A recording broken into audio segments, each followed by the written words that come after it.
Chapter 136. Long Xian smiled and began to wipe the blood off her face slowly. Hua Hua was a little shy and moved her body shyly. Fengzi opened his mouth and laughed foolishly as if he had picked up a candy. Yu Qingqing didn't move. She just stared blankly at Yi Qinghan, who was walking over casually. Her eyes were sparkling. Yu Xinggu gave him a flirtatious look and shook her breasts. Yao Kaka was dumbfounded, completely dumbfounded. He looked at the corpses of the demon and barbarian soldiers all over the ground and looked at Yi Qinghan, who was still standing there with a harmless smile on his face. He suddenly felt a chill in his heart. He moved his lips, wanting to say something but couldn't say anything. Man Gong was dumbfounded. He had always been dumbfounded. He didn't understand why hundreds and thousands of people were all on the ground in the blink of an eye. He wasn't innocent. How could those 4 people from the House of Aries kill their way in so easily? He didn't understand what had happened. He didn't understand why his huge bald head couldn't figure out what was going on. What was going on? The demon race was dumbfounded. The barbarian race was dumbfounded. Demon, that young man was a demon. That's right, he was definitely a demon from the underworld. If he wasn't a demon, then why did so many people die when the purple light flashed and the black fog appeared? If he wasn't a demon, how could he have such a terrifying demonic smile? Run, run. Run far away from this demon. Don't see him again. Don't come to this damned place again. Retreat. Yao Kaka finally woke up. His whole body began to tremble. He almost fell down on the back of the winged demon. Looking at the demon race and barbarian race who were running away, he screamed loudly. His voice was sharp and piercing. Although he didn't understand why that young man was so fierce, he knew that if he didn't escape, the demon race and barbarian race would be completely annihilated by him alone today. Retreat. Hearing Yao Kaka's loud roar, Man Gong also woke up and hurriedly ran. As he ran, he shouted with a sobbing voice. He didn't want to think about the reason or the situation. He just wanted to get as far away from this demon as possible. Monster Kaka, barbarian Gong, if you dare to run, I will kill every single one of you, monster race and barbarian race. Yi Qinghan's voice suddenly rang out. His voice was not loud, but it was like a gust of wind that made Yao Kaka and Man Gong, who were preparing to escape, shiver. Everyone in the House of Aries was stunned once again. Human brat, you dare to threaten me? What can you do if Grandpa Demon runs away? Do you have the guts to kill me? Yao Kaka was obviously trying to put up a strong front. Who is he? This brat had actually killed countless of his subordinates and still dared to threaten him? Now that he was sitting on the back of the winged bird demon, what was he afraid of? Kill all the monsters? He wouldn't feel any heartache even if he killed them all. As you wish. 13 and 17, release your battle chi and send me up. Yi Qinghan smiled and turned to Yi 13 and Yi 17. Battle chi gushed out from his feet and he shot towards Yao Kaka like a cannonball. After being yelled at by Yi Qinghan, Yi 13 and Yi 17 regained their senses. They quickly looked at each other and nodded. When Yi Qinghan was about to reach the highest point and start to fall, the two released their battle chi at the same time. It turned into 2 huge palms and collided violently under Yi Qinghan's feet. Whoosh! Yi Qinghan took advantage of the force from the collision of the battle chi energy behind her to jump up again and rush towards Yao Kaka. Then in front of Yao Kaka's frightened eyes, a strange purple light flashed. No. You can't kill me. My father will kill you. Yao Kaka looked at Yi Qinghan, who was rushing towards her in horror. Looking at Yi Qinghan's cold eyes and the faint smile on his face, she knew that Yi Qinghan was serious. At the same time, she quickly stomped on the winged bird demon and wanted to jump down to avoid Yi Qinghan's killing blow.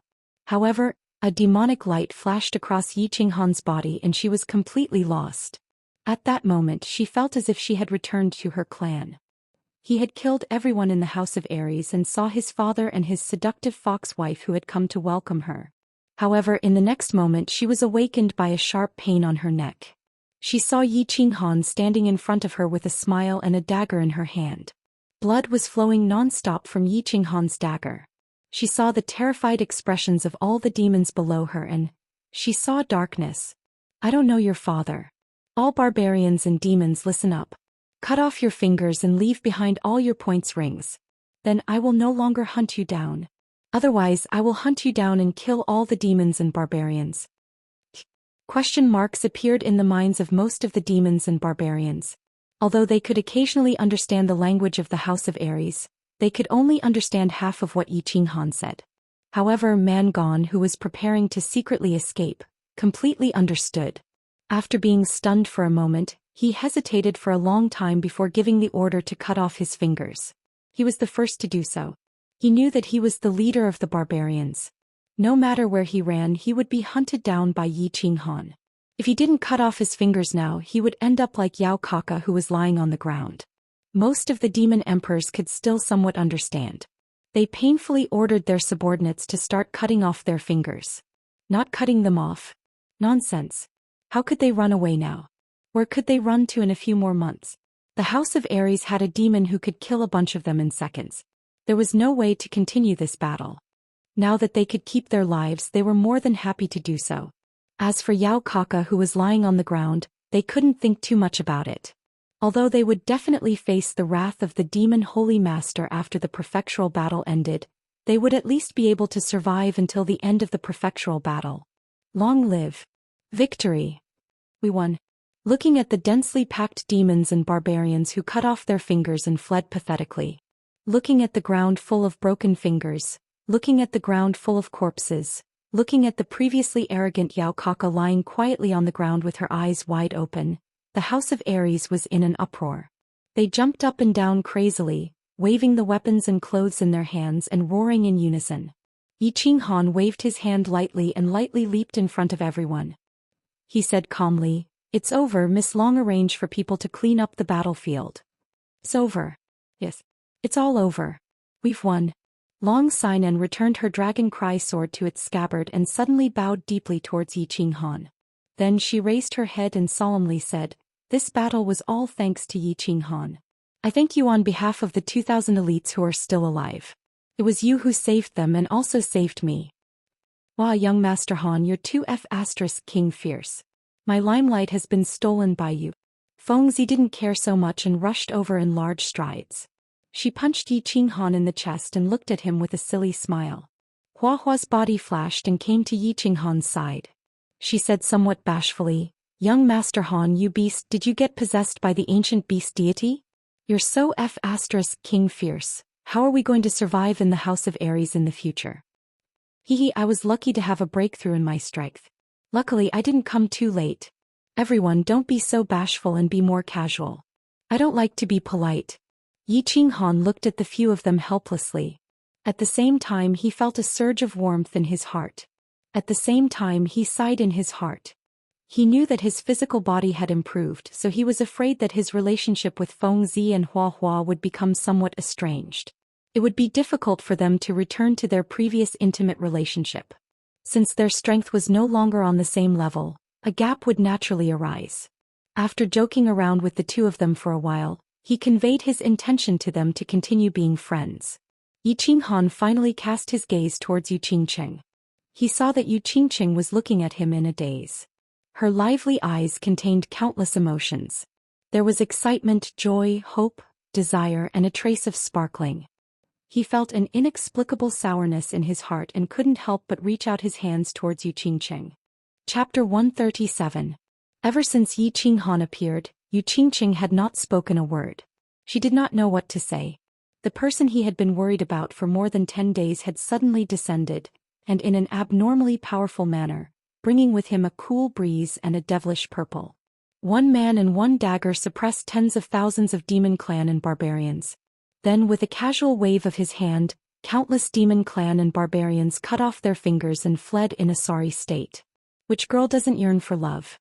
She didn't want her prince to ride a white horse to save her from the devil's clutches while she was smiling. Today Yi Qinghan did not ride on the white horse. Instead he carried a demonic purple light and saved everyone in the House of Ares from the siege of the demon clan and the barbarian tribe. Her mood was very complicated. She was very excited, very happy, and very touched. Of course there was also the 1 in 100,000 worry. She wanted to run towards Yi Qinghan and throw herself into his not-so-broad shoulders. She wanted to tell him about her worries for the past 10 days. She wanted to tell him about her excitement when she saw Yi Qinghan descending like a god. She wanted to tell him about her love and admiration for him. However, she was a little worried. Given how powerful Yi Qinghan was, would he care about her feelings? Will know her heart? When Yi Qinghan smiled at her and stretched out his hands, the tears that had been welling up in Yu Qingqing's eyes for a long time finally burst out. Tears welled up in the corners of her eyes, but a sweet smile slowly formed on her lips. She began to slowly walk towards Yi Qinghan. Gradually, her walk turned into a jog and then the jog turned into a mad dash. She recklessly threw herself into Yi Qinghan's open arms. Damn 13, what's that skill of your young master? How could he be so heaven-defying? This is simply unimaginable. Yeah. This could be called a legendary godly skill, right? Could it be that you went missing for more than 10 days because you entered the ancient god's ruins? You obtained the ancient god's treasure? Divine skill. This was definitely a godly technique. I'm afraid that even if our Yu clan's patriarch fully unleashed his spiritual attack, he wouldn't be able to achieve such an effect. Definitely a godly skill. Hua Xinfeng Meng Yu pulled Yi 13th, Yi 17th and the others to ask Yi Qinghan about that bewitching light. That thing was too shocking. It could cause a large group of people to fall into an illusion. Moreover, it lasted for such a long time.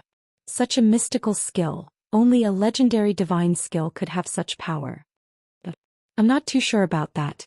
We were trapped in the Black Dragon Valley for more than 10 days.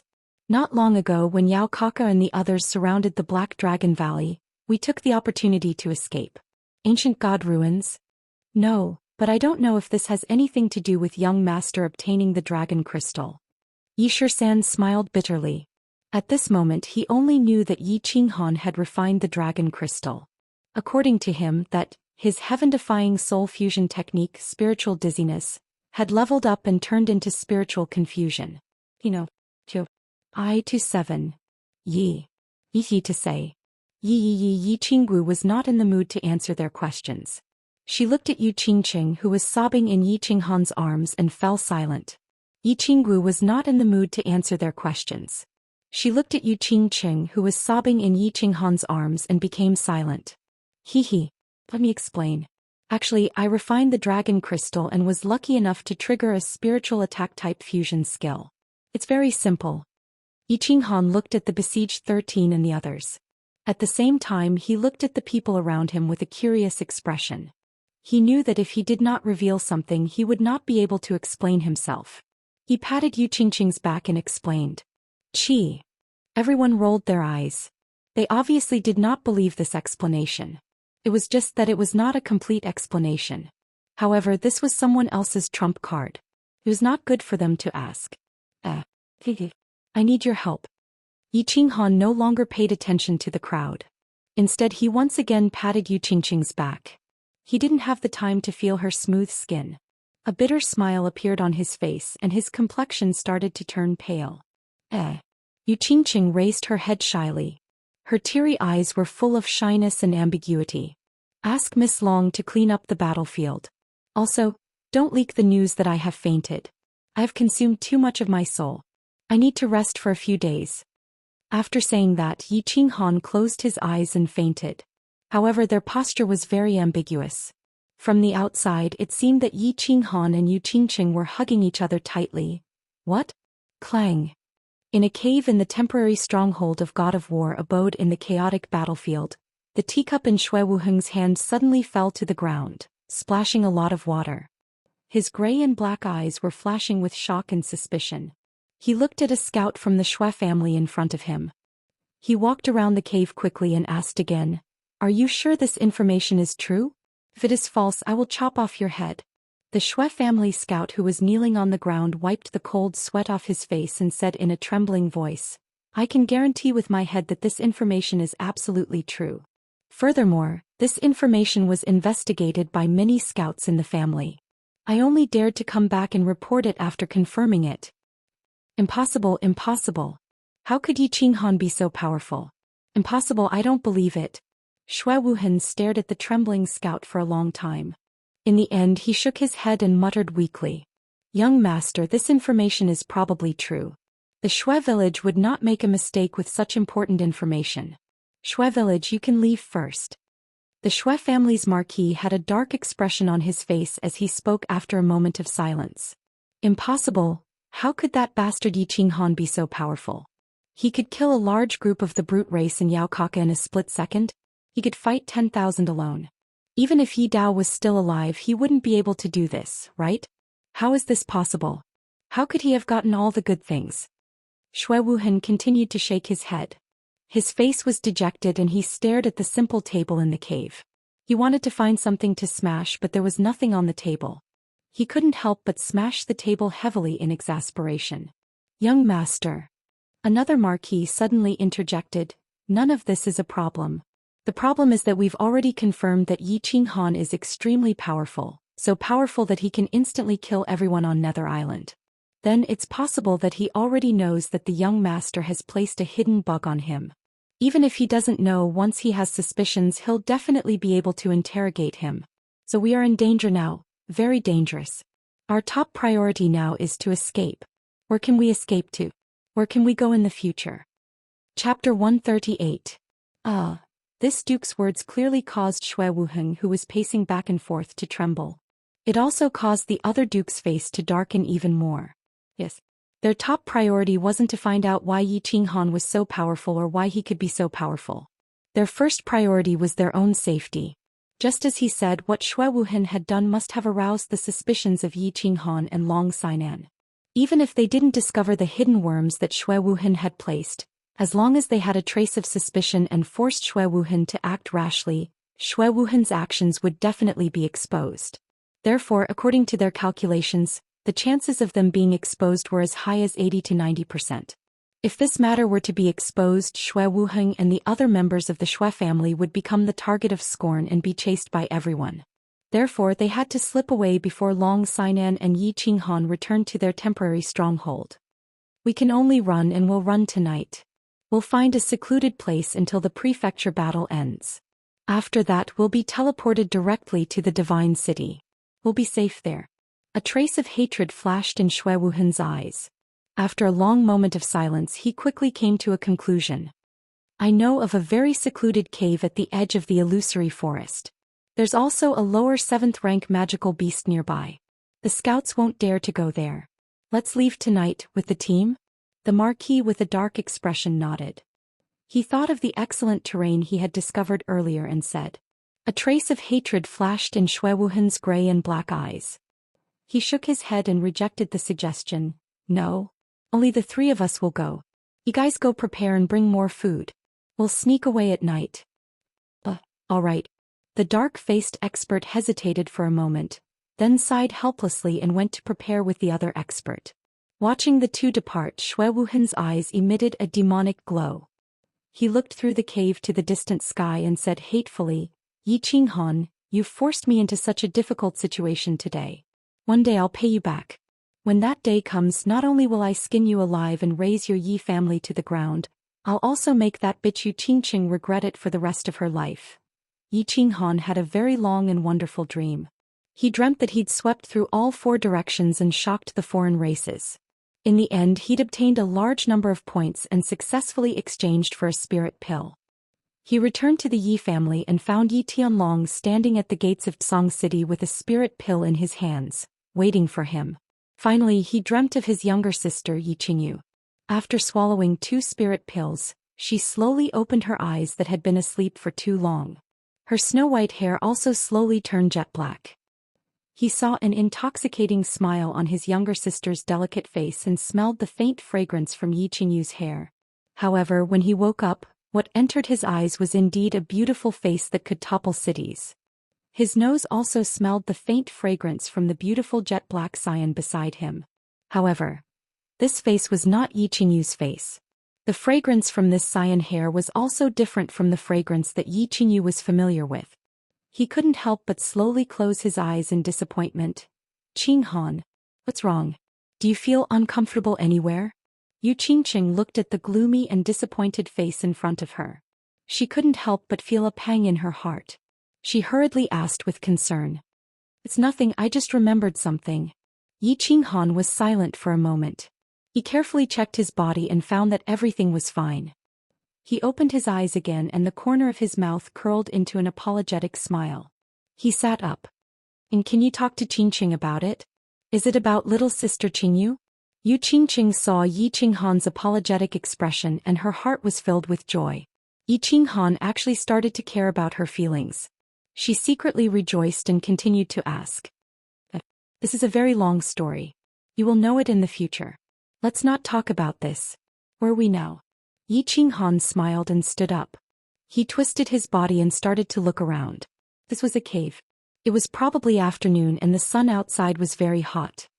Yu Qingqing nodded obediently and stood up. She explained to Yi Qinghan, "We have returned to the temporary stronghold of the chaotic battlefield. Because there are too many injured people, Sister Long ordered us to recuperate here. We will talk about everything else after you wake up. Everything else is fine."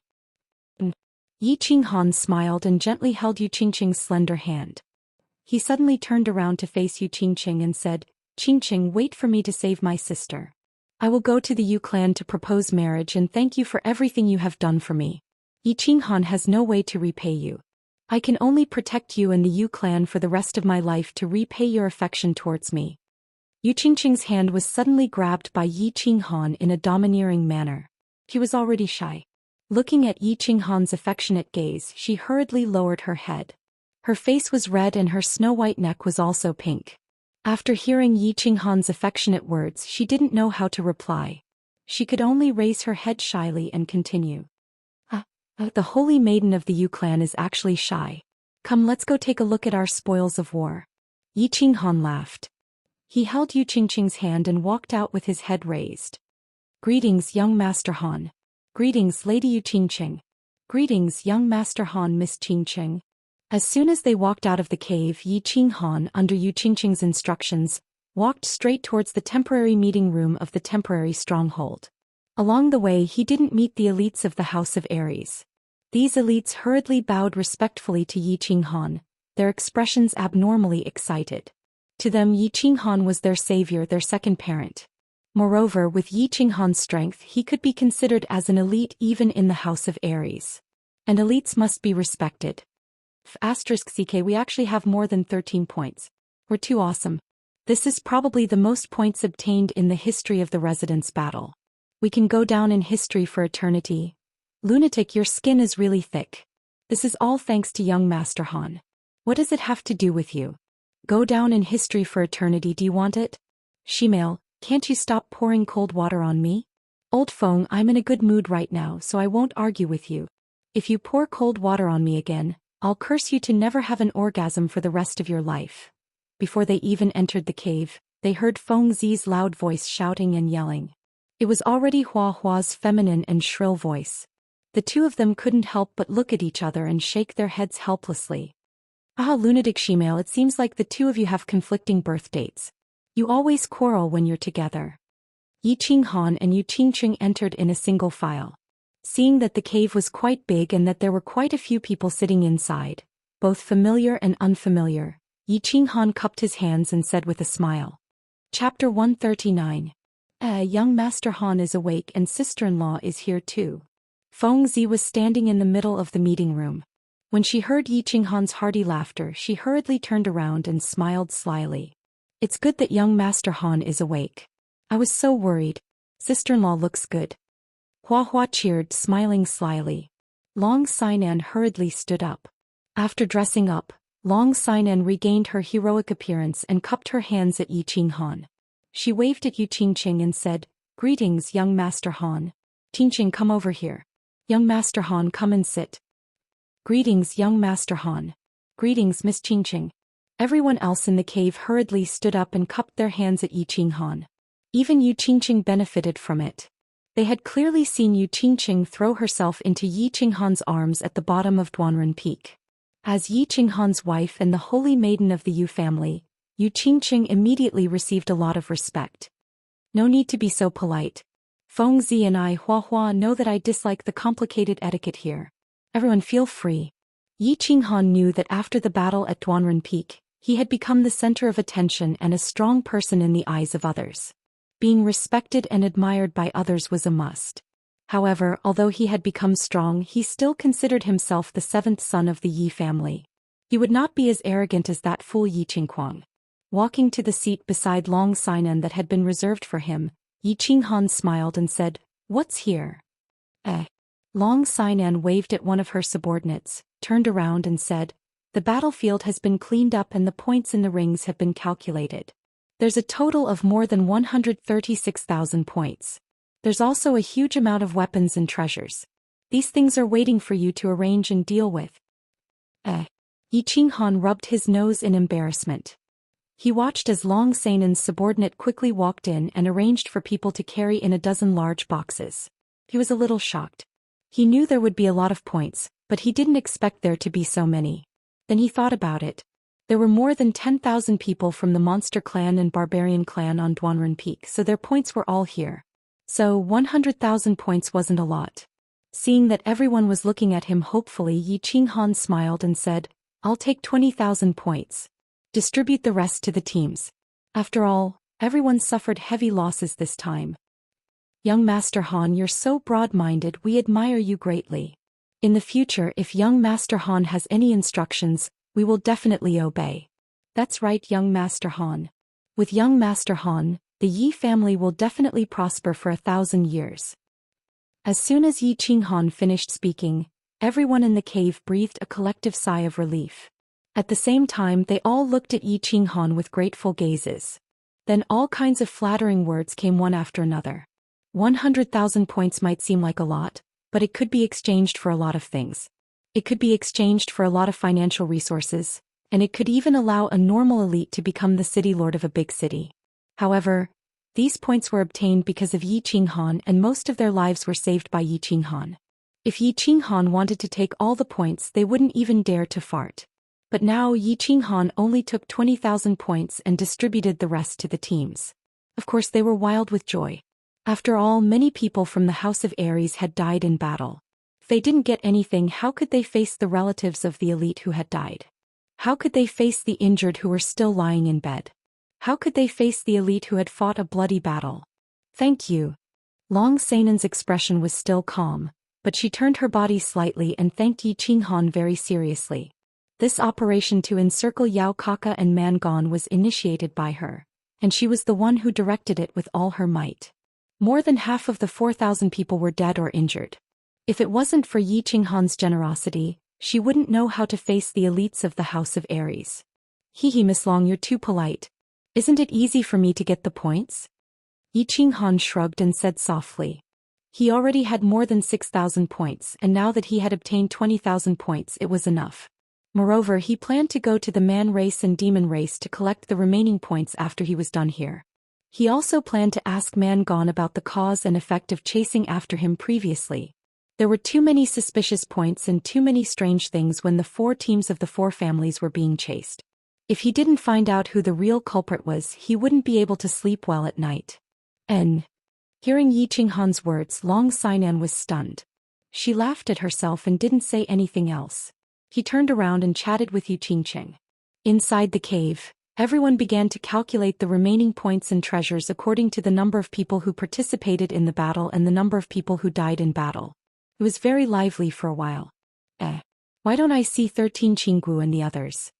Yi Qinghan scanned the cave and finally remembered that something was missing. He turned around and asked Long Sainan Yi Qingqing.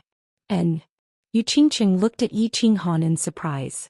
She blinked her bright eyes and asked doubtfully, "Didn't you arrange a secret mission for them? Did they bring Lady Immortal and Flowery Heart to carry out a mission as soon as they returned to the temporary stronghold?" Yi Qinghan raised his eyebrows. He was a little confused. When did he assign them a secret mission? However, just as he was about to ask, he heard footsteps coming from outside. Yi 13, Yi 17, and the others walked in one after another. Ai, what bad luck.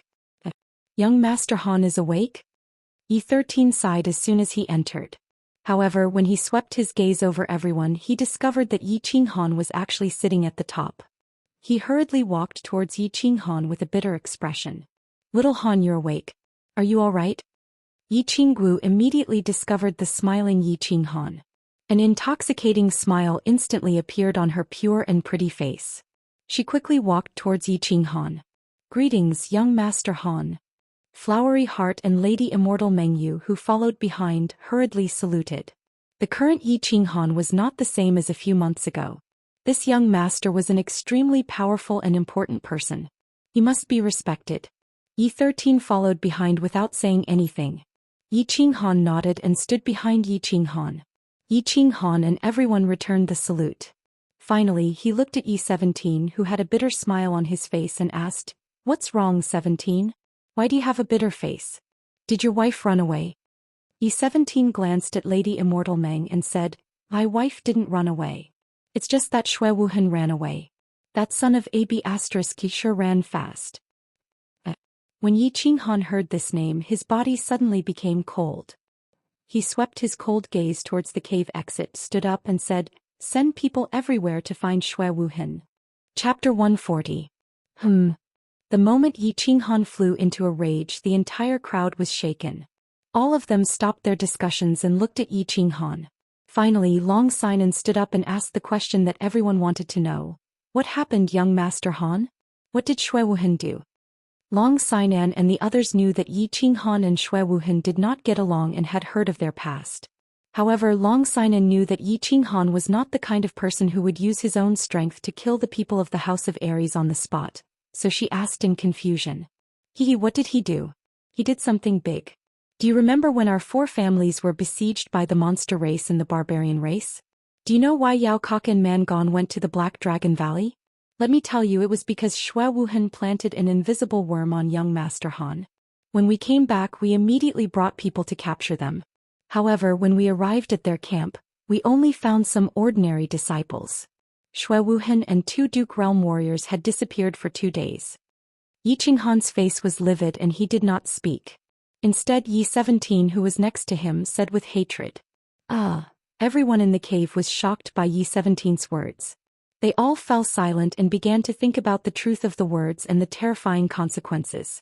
However, when Fengzi heard this, she immediately cursed. F***Sika, his grandpa, how dare Shui Wuhan do such a vicious thing? F***C, I'll go back and tell my old man to bring people to raise the floating snow city to the ground. I remember now. When Shui Wuhan first came to the chaotic battlefield, didn't he have a private chat with young Master Han for a while? He must have planted an invisible worm at that time. I was right. The barbarian race and the monster race knew our whereabouts like the back of their hand. At that time we didn't dare to think about it. We thought that the monster race had obtained a new heaven-defying skill. I didn't expect it to be an insect from the Shui family. This time I reckon the Shui family will be removed from the 5 major families. The flowers and plants blinked their eyes and recalled many things. Many things that they were suspicious of and weird at first, but now that Yi Qinghan and the others had pointed them out, they instantly saw the light. Shui Wuhan deserves to die. Yu Qingqing didn't say much. She just looked at Yi Qinghan worriedly. There's such a thing? Do you have any evidence? Long Sinan was a little shocked. This was indeed a big matter. This was related to the Shui clan, one of the 5 great clans. Colluding with outsiders to persecute their own people was something that would arouse public anger. She did not dare to be careless and hurriedly turned her gaze to Yi Shisan. Yi Shisan nodded at Long Sinan and then said to Yi Qinghan, "Young Master Han, take out the insect for everyone to see." Yi Qinghan did not say much. He took out a jade box from his bosom, opened it and placed it on the chest in the middle of the cave. The moment Yi Qinghan opened the box, Long Sinan's expression darkened. Her cultivation level was very high, and her eyesight was naturally very good. She looked at the transparent insect that had been broken into 2 in the box. She immediately confirmed that it was the Shui family's hidden insect. Combining the inference of the flowers and plants, and the fact that Shui Wuhan had already escaped, she was already sure of this matter. She thought for a moment and began to give orders. Send out all the spies to investigate Shui Wuhan's whereabouts. Once they find him, they will be rewarded with 1,000 points. The order was quickly passed down. Although the spies outside were a little puzzled by this order, they all scattered in all directions excitedly, and began to investigate Shui Wuhan's whereabouts. 1,000 points could be exchanged for the position of the city lord of a small city. Bastard, Shui Wuhan actually dared to do such a heaven-defying thing. We must kill him on sight in the future. That's right, our clan has completely broken off relations with the Shui family. I hope that young Master Han can represent the Yi family and take us in. The Shui family is going against the grain. I suggest that we form an alliance and eliminate the Shui family after the City Hall battle. With Long Sinan's order, the leaders of the teams immediately realized the truth. Shui Wuhan was finished, and it was likely that the Shui family would not be able to protect itself. Colluding with outsiders was a crime punishable by death, and plotting to murder the young masters and young mistresses of the four clans was like poking a hornet's nest. Immediately, the teams that were originally under the banner of the Shui family immediately distanced themselves from the Shui family, afraid that they would be implicated. In a short period of time, everyone began to attack the Shui family and Shui Wuhan. Whether the Shui family participated in this matter or not, this is a matter for later. It needs to be decided by Palace Master Long and the other clan leaders. In a few days I will make a trip to Qimangan to ask some questions. Who will go with me and be a witness? In the future when I need your help to testify, I hope that you can stand up and say something. When Yi Qinghan discovered the invisible worm in the Black Dragon Valley, he had wanted to investigate this matter in secret. However, he did not expect that things had developed to this point. In for a penny, in for a pound, in for a pound. In for a pound. In for a pound. In for a pound. In for a pound. In for a pound. In for a pound. In for a pound. In for a pound. Moreover, he wanted to ask Mangon who the person behind him was. This was a good opportunity to bring everyone there. All right. I agree. When the time comes, I will be the first to testify that Shui Wuhan is guilty. And we will follow young Master Han to the base camp of the barbarian race for half a month. And this is a good idea. We can also go to the beast race for half a month. Everyone hurriedly agreed. With Yi Qinghan around, the beast race and the barbarian race could be said to be walking on flat ground. In a short period of time, everyone was extremely excited and the lively atmosphere was restored. They began to discuss when they should go to the barbarian race and what clothes should they wear. Should they use a wooden stick to break Mangon's chrysanthemum or something? When night fell, Yi Qinghan and the others had a lively dinner and returned to the cave alone. Xiaohei, come out. Yi Qinghan smiled slightly, patted his chest lightly and said, Xiao.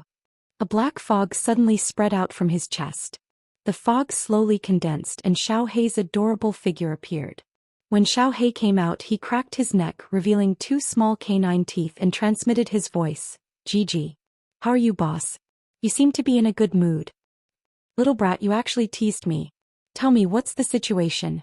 What's the situation with the chaotic soul? Yi Qinghan laughed, picked up Xiaohei and gently stroked his head, his eyes full of affection. Gaga. Boss, I'm fierce, right? Shui. I'm not sure about the actual situation. Xiaohei proudly raised his head and became proud. After playing for a while, he transmitted his voice again. Boss, didn't I snatch a dragon crystal in the Black Dragon Valley? Such a good thing I swallowed it at that time. After swallowing it, my body began to absorb the dragon crystal's energy crazily. However, I was still too small and couldn't completely absorb the energy, so I could only pass the excess energy to you through the war beast space. After that, I fell into a deep sleep again. When I woke up, I realized that my strength had increased a lot, and the body fusion technique in my mind had actually leveled up. Yi Qinghan was stunned. Thinking back to that period of time, the sudden surge of energy turned out to be energy that Xiaohei couldn't absorb. His mood immediately improved and he continued to ask, why is the chaotic soul so powerful? Hee. Xiaohei's two pitch-black eyeballs flashed and he transmitted his voice proudly. Actually, chaotic soul is just an upgraded version of spiritual dizziness. It's also a spiritual attack, but the original single target attack has become a group attack. Why is it so powerful? Because my soul is now incomparably powerful. Right now, my soul has reached the realm of a 7th-rank demonic beast, and is comparable to the soul of a marquis like you human warriors. In addition to our body fusion technique, the strength of your soul combined with mine will probably reach the peak of the marquis realm. Don't you think killing a bunch of Yao emperors and barbarian emperors is a piece of cake? Chapter 141. Yi Qinghan rubbed his nose in embarrassment. He finally understood. After a moment of joy, he suddenly asked, Xiaohei, do you think soul confusion will have the same effect on emperor realm beasts and barbarian emperors? I remember soul confusion can instantly kill enemies who are a higher realm than them. Boss, dream on. Xiaohei rolled his eyes and was completely speechless. In the past, we could kill people who are a higher realm than us because our souls weren't strong enough when we were at a lower realm and couldn't cultivate. but Emperor Realm martial artists have touched the laws of heaven and earth and can cultivate their souls on their own. Do you think it will work? I think it might work on new Emperor Realm martial artists whose souls aren't strong. Hee hee. Yi Qinghan rubbed his nose again and laughed embarrassedly. Seemed like he was thinking too much. Mangon was in a bad mood. He had torn apart a few barbarian girls in the past 2 days. It wasn't that their service wasn't good enough, nor was it that they had done anything wrong. It was just that every time he finished doing something and looked at his empty ring finger, he would have an inexplicable impulse and inexplicable anger. At this moment he was hiding in the base camp of the barbarian race. Therefore all the barbarians were summoned back by him. They surrounded the base camp of the barbarian race. Not even a bird could fly in. However, he was still very worried. Although Yi Qinghan said in front of everyone that he wouldn't come after them as long as they cut off their fingers and took off their rings, he was still worried. He was worried that Yi Qinghan would suddenly walk in the middle of the night and cut his neck with that devilish smile. Then Yi Qinghan would tell him that Yi Qinghan was going back on his words. This feeling was very bad. His life was in someone else's hands at any time. It was really bad. It was just like how he felt when he cut off his middle finger at the foot of Duanren Mountain. Damn it! Without my middle finger, how am I going to point at the sun in the future? When Mangon thought of this, an inexplicable anger suddenly surged in his mind. He casually swept the teacups on the table beside him and shouted, "Call 2 more girls in for me. I want to play 3 times today." The subordinate who had been carefully waiting outside the door sighed and shook his head when he saw that Rongon had gone crazy again. He was just about to enter the room to scout. Unexpectedly, a large group of people suddenly appeared at the foot of the mountain in front of them. Although they could not see clearly, they estimated that there were at least 50 to 60 people. When that berserker opened his eyes and looked towards the group of people, he suddenly discovered something that terrified him. He discovered a teenager in black standing at the center of the group. He was smiling and waving at them as if he had just met an old friend, and he was happily greeting them. Heavens! The demons are here again. Warning! The demons are here. The barbarians rolled and crawled into the cave. As they walked, they roared. At the same time, a series of panicked roars came from the foot of the mountain. There was already an ear-piercing alarm. Playing. When Mangon heard this, he was so shocked that he sat down on a stool. However, because he sat down too violently, he actually crushed a solid wooden stool into pieces. Where is it? Where is the demon? Mangon climbed up in a panic. He appeared to be at a loss of what to do. He began to wander in all directions as if he was out of his wits. Young tribe leader, that human demon is running towards the camp. He is currently standing in front of the camp. The barbarian guard finally stabilized his state of mind. He climbed up and quickly helped Mangon up. He pointed at the door and stuttered as he spoke to Mangon. Mangon finally stabilized himself with great difficulty. He walked to the door and looked towards the foot of the mountain. However, he saw that Yi Qinghan was indifferently standing in front of the barbarian camp. Yi Qinghan was faintly smiling at him. Mangon immediately jumped in fright and madly ran back. However, after circling around the hall a few times, he found that he had nowhere to run. Reporting. A barbarian soldier suddenly strode over from the foot of the mountain. The word reporting caused the earth to shake. Could be heard from several kilometers away. Reporting to young tribe leader. Human. Demon, he said that he wants to see you. He said that he has something to ask you and wants you to leave. He also said that, if you don't go down he will kill you. F***ck his grandpa. I didn't do anything to his wife. Why the F***ck would he want to ask me? Manyo, do you think that human will kill me? Mangon forced himself to calm down again. However, his words clearly revealed his fear and worry for Yi Qinghan. I don't think so. If he wanted to kill me, he wouldn't have sent someone to inform us. He could just directly kill us. There is no one on our side who can stop him. The guard man Yo shook his head, thought for a moment and replied very seriously. Doesn't the human race always pay attention to a man's promise? Alright, someone inform all the barbarian emperors to follow me to discuss some matters with that human. Mangon rubbed his big head. He felt that the possibility of this was very high. He immediately relaxed and straightened his spine, encouraging himself. Little Han, do you think that Mangon will obediently come down? Yi Qinggu stood beside Yi Qinghan, looking excitedly at the barbarians' main camp. This was the barbarians' main camp. Normally they wouldn't even dare to approach within 100 miles, let alone stand here. Moreover, there were only a few dozen of them this time. Facing the barbarians' main camp with thousands of barbarians, they weren't afraid at all. They stood there proudly and even arrogantly called for the young tribe leader of the barbarians to come down. If he dares to not come, I'll use a stick to break his asterisks. I'll hold him naked, whip him a few hundred times and use a few dozen candles to light his sky lantern. Ha! The people behind Yi Qinghan also had faces full of enjoyment and they all laughed wildly. A few dozen people faced thousands of people, but not only were they not afraid, they even chatted leisurely. This kind of treatment was probably something that no one in the entire House of Aries had enjoyed for thousands of years. So they were a little arrogant, a little crazy and a little smug. However, when Yi Qingqing and Yi Qinggu, who were beside Yi Qinghan, frowned slightly, and Yi Qinghan turned around and smiled at them, everyone shut their mouths. What a joke. They could stand here, they could so arrogantly joke about the young tribe leader of the barbarians, and so leisurely point out the situation. It was all because of the handsome young man in black in front of them. If they angered Yi Qinghan and caused him to abandon them and leave by himself, they were afraid that the furious barbarians would burst their chrysanthemums 100 times. He's here. Don't talk anymore, listen carefully.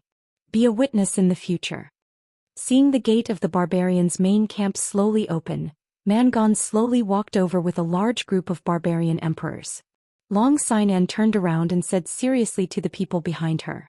She didn't forget the reason why Yi Qinghan brought them here today. Chapter 142. Mangon, the young tribe leader of the barbarian tribe, has led 13 barbarian emperors to welcome the lords of the House of Aries. Mangon had a smile on his face and his attitude was quite humble. Although he was not very smart, he knew that he should not lower his head when he was under someone else's roof. My name is Yi Qinghan. I have come here today for no special reason. I just have something to ask you and I hope you can answer me truthfully. Yi Qinghan did not waste any time and went straight to the point. Lord Yi Qinghan. Mangon touched his bald head and smiled embarrassedly. He vaguely felt that this name was somewhat familiar, but he did not think too much about it. He said even more respectfully, Lord, please ask. I will tell you everything I know. Even if you want to ask, how many times my father does it every day, how many women he has sex with and what kind of underwear he wears, I will tell you everything. Mangon's attitude obviously made the people of the House of Aries very happy. Even Yi Qinggu and Yi Qingqing blushed slightly, and lowered their heads to hide their laughter. Hee, I don't want to know what kind of underwear your father wears. Yi Qinghan smiled slightly. This Mangon was said to be quite silly, but he seemed to be quite smart. Yi Qinghan ignored him and changed the topic. What I want to ask you is, the last time you and Yao Kaka chased after us, did anyone from the Shui family provide us with our whereabouts?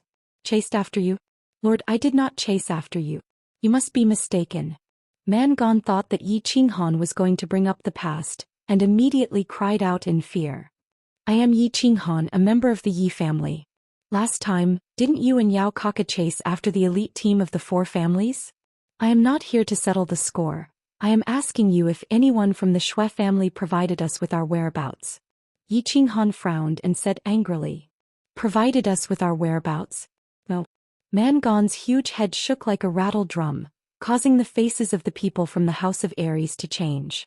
However, he suddenly remembered something and said again, I didn't provide any information. However, a guy called Shui Wuhan from your House of Aries gave me and Yao Kaka a crystal ball each. There's a red dot in the crystal ball that keeps flashing. That red dot is the person we're chasing. Sir, we're really not chasing you. You must believe me. Locating crystal ball. The people from the House of Aries looked at each other and saw deep anger and hatred in each other's eyes. Fengzi and Hua Hua had a look of realization. No wonder the monsters and barbarians could react so quickly. Shui Wuhan had actually given the positioning crystal ball to Yao Kaka and Mangon. Was he trying to kill them? When we find Shui Wuhan, I will let him taste all the torture in the world. How dare he be so ruthless? Fengzi roared angrily. Shui Wuhan's viciousness had completely infuriated him. Hua Hua was not angry at all. Instead, he smirked and said, I think the 5 main families of the House of Aries will become 4 families. The people around him were relieved. Indeed. As the young clan leader of the Shui clan, Shui Wuheng had actually colluded with outsiders to murder his own people. He had even tried to kill all the elites of the younger generation of the four clans. One could imagine how furious the elders of the four clans would be if they found out about this. Yi Qinghan smiled faintly. The first task was accomplished. Even if Shui Wuheng escaped, there would be no place for him in the entire house of Aries. Even the Shui family would not have a good life. Shui Wuheng had harmed his sister in Song City and sent people to kill him in the barbaric mountains. Their hatred was as deep as the sea. Now that he had vented his anger, his mood was much better. Next, it was time to investigate the second task. Looking at Man Gong, who was panicking in front of him, he continued to smile and said, "Who ordered you to collude with Yao Kaka and Shui Wuheng to kill us?" "Tu Qianjun." This time Man Gong's answer was very straightforward. This time, because of Tu Qianjun, the monsters and barbarians were all killed. He had already consoled Tu Qianjun's 18 generations of female relatives hundreds of times. Now that Yi Qinghan heard him, he immediately confessed. "It's him." Yi Qinghan and the others were slightly shocked. Then they understood. Yi Qinghan laughed bitterly. He did not say much, but he sighed in his heart. The ancients said, "Femme fatale." Indeed, if a man wanted to have a beautiful woman, he had to pay a certain price. He had always had a deep suspicion. He had never left Song City before he was 15 years old, nor had he offended any particularly powerful people. The only people he had a bit of enmity with were Shui Wuheng and Tu Qianjun.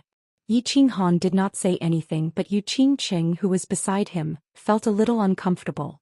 She looked at Yi Qinghan apologetically, as if she was blaming herself for provoking such a powerful enemy for Yi Qinghan. "He is fine." Yi Qinghan shook his head slightly and patted Yu Qingcheng's arm lightly, indicating that she should not think so much. Those who possessed good things would often attract jealousy from others. Those who did not attract jealousy were mediocre. It's actually that demon. "Young Master Han, this is a little tricky," Feng Zi said in a low voice, indicating that he was powerless. To a huge entity like Divine City, Feng Zi felt like he was an ant in front of an elephant. He had a feeling of helplessness. "Endure it," Hua Xiahua said simply, expressing his stance. Yi Qinghan nodded slightly at the two of them, then looked at Man Gong again and continued, "Now let's talk about the third matter. Of course, you and Yao Kaka surrounded the small team of our four clans. In the end, we only managed to escape with the help of the Sickle team. Then the Sickle team was slaughtered by you. Who did it? Hand over all the people who did it. I can tell you that the Sickle team is a disciple of the Yi family. We must avenge them." It was Man Shan who led the team. Man Shan's small teams were all slaughtered by you? Not a single one was left. When Man Gong heard that Yi Qinghan was going to kill again, he hurriedly explained. "Who is Man Shan? I don't know him. Are you trying to trick me, huh?" Yi Qinghan asked curiously. Man Gong was so anxious that he almost cried. His face was even uglier than a yellow flower. "Man Shan is the barbarian emperor martial artist that you stepped on at Duanren Peak. He's from the southern barbarian tribe. All his subordinates were with him. You killed them all. You're not lying to me?" Yi Qinghan asked suspiciously. His eyes were filled with coldness. "I definitely wouldn't dare to lie to you. If I did, the ancient god of barbarians would punish me to fall into the Azure Sea forever and die a horrible death." Man Gong's forehead was drenched in cold sweat. He didn't even bother to wipe it off. He quickly raised his finger without a middle finger and swore. "I'll let this matter go." Yi Qinghan's expression finally calmed down. The ancient god of barbarians' oath was like the House of Aries' oath. It was the most serious oath of the barbarians. Every debt had its debtor. Since the culprit who killed Yi Yi and the others had been eliminated, he didn't want to kill again. "One last question." Yi Qinghan thought for a moment and opened his mouth again. "Why is there another question?" Man Gong originally heaved a sigh of relief. He wanted to wipe off the sweat on his face. However, when he saw Yi Qinghan open his mouth again, he couldn't help but mutter in a low voice. Yi Qinghan was dissatisfied when he heard this. He said coldly, "Ugh, you have a problem with that?" "Of course not." Man Gong panicked when he heard this. He quickly waved his hands. Yi Qinghan nodded his head in satisfaction. He said seriously, "One last question. You and Yao Kaka have chased after me several times. You've caused countless casualties to my subordinates in the House of Aries. Moreover, you've caused me many injuries. My heart has also suffered a serious trauma. Anyway, it means that I'm very hurt. Do you think you should compensate me with some treasures to give me some comfort? Hurt. Compensation. Comfort. Mangon felt like he was listening to a tongue twister. His head was spinning. After thinking for a long time, he suddenly realized. This guy was actually here to extort him. It was normal for the god of war to want compensation. However, there was no need to beat around the bush. Fortunately, he was prepared. He quickly said respectfully, "That's what I should do. Manyo, ask someone to carry the things down." Not long after, more than 10 barbarians came down carrying more than 10 huge chests. Mangon quickly went over and ordered his men to open all the chests. The moment more than 10 boxes were opened, everyone from the battle god manor sucked in a cold breath. It wasn't that they had never seen treasures before. It was just that these boxes, which were as big as a barbarian's body, were all filled with all kinds of treasures. It was indeed shocking at first glance. Hehe. My lord, I knew that you would come back one day. No, I mean, I've been preparing these for the past few days. I wanted to send them to you. This box is filled with precious medicinal ingredients. This box is filled with rare metals. This box is... Mangon began to introduce the treasures in the boxes to Yi Qinghan with a charming smile. These treasures were all obtained with the barbarians' hard work in the psychedelic forest for the past 4 months. Mangon had already prepared them in advance to prevent Yi Qinghan from coming back. It's passable. I'll accept them all. Yi Qinghan nodded his head and signaled the people behind him to go and accept the items. After waiting for all the items to be accepted, he continued to speak in a gentle manner. How many sacred tools did Tu Qianjun give you? Sacred tools? None. There was only one high-grade artifact. Originally, if I succeeded in killing you, I could have obtained a sacred. Mangon smoothly continued Yi Qinghan's words. However, as he spoke, he felt that something was wrong. He turned his head and looked at Yi Qinghan's smiling face. He was afraid of his big bald head. With a sullen face, he took out a silver soft sword from his bosom and handed it over. My lord, I originally wanted to show my filial piety to you. Take it, it's very sharp. Yi Qinghan received it with satisfaction. He casually brandished the sword in the air, making a series of air-piercing sounds. He nodded his head in satisfaction again and threw the sword to Yi Shisan for safekeeping. He turned his head and began to size up Mangon. Mangon's hair stood on end as he looked at him. Goosebumps appeared all over his body. Finally, he could not bear it any longer. He covered his chest with his hands and said weakly, My lord, I haven't bathed for more than 10 days. I still have body odor and hemorrhoids. Please, let my father go. How about I give you a few barbarian girls? Fram. Yi Qinghan looked at the people of the House of Aries behind him who were suppressing their laughter and could not help but curse. Damn it, with your appearance you're afraid that others will look at your butt? Barbarian girls? Could this 2-meter-tall barbarian girl that was as big as a person's fist even be used in the cave? Your golden leather armor is very good. I like it very much. Don't. My lord, you're a magnanimous person. Please let me go. This is my life-saving item. My father said that as long as the armor exists I will survive. Without the armor I will perish. Mangon almost knelt down in front of Yi Qinghan. This leather armor was a treasure comparable to a divine artifact. Its defense was amazing. Ordinary artifacts could not damage it at all. However, looking at Yi Qinghan's increasingly cold gaze, he finally compromised. He cried and said, My lord, this leather armor is so big, you can't wear it. Yi Qinghan was obviously impatient. He said, I won't wear it. I'll let my pet wear it. Are you going to take it off or not? If not, I'll kill you. I'll take it off. He took it off without any hesitation, revealing a body of terrifying muscles and a pair of bright red underwear. Yi Qinghan saw that the leather armor was thrown to Yi Shisan. Looking at Mangon's bright red underwear, he sighed and said, your underwear, my lord. I really can't take it off anymore. Mangon knelt on the ground and howled in pain. Yi Qinghan shook his head in disdain and sighed. This big man looked strong and powerful, but he could not withstand a tease. He sighed helplessly and said, I just wanted to say, your underwear is very unique. Chapter 143. Time was like flowing water quietly slipping through the fingers. In the blink of an eye, half a year had passed. The cool breeze disturbed the bright moon, the light intoxicating wine, and the gentle embrace of the beauty under the moon.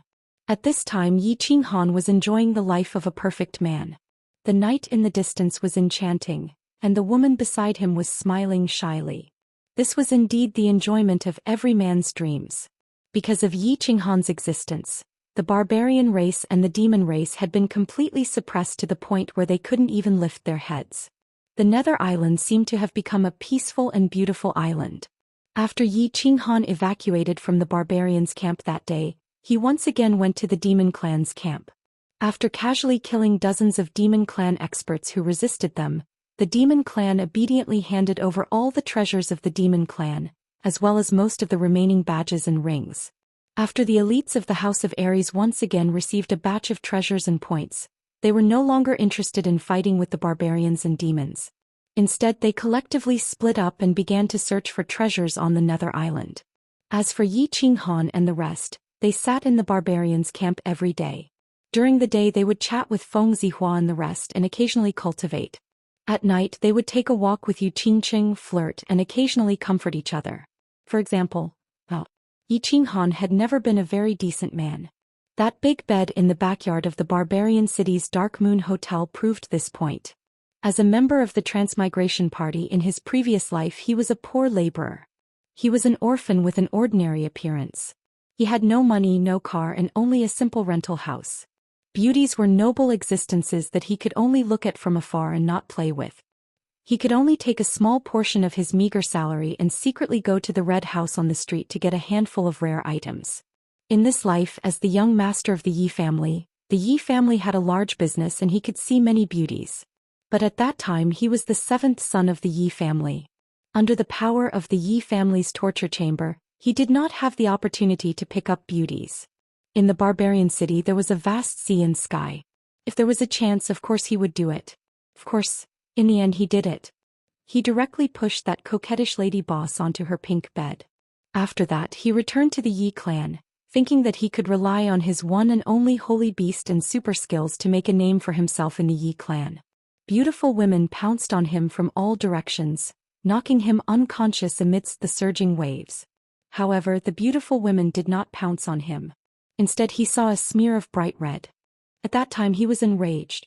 Although he was not an ordinary man, when an ordinary man was enraged, blood would flow like a river. But when he was Yi family of V. In the end he left the Yi family, passed by the Ecstasy City, won the admiration of the Yu family and Yu Qingqing, and entered the Netherworld Island. He knew that Yu Qingqing was a top-grade beauty, a beauty that all men in the world dreamed of. He also knew that if he wanted to, he could pluck this world-famous peach blossom at any time.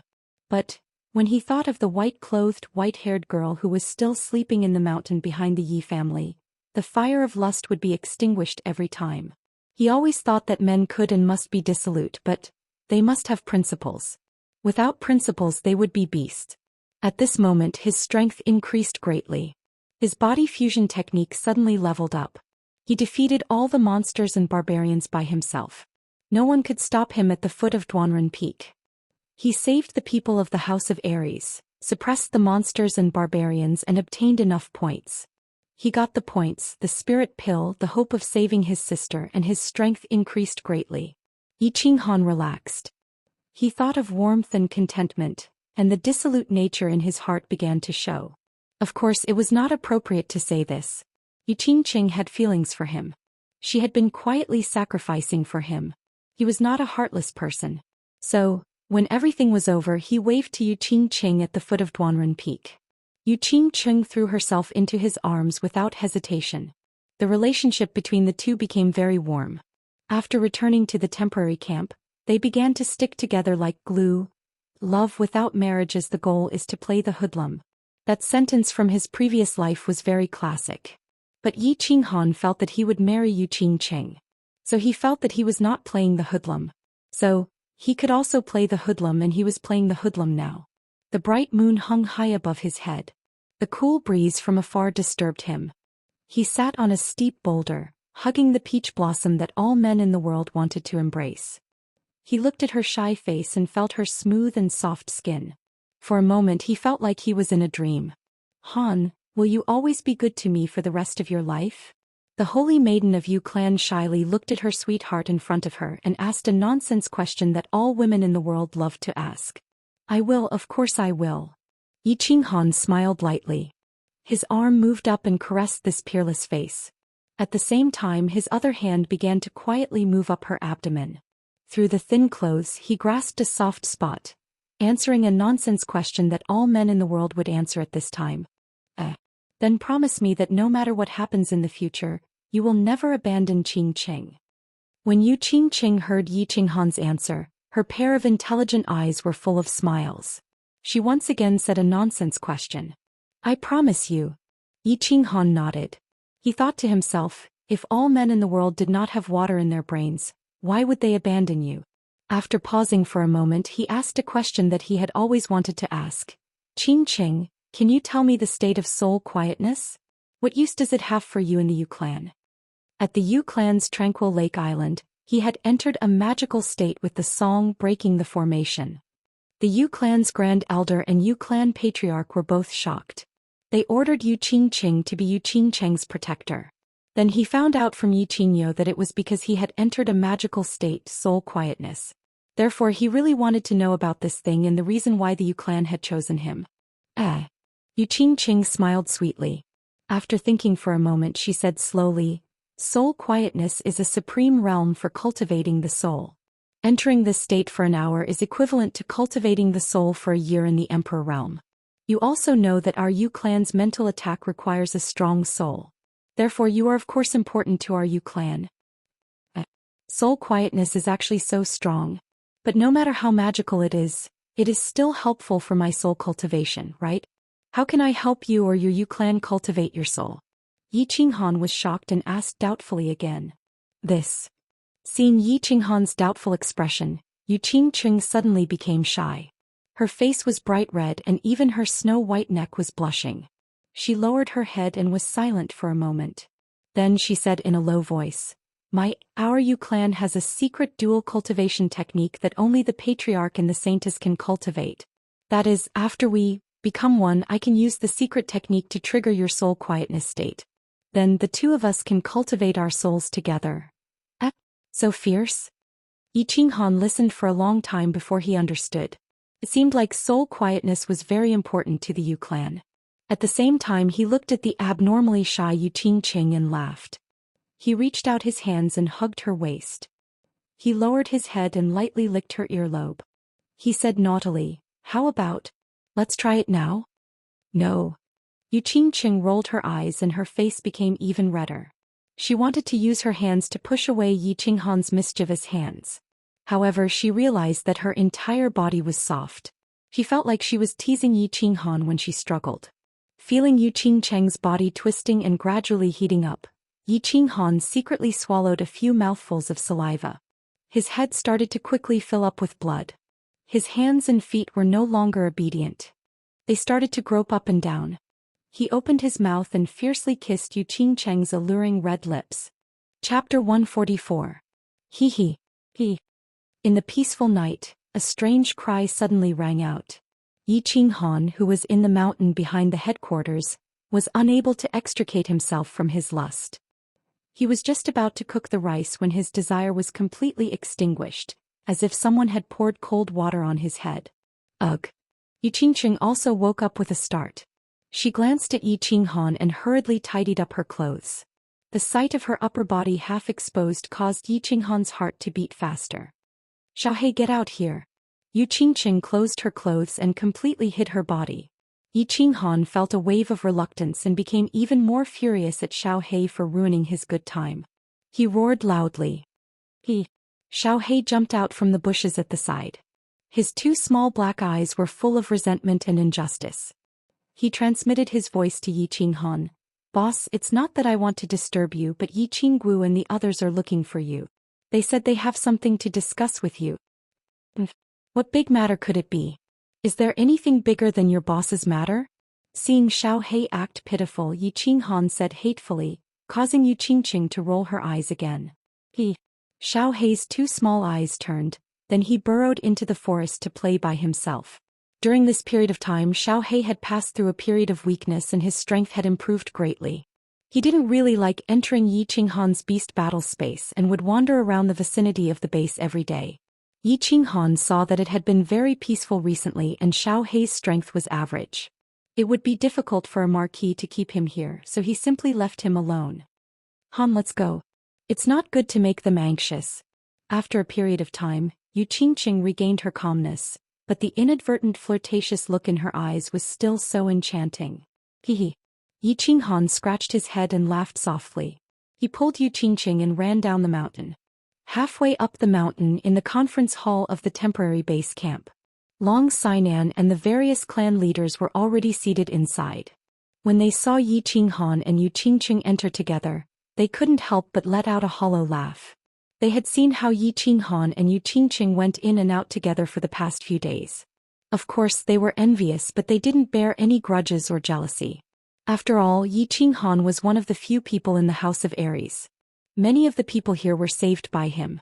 Moreover, Yi Qinghan and Yu Qingqing were already a couple in the Yu clan, so it was natural for a hero to be paired with a beauty. It was just that they saw how young Yi Qinghan was and teased him occasionally. In the face of everyone's teasing, Yi Qinghan didn't mind at all. He walked straight to his seat and sat down.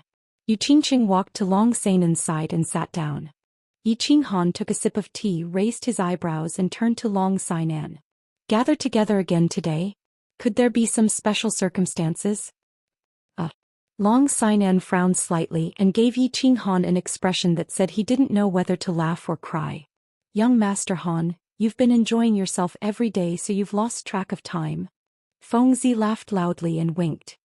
Tomorrow will be our last month on Nether Island. Yi Qinghan raised his eyebrows. Looking at everyone's funny expressions, he couldn't help but feel even more confused. He said to Fengzi, so it's that long? Haha. Everyone finally couldn't help but laugh loudly. Tomorrow is the day of the great battle. The soldiers of the three mansions will be teleported to Nether Island tomorrow. Yi Shisan also couldn't help laughing secretly, and lowered his head to transmit a message. Yi Qinghan was stunned and thought to himself that he had embarrassed himself. He had forgotten about this matter. It looked like the saying that the land of gentleness was the grave of a hero was not wrong. Of course he didn't show any of it on his face. He raised his eyebrows and said, "Tell me about the great battle on the day of the great battle. Isn't it just a small matter? It's not worth your concern." This time it was everyone's turn to be stunned and they all thought, of course it's not a big matter to you. The great battle of every prefecture battle was actually the most important segment. The three mansions would each have 90,000 soldiers, and a total of 270,000 people would fight together on the Scarlet Plains to fight for the positions of the God of Death and the God of Underworld. The side that successfully occupied the positions of the God of Death would obtain the super honor of the high-grade mansions, and they would also receive the annual tribute of wealth and treasures from the low-grade mansions. Meanwhile, the side that won the positions of the God of Underworld would obtain the honor of the middle-grade mansions, and they wouldn't need to pay tribute, nor would they accept it. This rule was set by the God City. Of course, the three mansions also agreed with this rule of the game, and would earnestly carry it out after the battle. Otherwise, they would be attacked by the other two mansions and the God City together. Thus, the great battle was very important and also very intense. Often, in order to fight for the positions of the God of Death, the Scarlet Plains would be littered with corpses and blood would flow like rivers. But, young Master Han. Long Xian coughed lightly and rolled her eyes at Yi Qinghan. A hint of feminine charm appeared on her handsome face and she said, "The great battle of the later years is usually not fought by the elites that were teleported to Nether Island first, so... There's such a thing?" Yi Qinghan rubbed his nose and smiled embarrassedly. He was a complete idiot when it came to these things and no one had ever told him about it. After a moment of silence he asked again, "If the elites joined the battle, what would happen to the other mansions?" In the past, if there were elites joining the battle, the elites of the other two mansions would also join the battle, and they would attack the side that joined the battle together. Long Xian patiently explained to him. Alliance? That's all? Didn't the beast race and the man race already ally? What are we afraid of? Let's directly occupy the positions of the God of Death and see if they dare to attack us. Yi Qinghan said indifferently. The old rules were nothing to him. That's a good idea. The beast race and the man race are all afraid of being killed. With young Master Han standing there, who would dare to come and die? Feng Zi slapped his forehead and stood up, looking as if he had suddenly come to a realization. Everyone's eyes flickered and they all considered the possibility of this situation. They thought of the beast race and the man race at the foot of Duanren Peak, and the expression on Yi Qinghan's face as if he had seen a ghost, and they felt that there was a chance. No. Yi Qinghan seemed to have suddenly thought of something and he stood up, chuckling, and said, "No, we won't occupy the positions of the god of death at first. We'll occupy the positions of the god of underworld, and then occupy the positions of the god of death for the beast race and the man race. In the end we'll stab them in the back." Hee hee. Looking at the sinister smile on Yi Qinghan's face, everyone felt a chill run down their spines. They never thought that Yi Qinghan, who usually looked kind and amiable, would actually be so sinister. Meanwhile, Yi Shisan, Yi Qinggu and the others who were standing at the side, twitched their noses indifferently. Yi Qinghan was famous in the Yi family for being the king of sneak attacks. Long Sinan nodded and concluded, "All right, we'll do as young Master Han says. Tomorrow when the main army arrives, we'll lead the army directly to the Scarlet Plains. We'll first occupy the positions of the god of underworld, and at least obtain the glory of a middle-level mansion." Chapter 145. Swoosh swoosh swoosh. On the second day, the sky had just turned bright when the sound of the teleportation formation piercing through the air could be heard in the temporary base of the House of Aries. Then, a large group of people descended from the sky and slowly appeared in the teleportation formation. Dozens of huge teleportation formations shone brightly and continuously. On the plains in front of the headquarters, orderly groups of cultivators walked out of the transmission array and began to silently line up on the plains. These soldiers were selected from every city in the House of Aries a year ago. They were sent to Dragon City to train for a year, then trained on Battle Island for a month. Finally, they were teleported to Nether Island for the final battle. After 2 years of training, he looks impressive and vigorous, but I wonder how his real combat strength is? Feng Zi stood on the base and looked down at the tens of thousands of soldiers. She nodded and said to Yi Qinghan, who was beside her. Looking at the tens of thousands of people who were equipped with swords and armor, Yi Qinghan felt a powerful and masculine aura surging towards him. He squinted his eyes and said, "The army trained by Institute Master Long is definitely not bad." Back then his 108 Iron Guards, which are the current Dragon City Iron Guards, followed him to battle the world and have never been defeated. Yes, the troops trained by House Master Long must be good. Let's go down. Flowers and Grass agreed. When they saw Long Sinan nod at them, they quickly gestured for Feng Zi and Yi Qinghan to follow them. The three of them quickly followed the team leaders to welcome the troops of the House of Aries. After more than an hour, the teleportation formation finally stopped flashing. 20 teleportation formations continuously teleported more than 90,000 people to Nether Island. More than 90,000 people occupied half of the plains in front of the base. They were so densely packed that they looked like a dark cloud that covered the sky. The 90,000 people were divided into a few square formations. All of them wore serious expressions. Their white sabers and black armor shone dazzlingly under the morning sun. 90,000 people stood there silently, their gazes fixed on the group leaders who were gradually walking over. It made them feel as if they were being watched by a huge monster with a cold gaze, and they felt a great pressure pressing down on them. Long Sinan seemed to be very used to such a scene. She smiled faintly and pulled out the Dragon Cry sword in her hand. She waved it towards the sky and roared, "The House of Aries is invincible! The House of Aries is invincible!" At Long Sinan's command, 90,000 people responded at the same time. They raised their sabers and roared in unison. The deafening roar shook heaven and earth, resounding through the clouds, causing everyone behind Long Sinan to feel their bodies go numb and tense up. "Greetings, Commander Long, greetings, lords." With a clang, 90,000 people knelt down on one knee at the same time, bowed their heads and shouted in unison. Everyone was dumbfounded once again. "Soldiers, rise. You have all worked hard. After this battle there will be rewards." Although Long Sinan was a woman, Long Bastard had always raised her as a man. Although she was born of a girl, she was not worse than a man in any aspect. At this moment her voice was sonorous and powerful, and her temperament was extraordinary. It made the group of men behind her blush with shame. Long Xian put away the dragon cry sword, raised both of her hands and slowly pressed them down. She spoke again slowly. This time I want to tell you an exciting news. Not long ago we defeated the elites of the two clans at the foot of Duanren Peak and killed thousands of them. We even killed Yao Kaka, the son of the demon clan's saint, in the midst of thousands of soldiers and horses. Now when the two clans face us they retreat 3 feet away and do not dare to be enemies. And the one who did all this is our hero, the young master of the Yi family, Yi Qinghan. Everyone cheer for him. Long live Yi Qinghan, long live the Yi family. The invincible Yi Qinghan, the invincible Yi Qinghan. The invincible house of Aries, the invincible Yi Qinghan. When Long Xian's words stopped, the 90,000 soldiers were silent at the same time. Some were surprised and some were suspicious. However, when they saw Long Xian pointing at Yi Qinghan and all the elite troops pointing at Yi Qinghan at the same time, they no longer had any doubts or suspicions. All of them burst into an earth-shattering roar.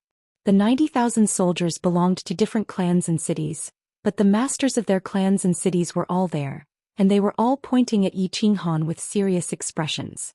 Although they still had some doubts and shock in their hearts at the same time, they believed this exciting, shocking, and unbelievable truth. Although the 90,000 people came from different places, they all knew that they carried the honor of the House of Aries and the honor of their respective clans. Therefore they had to fight and they had to win. In Dragon City, after 2 years of training on Battle Island, almost all of them were prepared to sacrifice their lives for the honor of the House of Aries. They were prepared to die for the House of Aries' victory. However, as soon as they entered the Nether Island, they were informed of a great piece of news. The House of Aries had almost won. They didn't have to die and their mission was almost completed without sacrificing their lives. How could they be happy? How could they not be happy? How could they not roar? Looking at the 90,000 people's fiery gazes, Yi Qinghan touched his nose in embarrassment. He felt a little uncomfortable and he blamed Long Xian for pushing him out without asking him first. Looking at the 90,000 people he was filled with admiration. Looking at the mocking gazes of the people beside him, he sighed helplessly. Go say a few words. This is the honor you deserve, our hero.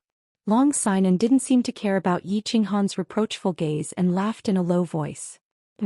Yi Qinghan humphed softly and walked to the front helplessly. He imitated Long Xian and raised his hands, then slowly pressed them down. Looking at the 90,000 people who were immediately silenced by his simple action, he couldn't help but have a strange feeling in his heart. It was as if he remembered the scene of the bureau chief's military parade in his previous life.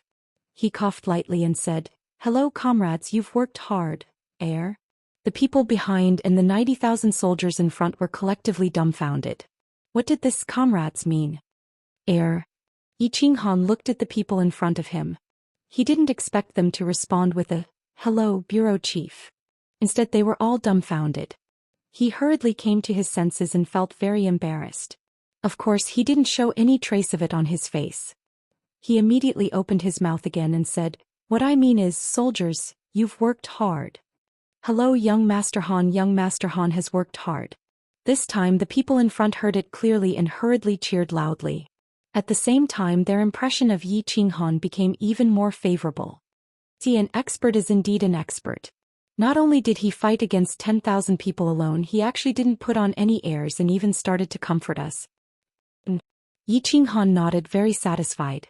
Didn't this group of fools look stupid? They were very cooperative.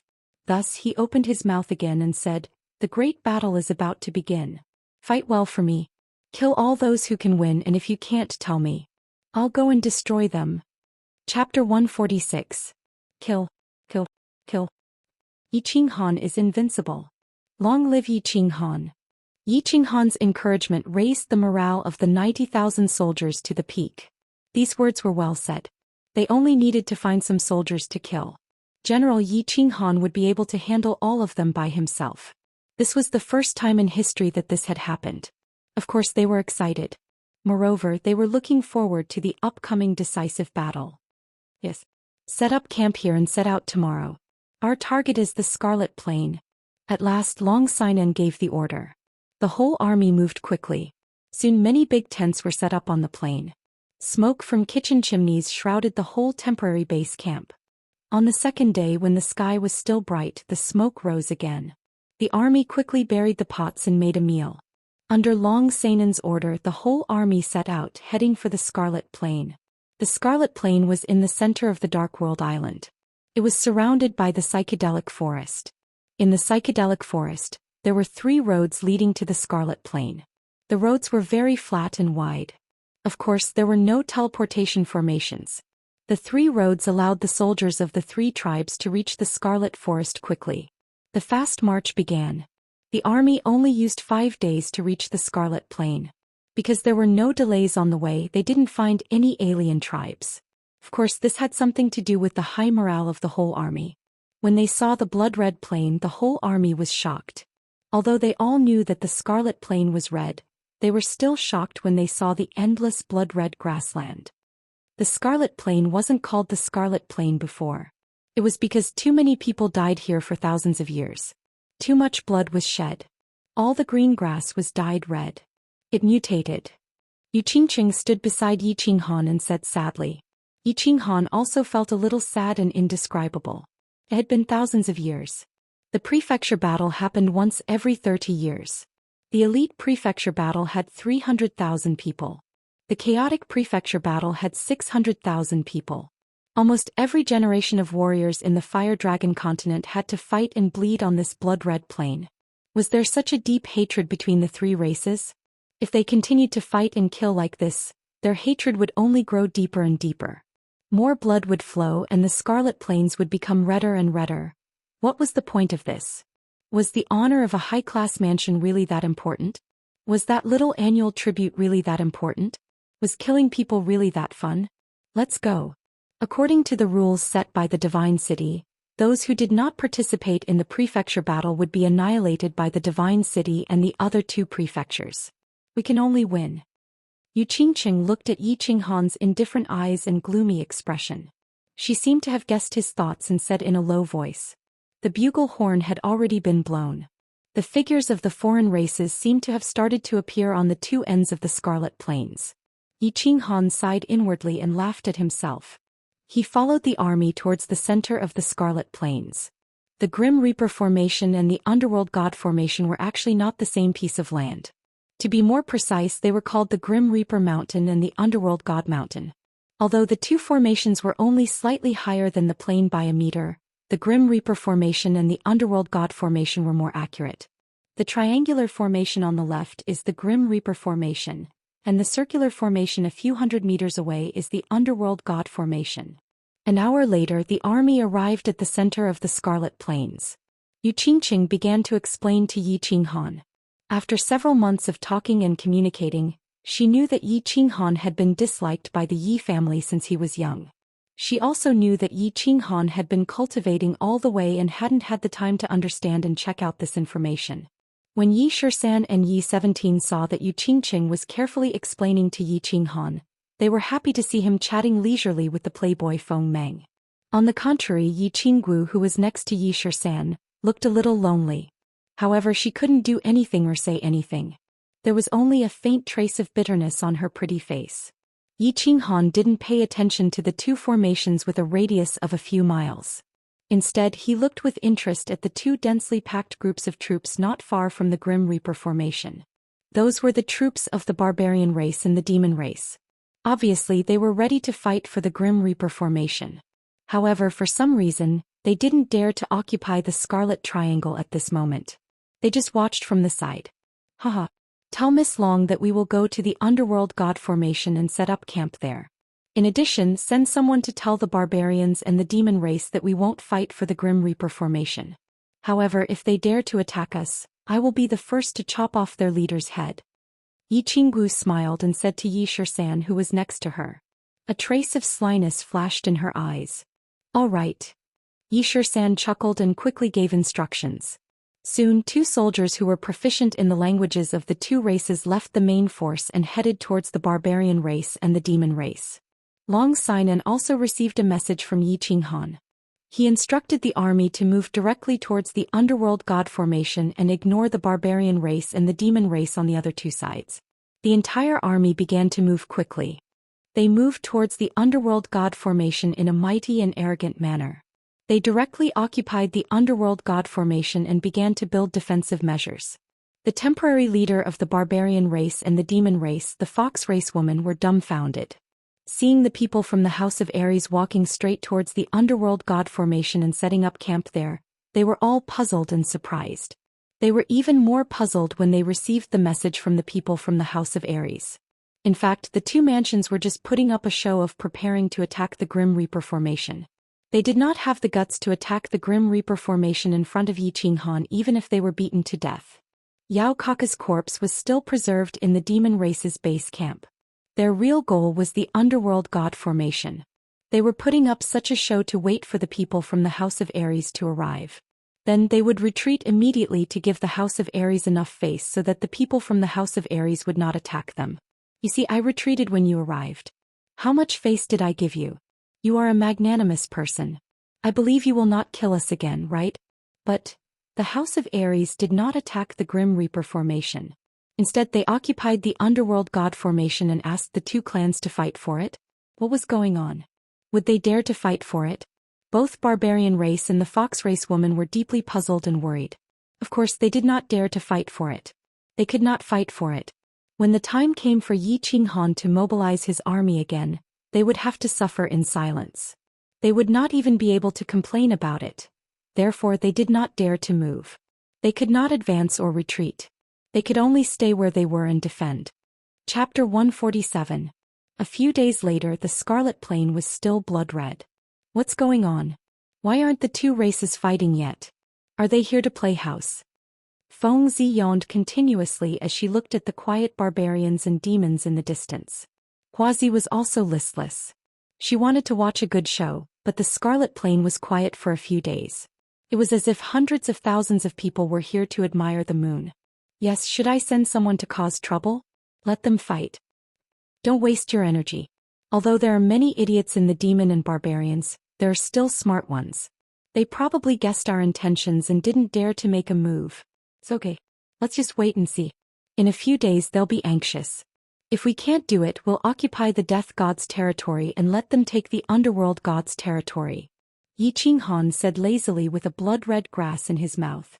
On the right, Yi Qinggu saw Yi Qinghan holding a blood-red grass in his mouth. She frowned awkwardly and said, "Little Han, can you not always hold a grass in your mouth? It looks disgusting." Yi Qinghan touched his nose embarrassedly and spat out the grass. He thought to himself, "Sister Xiaowu, don't always call me Little Han. No matter what, I'm an expert now." Moreover, this form of address often reminded him of the pale-faced, beardless eunuchs in the imperial palace in his previous life. Sigh. I'm not watching anymore. I'm going back to cultivate. Fengzi and Huazi looked at each other and returned to the camp dejectedly. They were both defeated by Yi Qinghan. If they didn't cultivate harder, they might not even be able to raise their heads in front of Yi Qinghan. I'm going back too. You can watch slowly here. Yi Qinggu looked at Yi Qinghan as well. An indescribable emotion flashed through her eyes. She also went back to cultivate. Her only advantage now was her battle aura, which was slightly stronger than Yi Qinghan's. She was afraid that if she didn't work hard, she would lose this advantage. What? At the border of the three prefectures, in the high and mighty divine city, Tu Qianjun had just ended a few months of closed-door cultivation and successfully broke through to the second level of the Marquis realm. He was originally in a good mood, but he didn't expect to receive such a bad news the moment he came out of his closed-door cultivation. His face immediately turned cloudy. Are you sure? That lowly bastard could actually fight against 10,000 by himself? He actually managed to force the demon race and barbarian race to surrender? Instantly killing Yao Kaka? He could instantly kill a peak-level demon emperor or barbarian emperor. Bible. How could there be such a perverted skill? This has almost reached the might of a divine skill.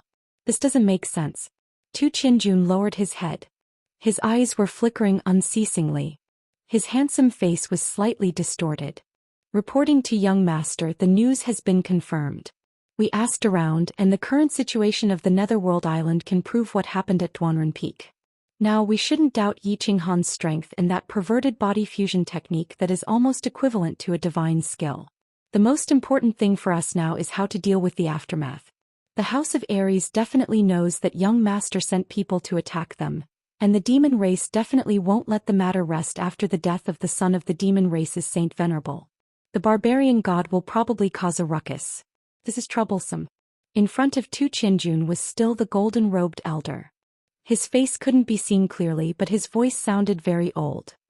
Damn it, how did things turn out like this? Tu Qinjun suddenly came to a realization after being reminded by his subordinate. His face looked even worse. The demon race probably wouldn't let the matter rest after Yao Xie's son died. The barbarian race was a one-track mind and would probably take the opportunity to cause trouble. Not to mention the House of Aries. The successors of the major clans almost all died. If those old fellows didn't jump out, nobody would believe it. He wasn't afraid if the three residences wanted to cause trouble. Under the supreme prestige of the divine city, those old fellows probably wouldn't dare to do anything to him. However, if this matter were to spread in the divine city and if the Lord God knew about it, he would definitely die without a complete corpse. Even his father would be implicated. Thinking about the cold eyes of that skinny man, the supreme pressure from his every move, and the decisive killing methods of the Lord God, Tu Qinjun couldn't help but break out in cold sweat. His back was drenched in sweat and he didn't know what to do. Young master, this matter, we still have to ask the god-slaying guards to take action. Otherwise, the consequences will be unimaginable. The old elder reminded again. Yes, I'll look for my father. He will definitely have a way. Tu Qinjun's eyes suddenly lit up. Thinking about his father who was like a mountain that would never fall, he walked out full of confidence and headed towards the Immortal Slaughtering Tower. The Immortal Slaughtering Tower wasn't a tower, but a huge courtyard. Other than the incomparably powerful god-slaying guard in the Lord God residence, there were 4 great god-slaying guards in the divine city. They were the god-slaying guards, god-slaying guards, god-slaying guards, and god-burning guards. The god-slaying guards resided in the Immortal Slaughtering Tower.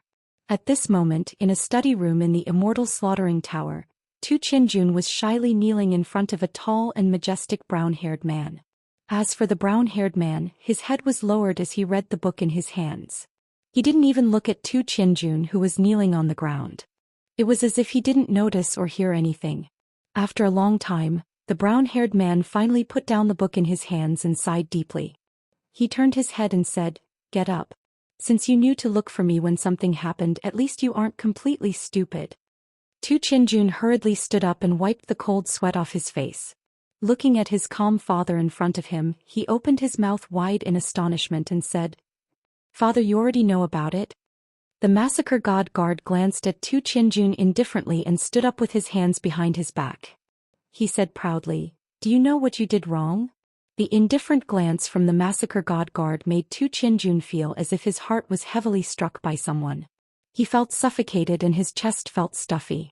After taking 2 deep breaths, his expression became even more bashful. He carefully said, "Qinjun knows his mistake. I shouldn't have sent people to ask Yao Kaka and Brute Gon to kill Yi Qinghan. I have violated the rules set by the Divine Master and made things difficult for you, father. Idiot." The massacre god guard didn't wait for Tu Qinjun to continue speaking. He suddenly turned his head and scolded, "I have been wise my whole life. How did I give birth to such a stupid fellow? Father, please tell me." The massacre god guard scolded angrily. Tu Qinjun's expression immediately changed. When he was young, he had done something stupid. His father had dropped him on a tree for more than 10 days. That experience made him extremely fearful whenever he faced the massacre god guard. Now that the massacre god guard suddenly became angry, he hurriedly knelt down again and lowered his head, not daring to say anything else. "You sent people to kill a Yi family's young master. Although you were wrong, I don't blame you for being hot-blooded and aggressive.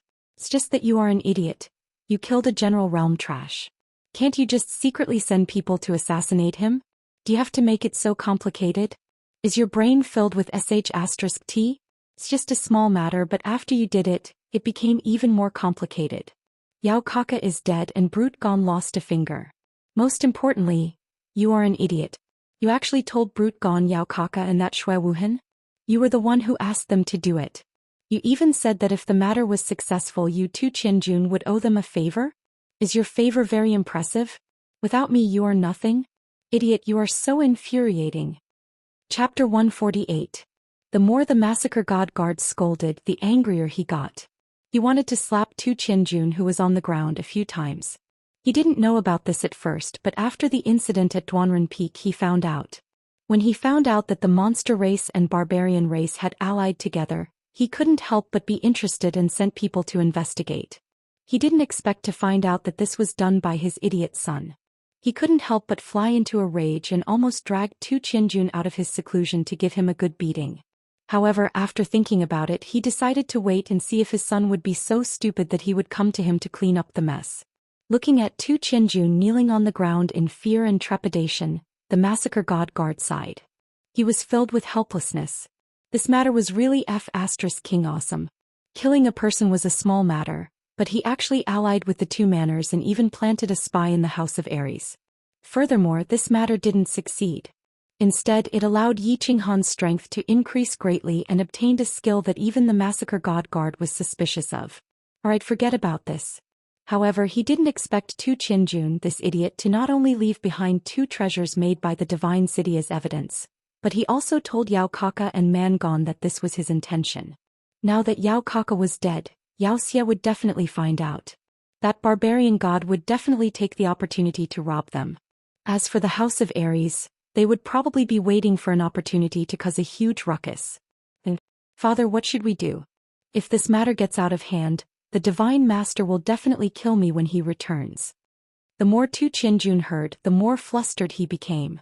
Thinking about the terrifying methods of that powerful man in the Divine Master Mansion, his heart turned cold and his limbs trembled. Useless trash. You haven't even learned 1/10 of my bearing and 1/100th of my intelligence. You must be calm in everything. Even if the Divine Mountain is pressing down on you, you won't change your expression. The massacre god guard shook his head and sighed. It was as if he was considered calm when his expression changed. He picked up the tea on the table and took a sip before saying again, "It's just a small matter and you're already this scared? What achievements will you have in the future?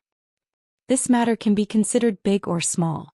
The main thing is that you left behind your name and evidence. Otherwise, nothing would have happened. Listen, I'll make some arrangements later. First, tie up the messenger. Then tie up the Emperor Realm martial artist from the War God Manor who betrayed us as well. Cripple his cultivation and break his meridians. Make sure that after the prefecture battle ends, when the soldiers from the 3 manors teleport to the Divine City, they'll still be alive, but they won't be able to speak. Second, tell Xianxia that his son was killed and wants revenge. Yao Divine City Overlord. Yao Lord. That Yao God. Xia person God Yao person. Demon God, God was. God. Long Yao person on. Xia person and he Yao Xing Long God, 3rd dragon and he Zhen. After he 2, and 2 God Xia 2, Lord. 2 of 2 person and 2 T. He 2 Yao 2 after the God. Tuesday. After listening to the God Massacre Guard's words, Tu Qianjun finally understood his father's arrangement. He couldn't help but admire the God Massacre Guard. The first reason was probably to arrange for 2 scapegoats to replace Tu Qianjun in dealing with the questions and disturbances from the 3 prefectures. The second reason was that Yi Qinghan's strength had advanced too quickly and was too terrifying. Moreover, he was definitely being targeted by Yi Qinghan. His father wanted to kill him with a borrowed knife and completely eliminate Yi Qinghan. Moreover, he wanted to borrow the knife openly and righteously. Third, since his father knew what he had done, the God Massacre Guard would definitely know. The reason why the God Massacre Guard didn't send anyone to arrest him was probably because of his father. If Tu Qianjun took the initiative to ask for forgiveness, the God Massacre Guard would definitely not kill him. After thinking through everything, Tu Qianjun's body relaxed. He couldn't help but admire the God Massacre Guard who was sitting at the side of the table and continuing to read. It was such a complicated matter, but the God Massacre Guard was able to settle everything with just a few simple words. The older the wiser. Tu Qianjun didn't say anything else. He knelt down again and bowed deeply. He turned around and walked out. At least he isn't that stupid. The God Massacre Guard looked at Tu Qianjun's back and shook his head. Suddenly he shouted again, "Someone go and investigate Yi Qinghan's body fusion. Such a terrifying technique shouldn't appear in the Fire Dragon dimension. What kind of secret is it hiding?" As the God Massacre Guard shouted, a golden-robed man suddenly appeared. He didn't say anything and only cupped his hands at the God Massacre Guard. After listening to him, he quickly disappeared. Hades Island.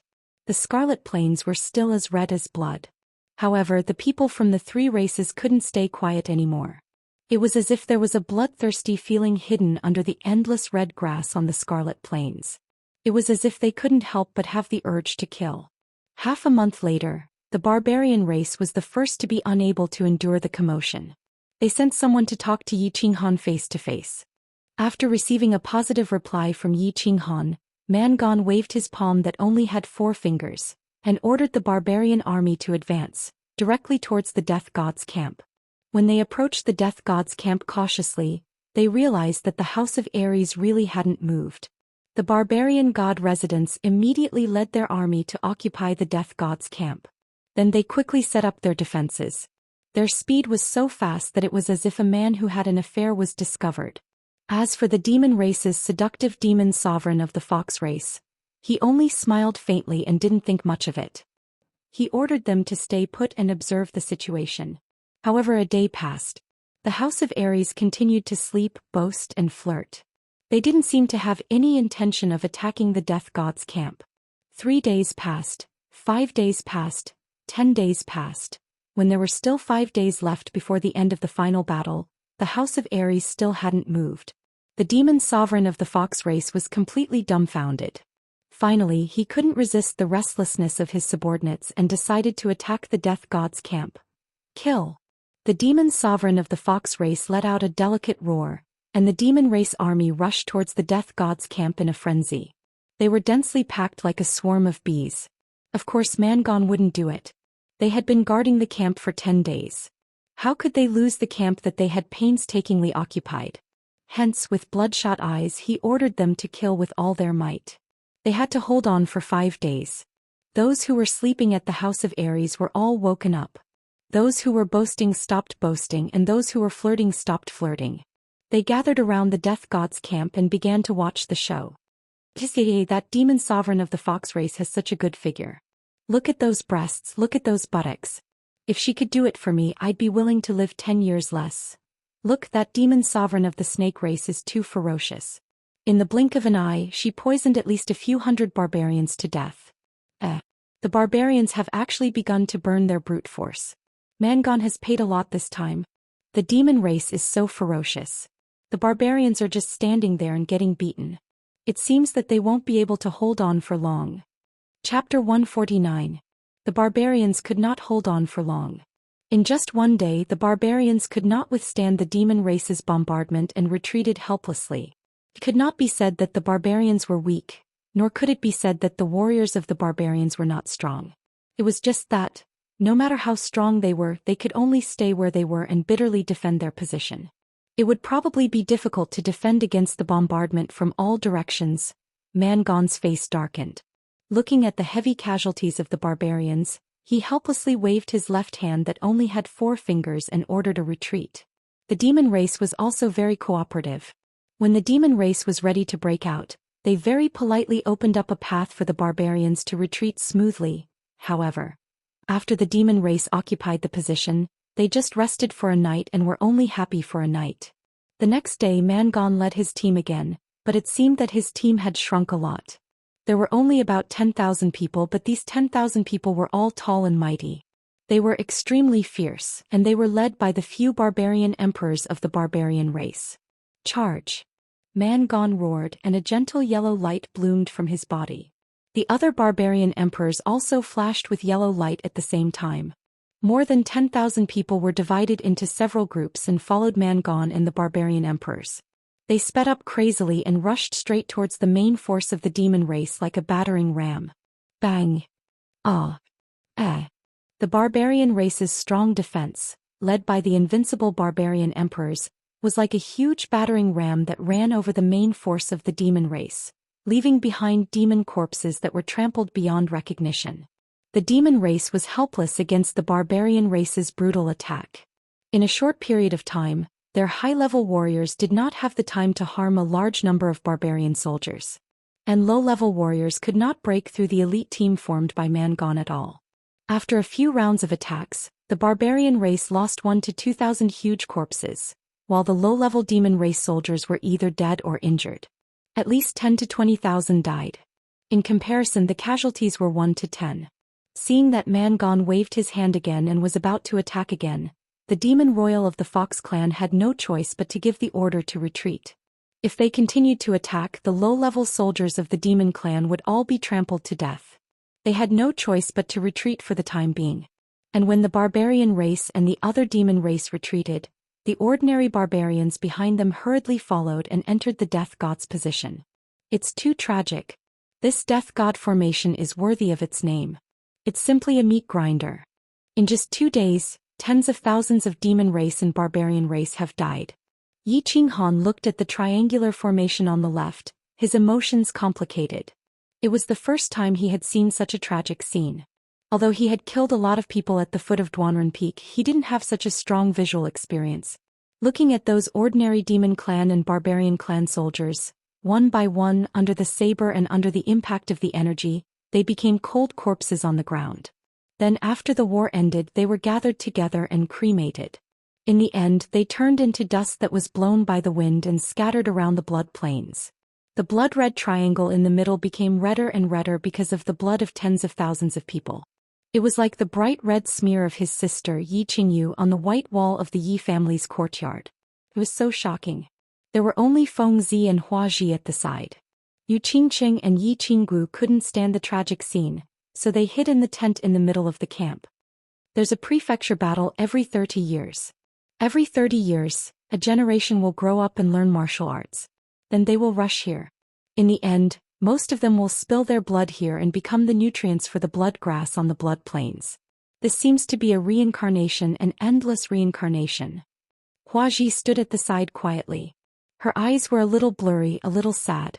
Feng Zi also touched her nose and said embarrassedly, "The bigger the battle, the greater the hatred. The more hatred, the more we have to fight. This is also a reincarnation. This is the fate of the fire dragon continent." Yi Qinghan sighed softly and looked up at the sky. He seemed to be looking for the giant hand in the sky that controlled the fate of the fire dragon continent. However, the sky was gloomy and the wind was neither light nor light. The massacre was still going on. People were still dying. The monster race and the barbarian race became braver and fiercer as they killed. The more they killed, the redder their eyes became. They seemed to have turned into two bloodthirsty beasts. They bit each other, not caring about their own injuries. They tried to defeat the other party in the end, even if they only had one soldier left. There were no eternal friends or enemies in the world. There were only eternal interests. The monster race and the barbarian race, who were allies not long ago, suddenly became mortal enemies. They even went crazy. 4 days. Only 4 days. The monster race and the barbarian race actually attacked each other 6 times. More than half of them were killed or injured. Almost 100,000 heroic souls were left on the blood plains. The whole blood plains was filled with a strong smell of blood. It seemed that the sky and the earth couldn't be seen and only blood could be seen. The last day of the great battle was approaching. The sky above the blood plains seemed to be especially gloomy. The wind started to blow. Kill. Mangon's big bald head was no longer bright. His eyes were bloodshot. After several days of continuous battles, not only did his allies make him feel tired, but it also made him extremely excited. It seemed that the more he killed, the more he wanted to kill. It seemed that the pleasure of killing was even better and more exciting than fooling around with the barbarian girls. Although he subconsciously thought that the barbarian race had left many of his people on the blood plains. But when he saw the death god's position, which had not dried up yet, his mind was filled with only killing and killing. It's the last day. Kill all these monster race people in front of me, then I can return to the barbarian race in glory and receive the warm welcome of my father and my people. I can wait for countless barbarian girls to show their flowers and virginity. Kill, let the storm come more fiercely. Mangon directly gave the order to attack. He wanted to take the position at all costs until everyone died. The fox demon queen looked at the aggressive barbarian race and smiled disdainfully. She also gave the order to defend to the death. Her charming peach blossom eyes gradually became fiery. Recently she didn't know what she was doing, but her mind always had a hint of restlessness to kill people. It seemed that killing people, could make her feel more refreshed than seducing the inexperienced youths in her race and enjoying the first time in their lives. And since this feeling was so wonderful, then let this wonderful time last a little longer. Kill. Kill. Crazy, crazy, they've all gone crazy. Chapter 150. Yi Qinghan looked at the scene in front of him and resisted the urge to rush up and kill as well. He bit his lower lip and forced himself to be clear-headed. Looking ahead, the demon race and barbarian race were caught in an endless and horrifying battle. He actually became very agitated, as if he didn't like this hellish scene. He felt very uncomfortable. What's wrong, young Master Han? You can't bear to see the two races killing each other? You're too kind. Think about it, the demon race and barbarian race killed us themselves. I can't wait for all of them to die. Feng Zi saw Yi Qinghan's strange behavior and tried to console him. Yes, it's better for all of them to die. Why don't we wait until they're almost done killing, then go and finish them off? Hua Hua said darkly. No matter what, they're all living beings. Yi Qinghan sighed. He was a little disappointed and lost. Just then Long Xinan walked over slowly and continued Yi Qinghan's words. Yes, it's too horrifying. Young Master Han, when should we attack? Wait until they're almost done killing? Yi Qinghan didn't speak. He only shook his head slightly and slowly closed his eyes, as if he couldn't bear to watch any more. After a long time, he sighed deeply again and opened his eyes. There was a flash of decisiveness in his eyes. He turned to the three of them and said, Young Lady Long, come with me to that side.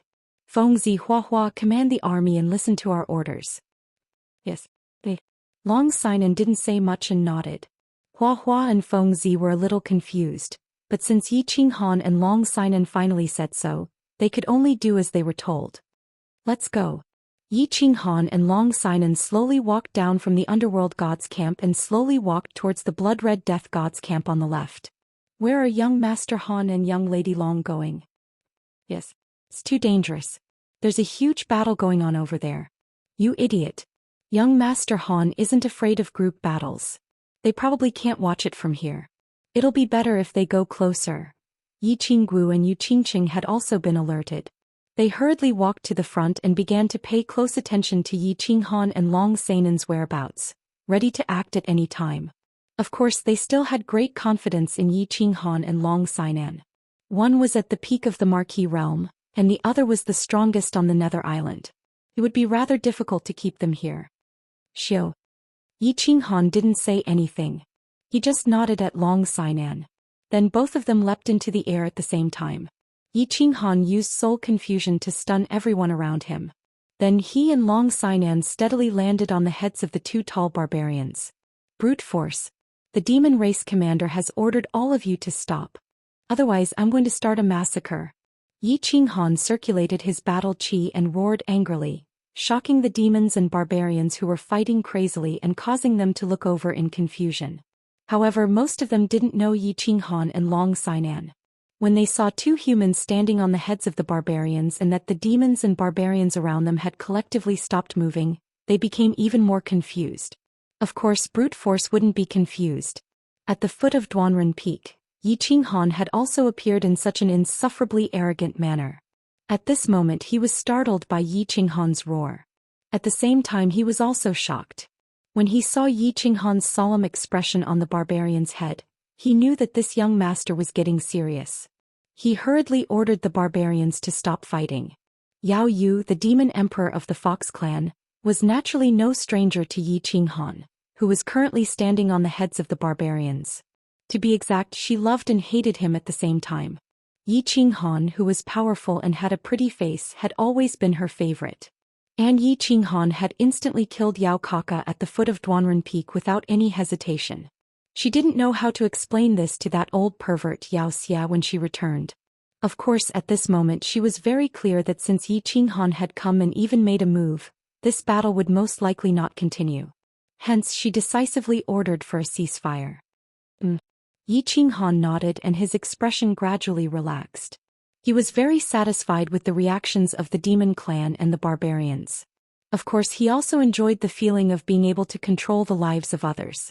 Once upon a time his fate had been completely controlled by others.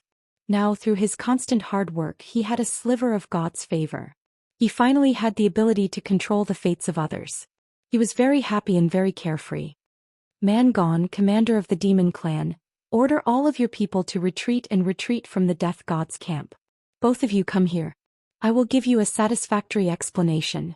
Otherwise, I will lead the entire army of the House of Aries to attack both of your clans. Yi Qinghan said again, then nodded to Long Sinan. The two of them turned around and leaped, landing in front of the death god's camp. They quietly waited for Mangon and the commander of the demon clan to arrive. Mangon touched his big bald head. Looking at the empty middle finger on his right hand, he helplessly ordered his troops to retreat. To him, Yi Qinghan's threat was like a sharp sword hanging over his head. Could cut off his life at any time. To this young master he did not dare to say anything. At least he did not dare to say anything on Hades Island. Yao Yu twitched her delicate nose, and her two pointy ears perked up slightly. Without much hesitation she immediately ordered her subordinates to retreat. The demon clan was a little confused by this temporary commander's order. Since when did they have to retreat just because a human said a few words? Why did they have to listen to that human? However, under the loud shouts of more demon sovereigns, they had no choice but to retreat from the death god's camp. Yi Qinghan calmly stood in front of the death god's camp. He looked at Mangon and 3 man sovereigns rushing over from afar. On the other side, a seductive demon sovereign was also slowly walking over with 2 demon sovereigns. Yi Qinghan smiled and felt a lot of emotions. More than a year ago he had been bullied by the Yi family. However, he did not dare to speak up. In the barbaric mountains he had been surrounded by Shui Yi and the others and had almost died. Not long ago he had been pursued by the joint forces of Yao Kaka and Mangon. He had almost entered the tiger's den and had narrowly escaped death. However, at this moment he could stand proudly in the face of thousands of troops. He could obediently let the demon clan and man clan armies stop fighting and make peace with his orders. He could make the important figures of the demon clan and man clan walk over obediently with flattering smiles. The river flows east for 30 years and the river flows west for 30 years. The heavenly Tao is unpredictable and the affairs of the world are ever-changing. My lord Mangon is here to listen to your orders. Mangon forced a smile. After passing by Duanren Peak, Yi Qinghan had defeated thousands of troops. He was already satisfied. After Yi Qinghan had extorted him to the point that he was only left with his underwear, Mangon had already decided that Yi Qinghan was not someone to be trifled with. At this moment, of course, he had to speak carefully. Yao Yu of the demon clan greets young master Yi Qinghan. Yao Yu seemed to have figured out Yi Qinghan's identity. Her pair of peach blossom eyes were extremely seductive. Her 2 towering breasts stood proudly as if she was subtly seducing Yi Qinghan. Of course, Yi Qinghan was a virgin who had never seen a woman before.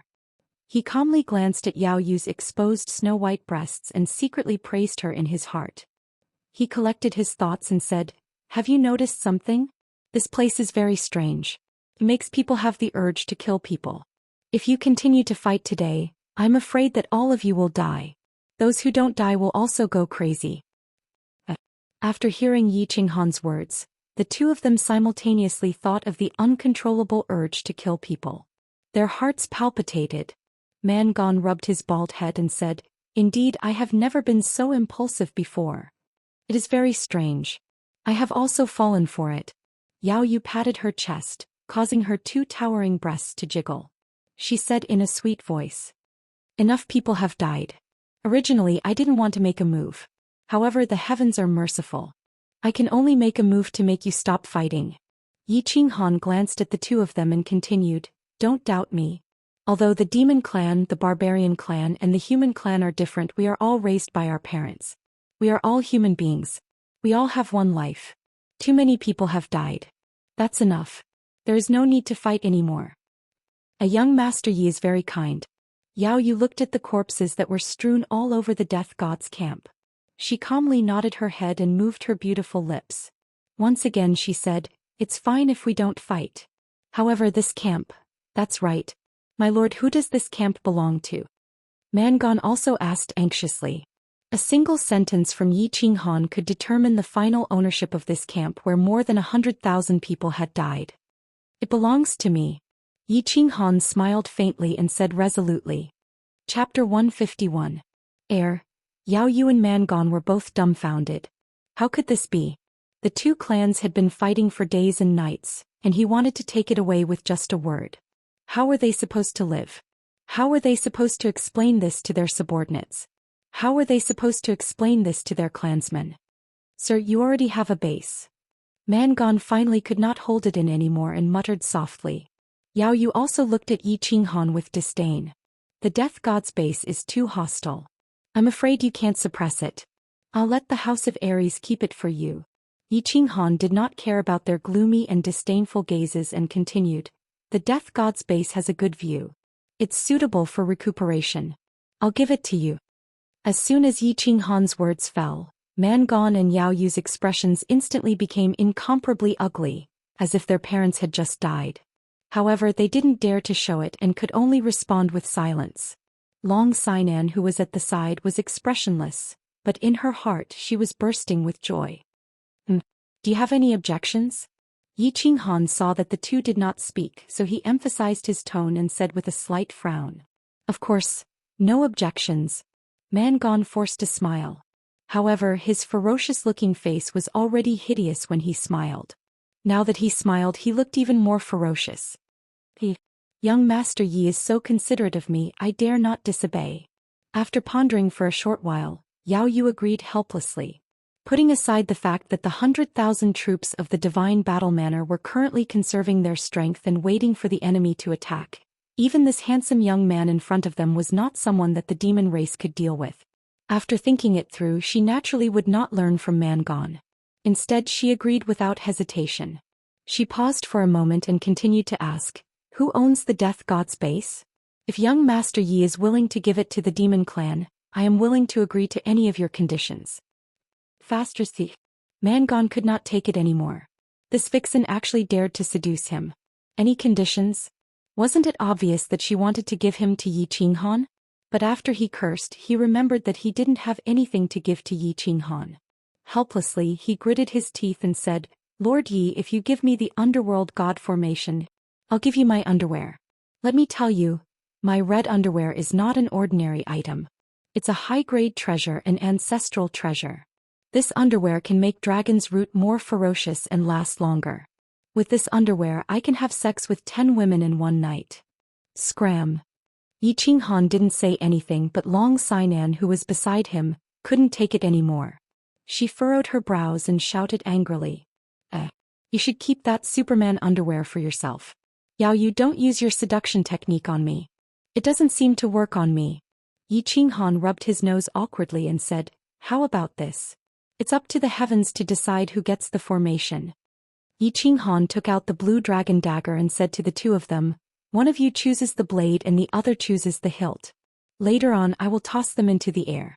Whoever lands first will be the winner. Of course, no one is allowed to play any tricks. Otherwise it will be considered a loss. How about it? Good. It's finally fair. I choose the blade. Mangon nodded. He didn't have to give up his ancestral treasure and could obtain the formation fairly. Of course, he didn't have any objections. I also agree. I'll choose the hilt first. Yao Yu looked at Yi Qinghan resentfully, as if blaming him for not knowing how to be tender to the fairer sex. Shio. Yi Qinghan didn't waste any time and directly tossed the dagger into the air. Under his control, the blue dragon dagger spun back and forth rapidly and flew up into the air before falling rapidly. Bang! The blue dragon dagger landed heavily on the ground. In the end, it was the hilt that landed first. Everyone present could clearly feel that it was normal for the blue dragon dagger to land on the ground. No one was cheating. The formation of the underworld god belongs to me now. Thank you, young master. What I said just now still stands. Big sister will wait for you tonight. Yao Yu was in a great mood. She laughed delicately and made another tempting invitation before leaving with her people. Mangon's face was as black as a sheet. When he saw that Yi Qinghan was about to leave, he hurriedly ran a few steps behind him and pleaded. My lord, is my red underwear really not bad? Why don't you reconsider? If you give me the formation of the underworld god, I'll strip it for you now. Why don't I call out 10 barbarian girls to do it for you? You can decide after you see the results. Get lost. Night gradually fell. The silver moon in the sky sprinkled silver light on the scarlet plain, making it look especially strange and mysterious. Tonight all the humans, demons and barbarians in the Scarlet Plain couldn't sleep. They looked at the blazing fire in front of the Scarlet Plain, burning countless barbarian and demon corpses, taking away countless lives that were still alive during the day. The blazing fire illuminated everyone's faces, revealing their hidden sorrow. The prefectural battle would come to an end tomorrow. Tomorrow they would be transported to the spacious Plaza of Honor in front of the Divine City. In this year, countless people had experienced life and death, happiness, pain, and the most important battle of their lives. They had experienced a trip to the Nether Island that they would never forget for the rest of their lives. Long Xian had experienced the first battle in her life. She had experienced the worry and urgency before the battle, the anxiety and worry after losing the battle, the regret and helplessness after losing the battle, and the joy and surprise after escaping from death. Xianxia had experienced the most important battle of her life. She had fought against the enemy in Xianxia. In the end she had won the victory and won Xianxia's heart. Xianxia had experienced the biggest turning point in his life.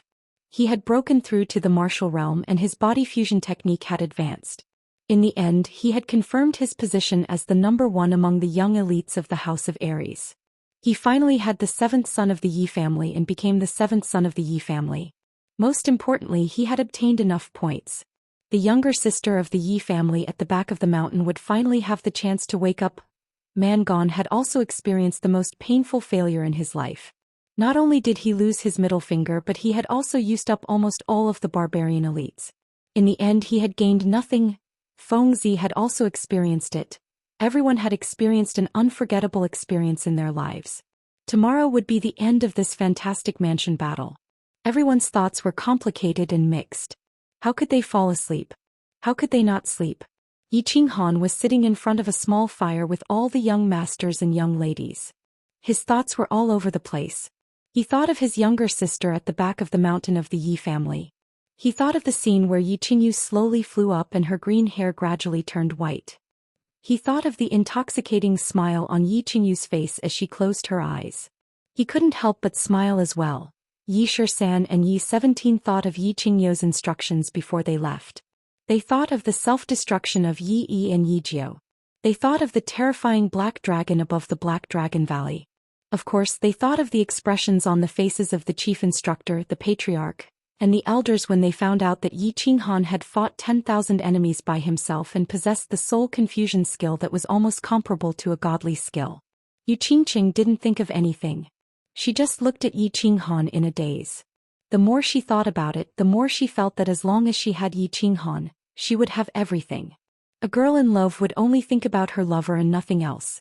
This was a common problem for all girls. Of course, Xianxia, the saintess of the Yu family, was no exception. Long Xian and Fengzi Wuxia. Many people were thinking about tomorrow. Tomorrow they would be transported to the Divine City. When the elders of the various clans received them in the Divine City, they wondered what kind of expressions they would have when they learned that they had obtained the final victory and that there were only a few casualties. The night was dark, but the wind started blowing in the middle of the night. The strong wind blew the piles of ashes in front of the death god's camp into the distance, turning them into next year's spring mud. It also blew everyone's thoughts into the distance, into the high and mighty god city in the distance. Chapter 152. Divine City, Yi family's exclusive manor. Xianxia was very nervous. He was a little worried and a little expectant. Originally, there was no need for him to appear here with his status. Every time the elite prefecture tournament ended, most families would only send 1 or 2 Emperor Realm elders to welcome their respective descendants. However, this time was different. This time, the only descendant of the Yi family who possessed a holy beast had been forced to be sent to the death trap of Nether Island. The future hope of the Yi family should have grown up smoothly under the protection of the various elders of the family.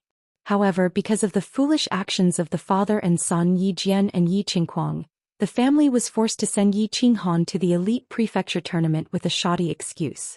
Having experienced 2 elite prefecture tournaments, Xianxia was very familiar with the dangers of the elite prefecture tournament and the various strange occurrences on Nether Island. Therefore, he was very worried that Xianxia would die prematurely. However, he was also a little expectant. He looked forward to the holy beast's growth in the power of blood and fire. Moreover, his precious granddaughter had also gone in this time. Therefore he decided to break the rules and personally brought Yi Ping to welcome the descendant of the Yi family who was about to return. Grand Supreme Elder, I've just received news that Xianxia brought people into the Divine City a few days ago. Their current whereabouts are unknown.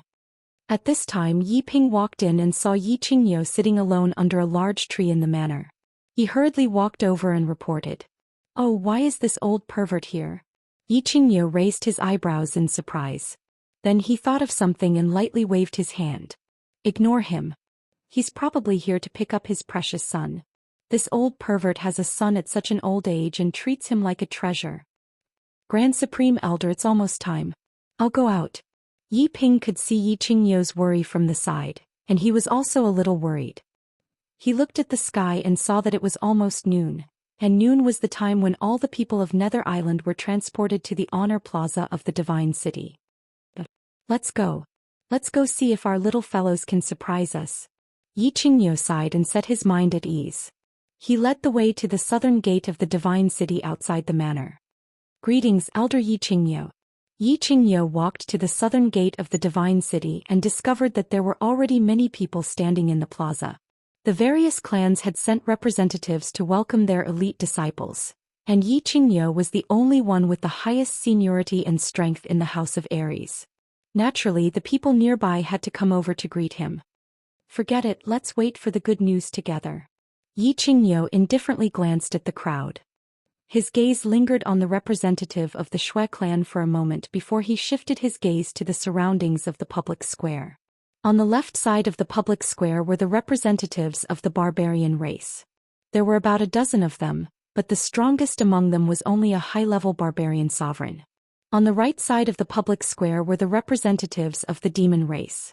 However, Yi Qingyo didn't discover any traces of Xianxia. In front of him was a row of golden-robed men. They were the representatives of the Divine City. Xiao. Xiao. Xiao. At noon, the three super-huge teleportation formations in the square suddenly lit up at the same time.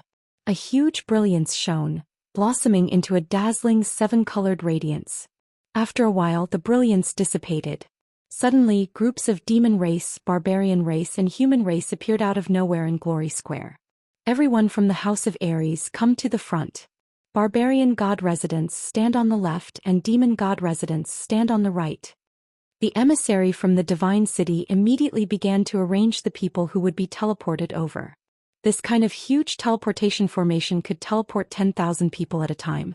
The remaining people would have to be teleported over again. Therefore, the people from the Divine City had to arrange for the people who were teleported over first to leave the teleportation formation so that the next batch could be teleported over. Understood. The first to be teleported over were the lowest-ranked soldiers. These soldiers had obviously received orders from their respective leaders. Under the command of the emissary from the Divine City, they began to move in an orderly manner. Yi Qingyo looked at the dignified and high-spirited soldiers of the House of Aries. His expression suddenly became better. The representatives of the various clans beside him also smiled happily. Anyone who wasn't blind could see this. The morale of the soldiers of the House of Aries was high. They looked dignified and excited. On the other hand, the barbarians and demons were either injured or disabled. Their expressions were gloomy and their footsteps were heavy. One look was enough to tell that the House of Aries had definitely won this prefecture battle. Swoosh. The teleportation formation lit up again. Groups of soldiers from the House of Aries walked out in an orderly manner. On the other hand, the casualties on the side of the demons and barbarians were even higher. Swoosh. The third teleportation formation lit up. This situation confused Yi Qingyo and the representatives of the various clans, because the people from the House of Aries were still the same, 10,000 people. On the other hand, the demons and barbarians only had half of their people. Furthermore, they seemed to have seen a bald man who recklessly searched for information. His middle finger was actually empty. On the other hand, the demons did not see Yao Kaka. Swoosh. The fourth teleportation formation was as they expected. The House of Aries still had 10,000 people, but the teleportation formation on the side of the demons and barbarians did not light up again. The demons were already starting to get noisy. They did not see their saint's son, the leader of the demons, Yao Kaka. Yao Kaka was dead? The people from the demons recalled the abnormal behavior of the saint over the past few days and were even more certain of this. They could not help but feel very conflicted. The saint of the demons had a son at an old age, and Yao Kaka was his lifeblood. It seemed like the demons and humans would have to bear his monstrous anger this time. Swoosh, swoosh, swoosh. What happened next made Yi Qingyo and the others even more dumbfounded. The teleportation formations of the demons and barbarians had long stopped working, but the ones at the House of Ares kept flashing. Furthermore, the people who were teleported out were all intact. There were no injuries at all. It was as if they had just been teleported to the Nether Island. This is strange. Elder Yi, this is too strange. The House of Ares had 100,000 people, but only 80,000 of them were unharmed. No, they teleported out again. There are 90,000 people now. What happened? Did they not fight the final battle? But they were not on the Scarlet Plane, so how could they teleport here in time? What is going on? An emperor-level expert from the Feng clan was shocked. He looked at Yi Qingyo with surprise and doubt, hoping that Yi Qingyo could give him an answer. Let's wait and see. We will know when they teleport over. Yi Qingyo's expression was indifferent. He had the demeanor of a master who would not change his expression even if a mountain was pressing down on him. However, deep down he was extremely shocked and a little worried. Could there be a problem with such a strange situation? Yi Qingyo's worries were completely shattered when the light of the last teleportation flashed. Looking at the two familiar yet strange young girls and boys at the front of the team that had been teleported over, he almost burst into tears. His granddaughter had grown up. The childishness on her face had faded, and she had grown into a big girl. Yi Qinghan had grown darker and taller. However, the occasional glimmer in his clear eyes and the calm smile on his face seemed to be silently telling Yi Qingyo that he had grown up. Let's go and welcome them. Yi Qingyo's mouth twitched and he smiled. Then his smile widened and turned into a chuckle. Finally, it turned into a loud laugh. Very good, they were alive. It was good that they were all alive. Being alive was more important than anything else. Chapter 153. Grandfather. After a flash of light, Yi Qinggu realized that she had arrived at a huge plaza. The troops from the House of Ares were standing neatly on the left. She began to look around in confusion, trying to see who had come to welcome them back. However, a moment later she heard an extremely familiar voice. She was instantly overjoyed and abruptly turned her head to look in his direction. When she saw the familiar bulging eyes of Yi Qingyo, tears immediately welled up in her eyes and she excitedly pounced towards him. Yi Qinghan and the others also noticed Yi Qingyo and the others. They smiled and gestured for Yi Shisan to arrange for the elites from the House of Ares to return, while he, Fengzi, Long Sinan, and the others walked towards Yi Qingyo. Grandfather. Grandfather. Yi Qinggu was like a lost child who had suddenly found her family. She threw herself into Yi Qingyo's arms and cried loudly. Her entire body trembled. All right, my good granddaughter, it's good that you're back, it's good that you're back. You're not hurt anywhere, are you? All right, you won't look pretty if you keep crying. Yi Qingyo said with a trembling voice as he gently patted Yi Qingwu's back. Yi Qingwu's parents had both passed away when she was young. This granddaughter of his had been brought up by him and he had doted on her since she was young. Now that she had been gone for a year, he had been worried about her. It's okay, I'm fine. Everything is fine. I've made grandfather worry. Yi Qinggu slowly regained her composure. When she heard Yi Qingyo's teasing, she finally stopped crying and smiled. She stood up shyly and held onto Yi Qingyo's hand tightly. Yi Qinghan greets the Grand Supreme Elder and all the elders of the family. Yi Qinghan walked over slowly and bowed to Yi Qingyo. Then he cupped his fists at all the elders, but he did not greet the Xue family's elders. Greetings, Elder Yi Qingyo and all the elders. Long Sinan was the second to bow, but she did not greet the Xue family's elders either. Greetings. Fengzi Huahua and Yu Qingqing also came over and bowed.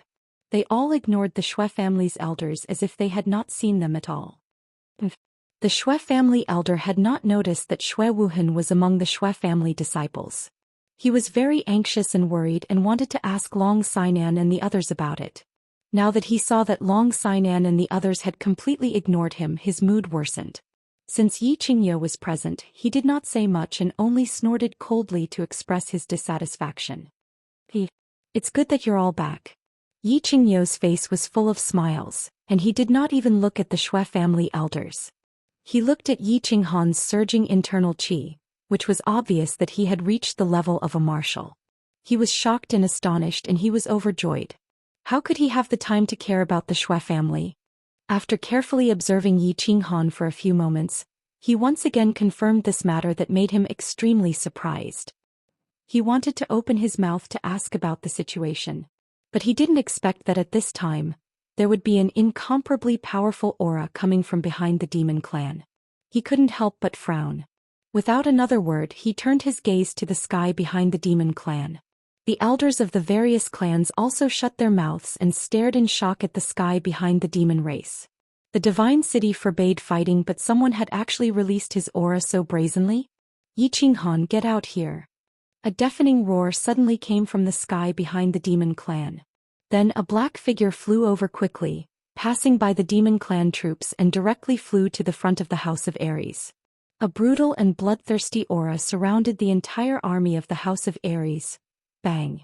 A ray of green light suddenly bloomed. Then a huge green light shield suddenly formed above the army of the House of Ares. It directly isolated the evil aura released by the black figure in the sky, and then slowly flew up. Its eyes were wide open, and its head of white hair danced in the air even though there was no wind. Saint level. Yi Qingyo immediately released his saint domain, protecting all the members of the House of Ares. After Yi Qingyo confirmed that the members of the House of Ares were all fine, he turned to Wuxia and said, "Wuxia, what are you trying to do, you damned lady boy?" Yi Qinghan, Long Xinan, and the rest looked up at the golden-haired demon-like figure in the sky. They could not help but feel a chill run down their spines. The evil and violent aura just now was too terrifying. It was so terrifying that even they did not dare to move. They only felt their bodies turn cold and suffocated. Was the power of the demon clan Saint Venerable so powerful? The demon clan Saint Venerable's golden hair danced in the wind. His eyes were bloodshot and his face was slightly twisted. His blood-red eyes scanned the elites of the House of Ares and said fiercely, "What am I trying to do? Your Yi family's descendants are so strong that you even dared to kill my son? Today I will teach you an unforgettable lesson. Wild bull, get out of my way." Whoosh. Yi Qingyo was a little dumbfounded.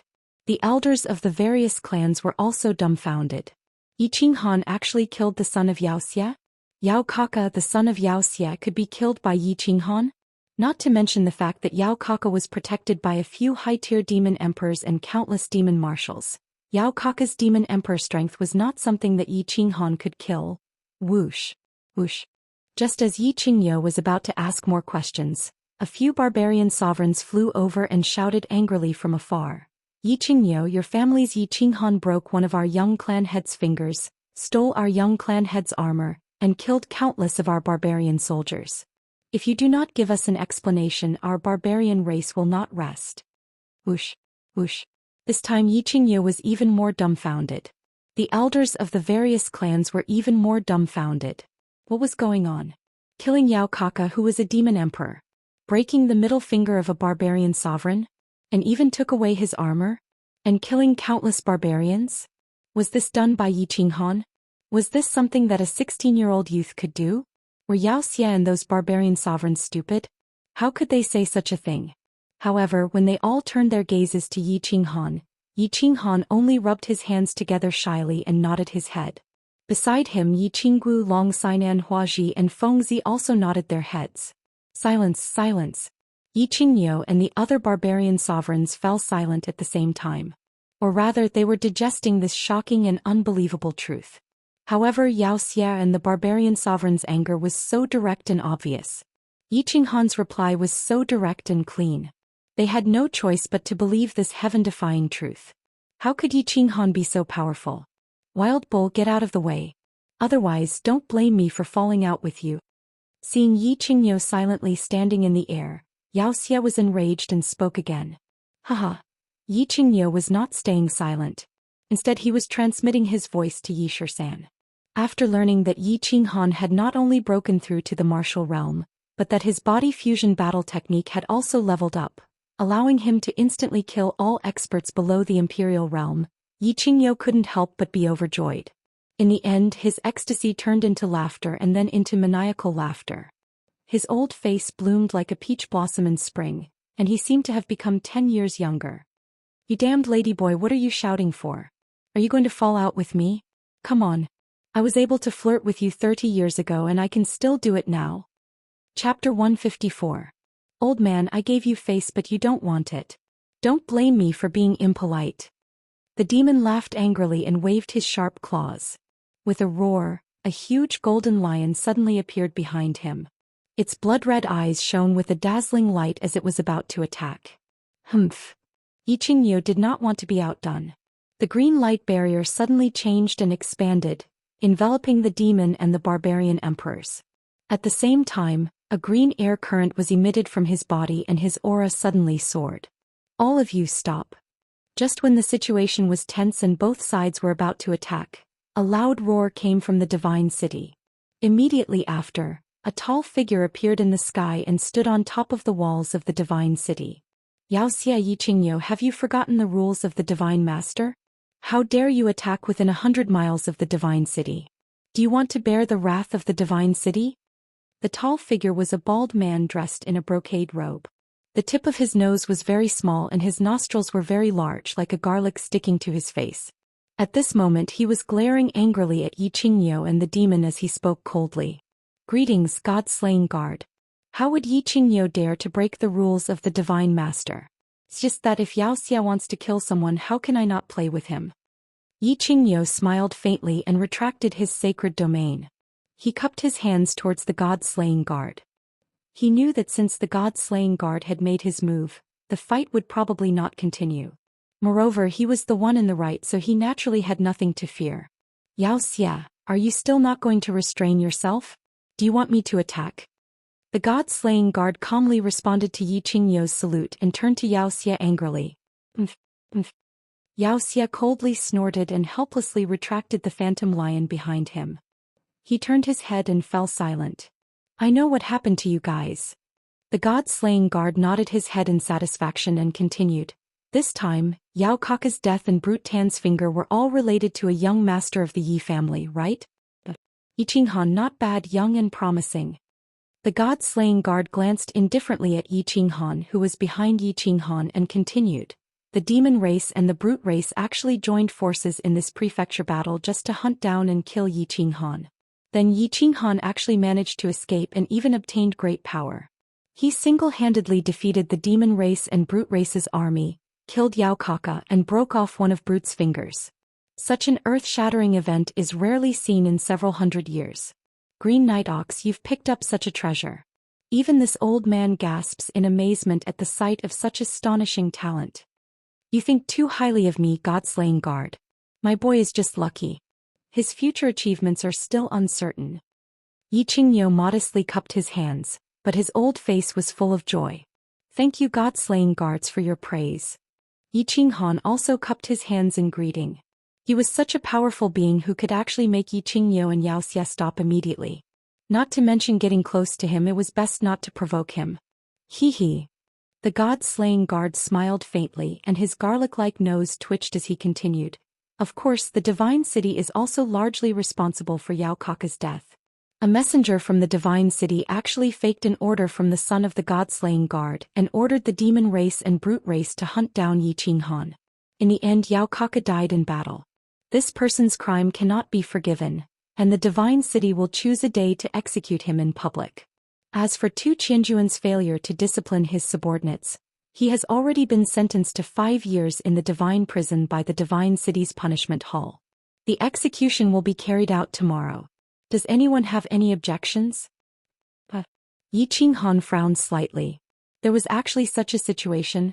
Yiqinghan was actually being hunted down? Or was it arranged by the messenger from the divine city? Was there something fishy going on? However, he did not have the time to investigate the situation at the moment, and the God-slaying guard had gained the upper hand by making a show of strength. He was prepared to kill a messenger from the divine city, and even the only male of the 4 guards of the divine city had been sentenced to 5 years in prison. He could not fly into a rage and could only nod faintly. The elders of the various clans also transmitted a message to their own clansmen in confusion, and started to investigate the situation. Yi Qinghan snorted faintly and his face turned gloomy. Tu Qianjun did not discipline his subordinates strictly? He had killed a messenger and imprisoned Tu Qianjun for 5 years and he wanted to let this matter go?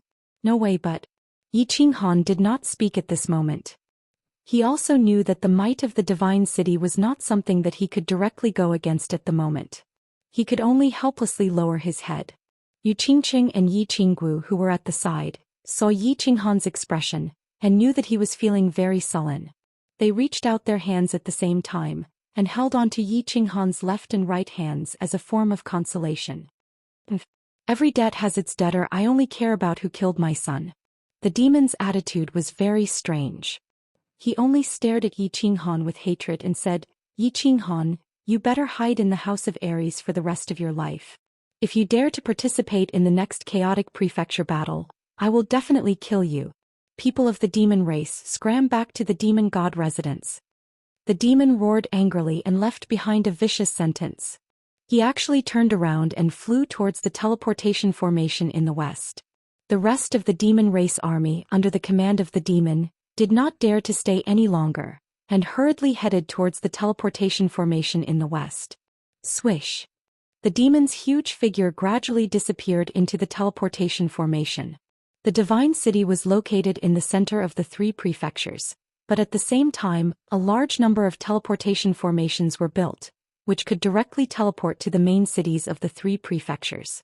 Swish swish, swish. Rays of light flashed and the demon race army was gradually teleported away. They actually did not even want to use their points to exchange for treasures in the divine city, even though they probably did not have many points on hand. This time the House of Aries has won. We will rest for a day and tomorrow we can go to the Immortal Incineration House to receive the rewards for winning the superior prefecture, as well as exchange the points we won for treasures. The god-slaying guard twitched his nose. Now that the matter was settled, he left behind a sentence and flew directly into the divine city. Yi Qinghan, just you wait. A few barbarian emperors also left behind a sentence, turned around and returned to the barbarian race army. After a short rest, the barbarian race army actually headed towards the teleportation formation in the south. Almost all of their rings had been taken away by Yi Qinghan, and they were only left with a few points. Hence, they decided not to exchange for them and directly returned to the barbarian god residence. All soldiers set up camp here. The rest of you follow me to the Yi family manor. Yi Qingyo let go of his previous unhappiness, landed slowly and laughed loudly as he gave the order. Yes. The 100,000 soldiers roared in unison and quickly got to work. This time not only did the House of Aries suffer very few casualties, but it was also a complete victory. Since they had collected most of the points from the demon race and barbarian race, it could be said that they had a great harvest. What is that? Yi Qinghan, have you seen my young master and the elites of my family? Just as everyone was about to follow Yi Qingyo into the divine city, the anxious voice of the Shui family elder came from behind. Fuohan. He's dead. Yi Qinghan looked at the Shui family elder indifferently and with a frosty expression he said coldly, of course even if he is not dead, if I see him he will undoubtedly die. Chapter 155. Divine City in a secret room of the Yi family's manor.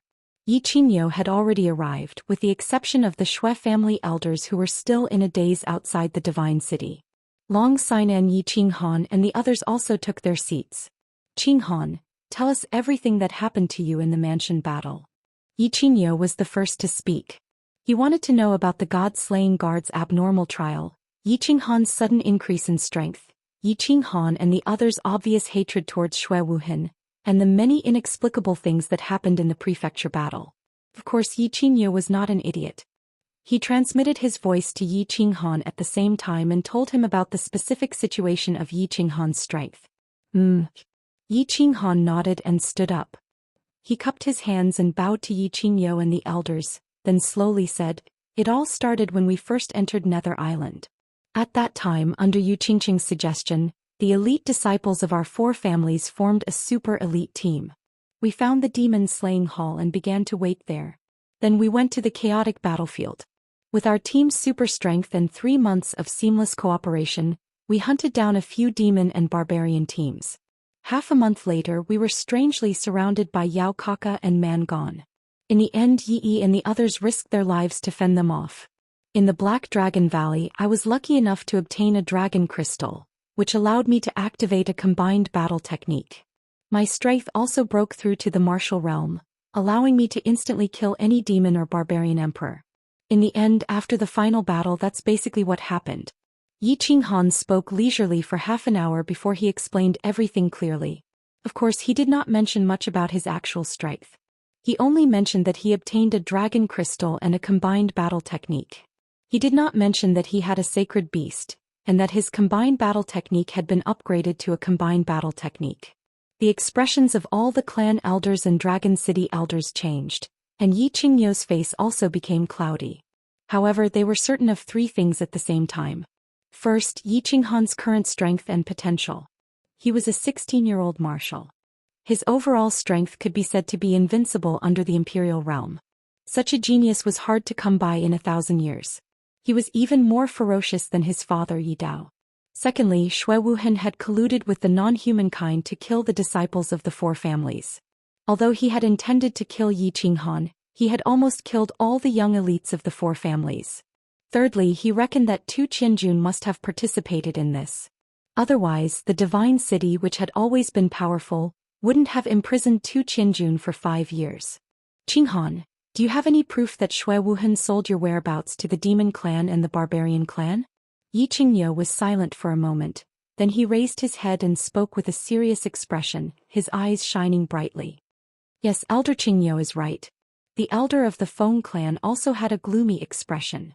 This was not a small matter. If it was true, then the implications were very deep. The other elders also had serious expressions. They stared closely at Yi Qinghan's face, waiting for his answer. Of course I do. Yi Qinghan nodded and took out a small transparent bottle from his bosom. Inside the bottle were the remains of a few transparent insects that had been broken into 2 halves. Opening the bottle, he poured the insects on the table. Yi Qinghan looked at Long Sainan and the others again and said, "Also, I personally asked Man Gong about this matter and obtained his confirmation." At that time, young lady Long Hua, Qing Zi, Feng Zi, and all the leaders of the elite teams of the House of Aries were present. They can all testify. After hearing Yi Qinghan's words, Long Sainan's group immediately responded and stood up. Long Sainan represented them and said, "We can testify for this matter." Man Gong also told us that Shui Wuhan gave him and Yao Kaka a positioning crystal through the people of the Divine City. After that, Shui Wuhan suddenly disappeared, and there's no news of him even now. Yi Qingyo snorted. His left hand, which was holding onto a chair, suddenly exerted force. The left armrest of the chair was instantly shattered. His eyes bulged and the skin on his face twitched. Like an enraged bull, he angrily shouted, "The Shui clan is so bold. Not long ago they crippled a jade spirit physique of our clan. Now they dare to ally with the foreign races to kill our clan's successor? Has it been a long time since Drifting Blood has appeared in Drifting Snow City? Does the Shui clan want to completely erase their name from the House of Aries? The Shui clan is too bold. Right now I will definitely report this to the clan leader. Then the clan leaders will discuss this. How dare the Shui clan ally with the foreign races to kill the future successors of our clans? It seems like the Drifting Snow City wants to go against the entire House of Aries." The female elder of the Yu clan was the second to speak. After confirming the relationship between Yi Qinghan and Yu Qingqing, and knowing that Yi Qinghan was so powerful, she quickly decided on a strategy to rope in Yi Qinghan at all costs. Yi Qingyo represented the Yi clan as the direct victim. There were some things that she did not dare to say. But she could say it, and she did so without hesitation. Her goal was to make the Feng clan, the Hua clan, and the Dragon City express their stance. This is a very important matter. I do not have the right to express my stance. But since Shui Wuhan has done something that cannot be tolerated, the clan leader will not tolerate it. And I personally feel that the Drifting Snow City should be bleeding. Although the elder of the Feng clan did not speak on behalf of the Feng clan, she immediately expressed her stance. Shui Wuhan must be killed. As for the matter regarding the Shui clan, the patriarchs of the great clans must discuss it together. The elder of the Hua clan spoke vaguely. This matter was too important and she did not have the authority to speak. Of course Shui Wuhan must die. As for the matter regarding the Shui clan, everyone should not be angry. Let's gather the patriarchs and the palace master to discuss it before making a decision. Dragon City's stance was impartial and he expressed his stance objectively. Alright. Then let's send the order. Find Shui Wuhan first. The Yi clan will offer a treasure weapon as a reward for Shui Wuhan's whereabouts. Yi Qingyo nodded slightly. It was already good enough that the representatives of the great clans had expressed their stance. As for whether or not to flatten the drifting snow city, such an important matter still needed the palace master and the patriarchs of the great clans to decide. Yi Qingyo immediately posted a sky-high bounty on Shui Wuheng's whereabouts. That was a treasured tool. That was a treasure that could be exchanged for half a small city. 4 high-level warriors, crystal coins and purple crystal coins could no longer be considered wealth. Only spiritual weapons, treasured weapons, spirit pills, rare medicinal herbs, and special treasures could be considered valuable treasures. Yi Qinghan sighed inwardly as he watched the elders of the great clans act in such a manner. He had originally thought that since he had such an important piece of evidence and had personally gone to the barbarian race's base camp to let Long Sinan and the others obtain incomparably accurate evidence, it would be enough to plunge the Shui clan into eternal damnation. However, it seemed that this matter was rather complicated and there might be more twists and turns. Long Sinan, Hua Hua and the others were already of one mind with Yi Qinghan. When they saw the elders of the great clans express their stance and saw Yi Qinghan's face gradually turning gloomy, they could not help but feel anxious. Feng Zi and the others discussed in a low voice. Then she stood up and ignoring the Feng clan elder's gaze said loudly, "Young Master Han, don't worry. Shui Wuhan has schemed against us and committed such an intolerable act. When we return we will definitely report this to our respective patriarchs. We will not rest until the drifting snow city's blood is spilled." Chapter 156. That afternoon, everyone chatted for the whole afternoon. Then Yi Qingyo had a private chat with Yi Qinghan for a long time. He asked about the details of how the House of Aries' strength had increased by leaps and bounds. Yi Qingyo was so happy that his face bloomed. That night, a banquet was held in the Yi family's manor. Together with the young masters and leaders of the various clans who had participated in the House of Aries battle, there were a total of 100 people. The banquet was held at dozens of tables to celebrate the House of Aries' victory. Of course, the House of Aries had a great victory, but they still held a banquet in the Yi family's manor. Moreover, Yi Qingyo was famous for being stingy and extorting people. Of course, there was another meaning to this. It was to celebrate Yi Qinghan's sudden increase in strength and that the Yi family had a peerless genius that hadn't appeared in 1,000 years. They drank with the Yi family. Of course, Yi Qingyo and Yi Qinghan were the hosts. Yi Qingyo's strength and seniority were the highest, so naturally no one dared to twist his whiskers. However, Yi Qinghan was different. Countless people came forward to toast him for all sorts of reasons, causing Yi Qinghan to be unable to distinguish between North and South, a 16-year-old martial realm warrior. This kind of talent hadn't appeared in the House of Aries for hundreds of years.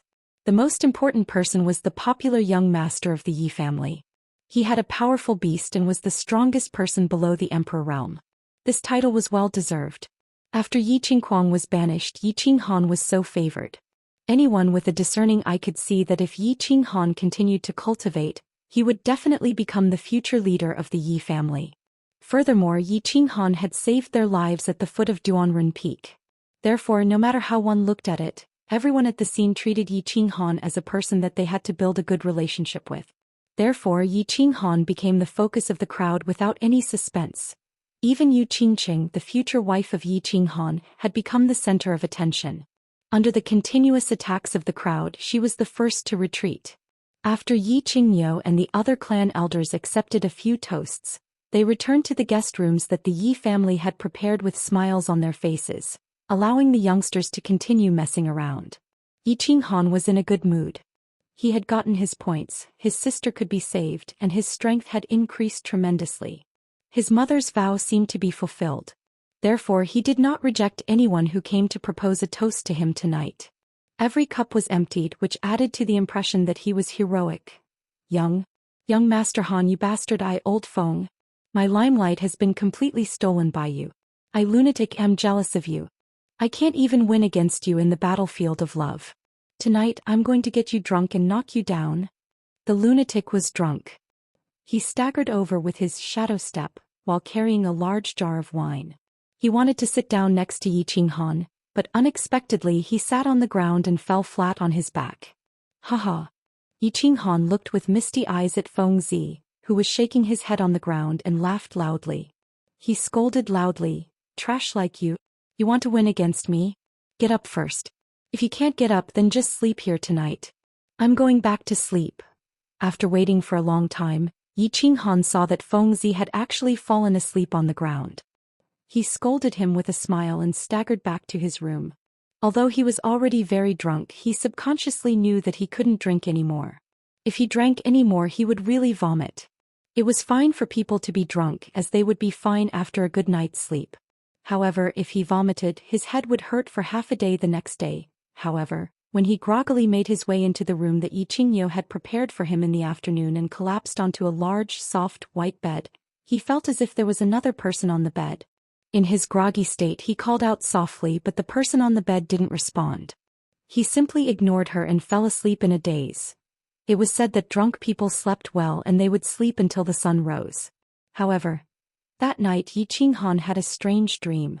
In his dream, he seemed to have returned to the back mountain of the Yi family. He saw that Yi Qingyu had woken up, and she was crying and laughing as she threw herself at him. She hugged him tightly and didn't let go for a long time. Then the scene changed. The back mountain of the Yi family suddenly changed to the foot of Duanren Peak. Yu Qingqing threw herself into his arms without hesitation. He hugged Yu Qingqing's slender waist and smelled the faint peach blossom fragrance from her green hair. Finally, the scene changed again. He was still holding a woman in his arms, but the woman was a naked woman. The scene also changed to the big bed in the backyard of the Dark Moon Inn in the Savage City. He began to caress the voluptuous and soft body of the coquettish proprietress. Then he crossed over, got on the horse and began to gallop to his heart's content. Then he slowly woke up. The scene changed again and he was in the guest room of the Yi family's manor in the God City. The pink bed had changed into a soft white bed. However, in a daze, Yi Qinghan felt that the scene kept changing, but he was still hugging a woman in his arms. Why was this woman not wearing any clothes? And why did she look so familiar? He looked at the bed, at the pure and beautiful face. He looked at the faint traces of tears on the pretty face, and at the frowning brows that were slightly pained. He looked at the naked upper body of the girl on the bed, and the two huge peaks on her chest were covered with dark red love bites. Yi Qinghan felt as if he had been struck by lightning. His hair stood up straight.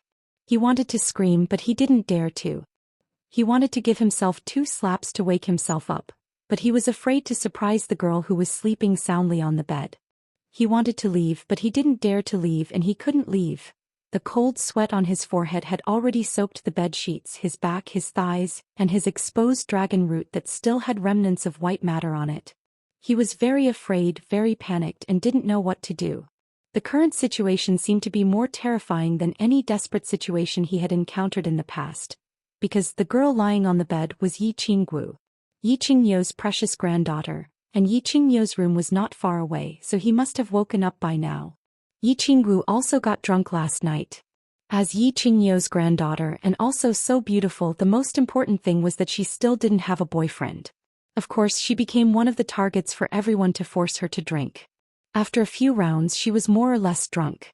Originally, she didn't have the habit of being forced to drink, but when she saw Yu Qingqing and Yi Qinghan together last night, she felt an indescribable sadness in her heart, and wanted to get drunk. But unfortunately, Yi Qinghan and Yi Qingwu's rooms were arranged next to each other. So in a daze, Yi Qingwu didn't even know that she had entered the wrong room. Last night she also had a dream. She dreamed that Yi Qinghan married her, bowed to heaven and earth, entered the bridal room, and even did something shameful that made her feel both pain and love.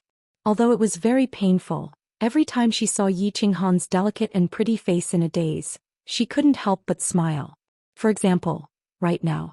She opened her eyes slightly and looked at Yi Qinghan's naked upper body, who was looking at her with tender feelings, and she couldn't help but smile shyly, but after a moment her smile immediately froze. Looking at her naked upper body, looking at Yi Qinghan's naked upper body, she hurriedly pulled the blanket to cover herself, opened her mouth wide and prepared to scream with all her might.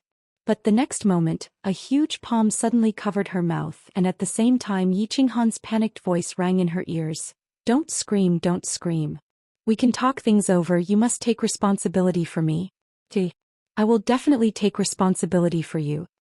Chapter 157. Don't scream, Grandaunt. If your grandpa hears it again, he'll kill me. I know you're very excited right now, and I'm very excited too. Not excited. What did you call me again? Oh right, I'm very flustered, we're all flustered. Actually, this matter. I don't know what I'm doing either, I said it wrong again. Anyway, I'll take responsibility for you. Don't scream, okay? Anything can be discussed as long as you don't scream. If you agree, blink a few times and I'll let go of my hand. Yiqinghan stared blankly at Yiqinggu, not knowing what to do. Then he realized that Yiqinggu had suddenly woken up and even smiled at him. At that moment he was a little dumbfounded and even more confused. However, when he saw Yiqinggu suddenly pull up the blanket to cover the beautiful view of her chest and open her mouth wide to scream, he suddenly woke up. Where was this place?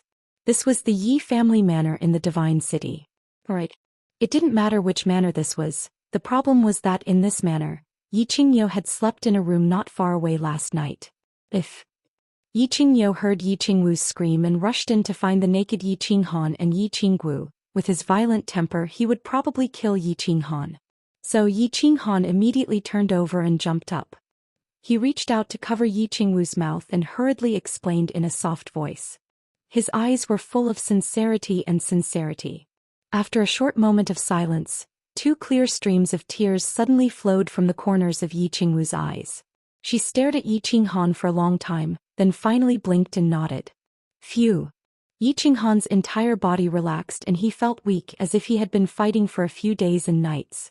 Seeing that Yiqinggu nodded with certainty, he slowly loosened his palm. However, he did not dare to quickly retract his hand.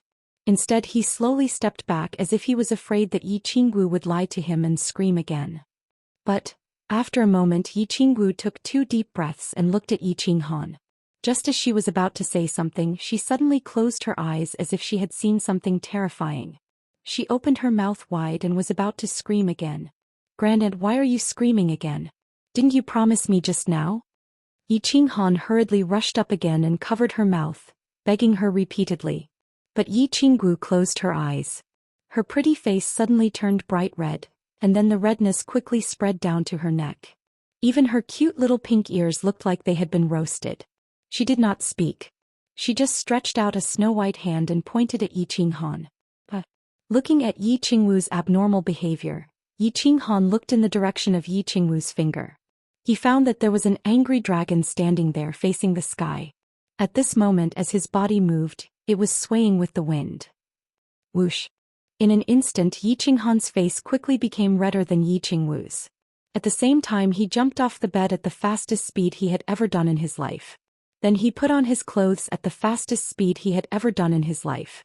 He picked up the clothes that were scattered on the ground and put them on. Oh, I've put on my clothes. You should put them on too. Don't catch a cold. Yiqinghan put on his clothes and looked at Yiqinggu, who was covering the quilt and lowering her head in silence.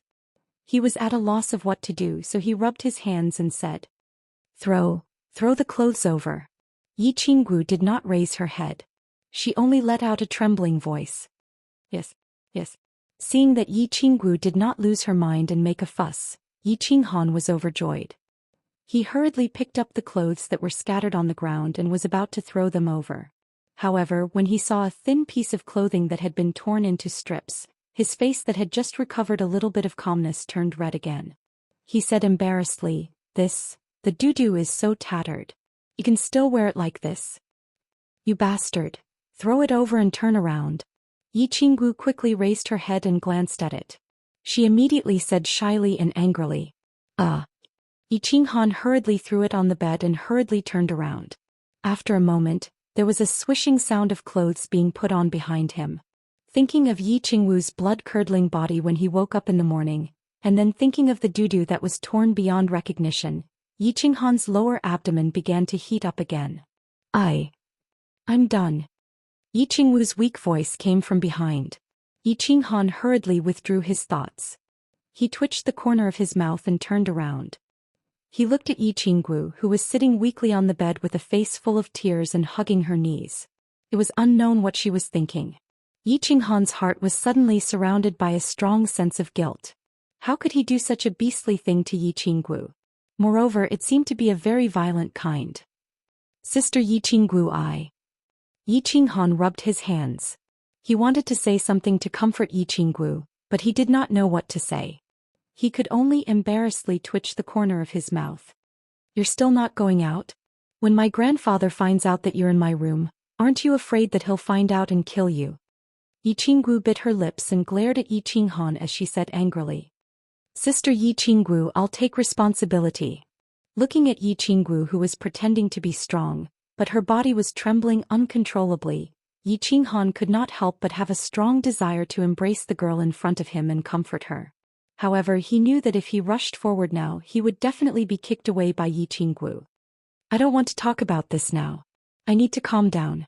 You're still not going out? Yi Qingwu's heart seemed to be in a mess.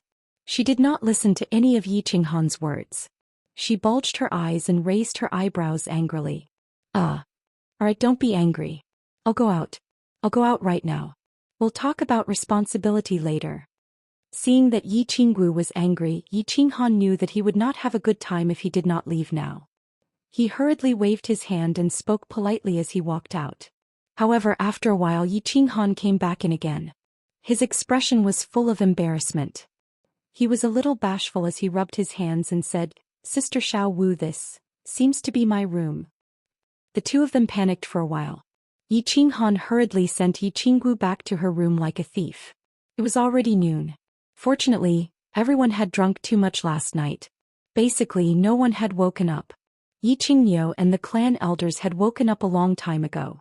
Knowing that they had drunk too much, they did not care about them. They just drank tea and chatted in the hall. After settling everything, Yi Qinghan hurriedly returned to his room and began to tidy up. His room had become extremely messy after yesterday's crazy battle. When he saw the bright red stain on the snow-white bedsheet, he could not help but curse himself 10 times in his heart. Beast. How could he get drunk and have sex? How could he get drunk and have sex? Of course, for a beauty of Yi Qingwu's level, he naturally felt that he could get drunk and should get drunk. However, getting drunk and having sex, not only did he not taste anything, he also had to bear the risk of being killed by Yi Qingniu. This was not worth it, was it? Chapter 158. Yi Qinghan tidied up everything and steadied his mind for a while before gritting his teeth and pretending to be relaxed as he walked into the hall of the manor. Most of the people in the hall had already woken up. They had finished their breakfast and were chatting in the hall. Qinghan, come and have a seat. I'm not trying to nag you youngsters, but you need to practice your alcohol tolerance. When I was young, I drank for 3 days straight without getting drunk. Yi Qinghan hurriedly laughed and joked when he saw Yi Qinghan walk out. His words were full of concern for Yi Qinghan. Everyone in the hall turned to look at Yi Qinghan in unison. Yu Qingqing, who was sitting to the side, gave him a concerned look as if asking why he had woken up so late. That's right. Old Feng, didn't drink any less than you last night, but I woke up a few hours earlier than you. You can't do it, kid. Fengzi also grinned and teased. Brat, you're Old Feng? What am I? Little Feng? Fengzi's words drew a round of reprimand from an elder of the Feng family. This elder was Fengzi's uncle, and when he saw Fengzi's impolite words, he actually dared to call himself elder in front of Yi Qinghu and the other elders. The hall was filled with laughter and joy. This was a great victory for the House of Aries in the prefecture battle.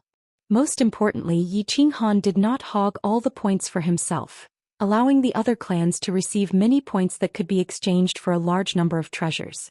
Of course, they were secretly delighted. Why isn't Xiao Wu up yet? Did you see her when you woke up? Yi Qinghan had a guilty conscience and nodded shyly at the crowd, not daring to speak further.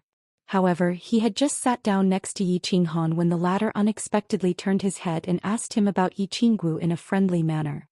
Well, why did I see her when I woke up? I wasn't in the same room as her. I didn't see her. Should I send someone up to ask? Yi Qinghan felt guilty as he looked at Yi Qinghan's bulging eyes. He hurriedly tried to explain himself, but he almost spilled the beans in his panic, so he awkwardly explained himself. Yi Qingye waved his hand and said nonchalantly, "Don't worry about her. He probably has a headache from drinking too much. After we eat, if she still hasn't woken up, then there's no need to wait for her. Let's go to the Immortal incineration house together to exchange for a spirit pill. The patriarch has already sent word that he has already exchanged for a spirit pill. We're just waiting for this spirit pill of yours to save your sister." Really? Yi Qinghan almost jumped to his feet when he heard this.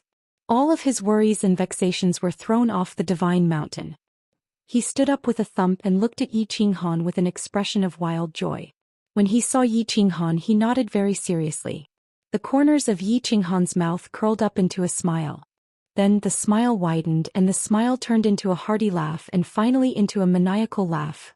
Looking at Yi Qinghan, who was laughing maniacally in the hall, not only did the crowd not feel any dissatisfaction or disgust towards him, instead they admired and liked him even more. They roughly understood Yi Qinghan's story. When they learned that he had killed a few core members of the Yi family because of his sister's death, and that he had crippled Yi Qingquang, who was the heir to the Yi family, without hesitation, and that he had killed Yi Rong in seconds, they were filled with endless love and admiration for Yi Qinghan's character of daring to love, hate, and kill. In order to win back Yi Qinghan's heart, the Yi family had no choice but to let him participate in the prefecture battle. In order to save his sister, Yi Qinghan had worked hard and crazily all along the way. In the end, through his own hard work and luck, Yi Qinghan had successfully obtained a large number of points and established an unprecedented victory for the House of Aries. At this moment, when Yi Qinghan learned that his sister was about to open for business and was awakened, he suddenly laughed unscrupulously. In this regard, not only did the crowd not feel the slightest disgust or disgust, but they also liked and admired his genuine temperament and character. On the contrary, he was very fond of and admired Yi Qinghan's genuine and affectionate character. At the same time, he placed Yi Qinghan in the category of friends that could be made the most. Everyone saw Yi Qinghan's crazy laughter and was ecstatic. Yu Qingqing, however, saw the faint tears in Yi Qinghan's eyes under his crazy laughter. At this moment, not only was she not happy, she instead felt heartache and grievance. She was already faintly proud. She felt heartache for the heavy burden that Yi Qinghan carried, for all the grievances that he had experienced, and proud that she was able to have such an indomitable man. "Let's go to the Immortal burning house." Yi Qinghan laughed wildly for a while and didn't say anything else. He turned around and walked out resolutely. At this moment, he didn't want to wait a moment longer. He wanted to use the fastest speed to exchange for spirit pills and return to the Yi family. He wanted to return to the side of that white-haired, white-clothed girl and save that girl. After that, he wouldn't be separated from her for even a moment. This little bastard. Let's go. Everyone, let's go to the Immortal burning house together. Seeing that Yi Qinghan had already disappeared at the entrance of the hall, Yi Qingye helplessly sighed, stood up and said to everyone with a smile, "Let's go, let's go. Let's exchange for treasures." Feng Zihua hurriedly also stood up and followed with quick steps. The Immortal Burning Tower was located on the east side of the Divine City. It was an organization that specialized in handling the affairs of the three manors. The tower master was the Burning God Guard. At this moment, a group of people from the House of Aries directly rushed towards the Immortal Burning Tower. Along the way, all the famous people in the Divine City turned to look at them. The residents of the Divine City were originally people from the three manors. Of course, when the God-slaying Slayer built the Divine City, 10,000 people were transferred from each of the three manors. After thousands of years, the number of residents in the Divine City gradually increased. The Divine City had also been expanded several times and the population soared. This time the House of Aries really won a great victory. Not only did they not lose many people, they also occupied two manors by themselves and killed the Demon God and Barbarian God manor.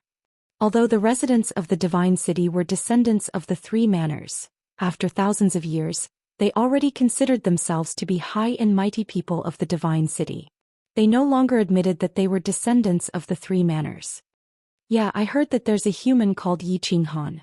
He's so fierce. I heard that he even became the son of Xianxia. Yesterday Xianxia was just about to go crazy in the Glory Square. Yi Qinghan, I wonder if that's Yi Qinghan? I heard that he's only 16 years old. So fierce." The residents of the Divine City began to discuss. Although they didn't know much about the manor wars, they were still people of the Divine City. Naturally, they were more informed. At this time, when they saw the people from the House of Ares rushing towards the Immortal burning tower, they couldn't help but discuss. Yi Qinghan didn't have the mood to listen to the discussions of the passers-by. He angrily rushed into the Immortal burning tower and directly said to the few golden-robed people inside, "House of Ares, Yi Qinghan is here to exchange points." The hall of the Immortal burning tower was large enough to accommodate hundreds of people. However, there were less than 10 golden-robed people in the hall.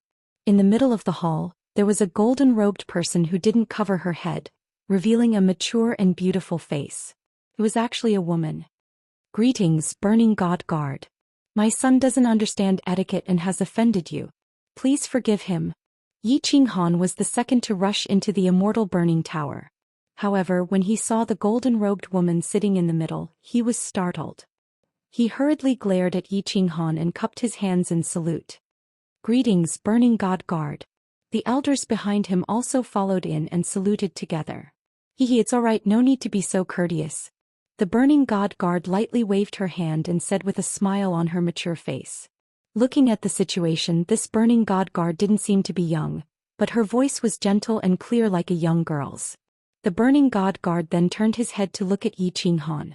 Finally, his eyes fixed on the yellow ring on Yi Qinghan's left hand and said, "You are Yi Qinghan, right? Not bad, heroes have always been young. You have a lot of points, more than 20,000. What do you want to exchange for?" "Spirit pill."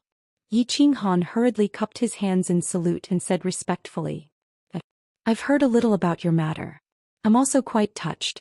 A young hero with unparalleled affection. Take this spirit pill." The Burning God Guard lightly smiled again. There was a hint of faint admiration in his eyes. With a wave of his left hand, a green jade box on the table flew directly toward Yi Qinghan. Looking at the jade box that was glowing with a beautiful green light, Yi Qinghan hurriedly reached out to receive it. His heart was abnormally excited. The spirit pill was finally in his hands. His hard work had finally paid off. His sister could be saved. "Don't fight, the spirit chi will evaporate. This spirit pill is the real deal. Hurry up and thank the Burning God Guard."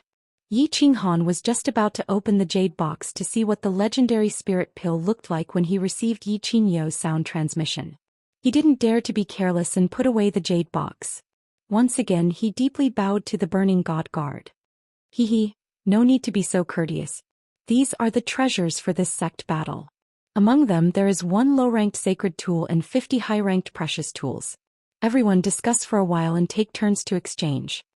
Chapter 159. Low-grade Saint Artifact? Everyone looked at the back of the Burning God Guards, their eyes burning with passion. The number 1 treasure, the Spirit Pill, had been announced before the Divine City Prefecture battle began. However, no one expected that there would be another Saint Artifact. Saint Artifacts were good stuff. Even the 5 great families only had 1 or 2 Saint Artifacts. The Yi family had only announced 1 Yi Tianlong's Slaughter God Saber. In fact, the Yi family had 5 Saint Artifacts, but they had not announced them. The other great families also had 4 or 5 Saint Artifacts, but they would not announce them. However, even the 5 great families who were as rich as countries only had a few Saint Artifacts. It could be seen that these Saint Artifacts were rare and precious. Perhaps only the Divine City would be rich enough to not treat Saint Artifacts as treasures. The eyes of the various family representatives began to shine. If they could obtain a Saint Artifact, then their family's strength would rise by a level. However, when the golden-robed envoy from the Burning God House took out the list of rewards for this prefecture battle and showed it to everyone, everyone sighed and had a look of realization. The Saint Artifact was broken. Strictly speaking, only a quarter of it was an arm guard. According to the information, this was originally the left arm guard of an upper-grade Saint Artifact, the Fire God Battle Armor. However, the other 3 Saint Artifacts had been lost, so this arm guard had lost its ability to protect its owner. Therefore, it was judged to be a lower-grade Saint Artifact. Countless people shook their heads and sighed. Moreover, more people revealed looks of disdain. Without the ability to protect its owner, it could not be called a Saint Artifact for a long time.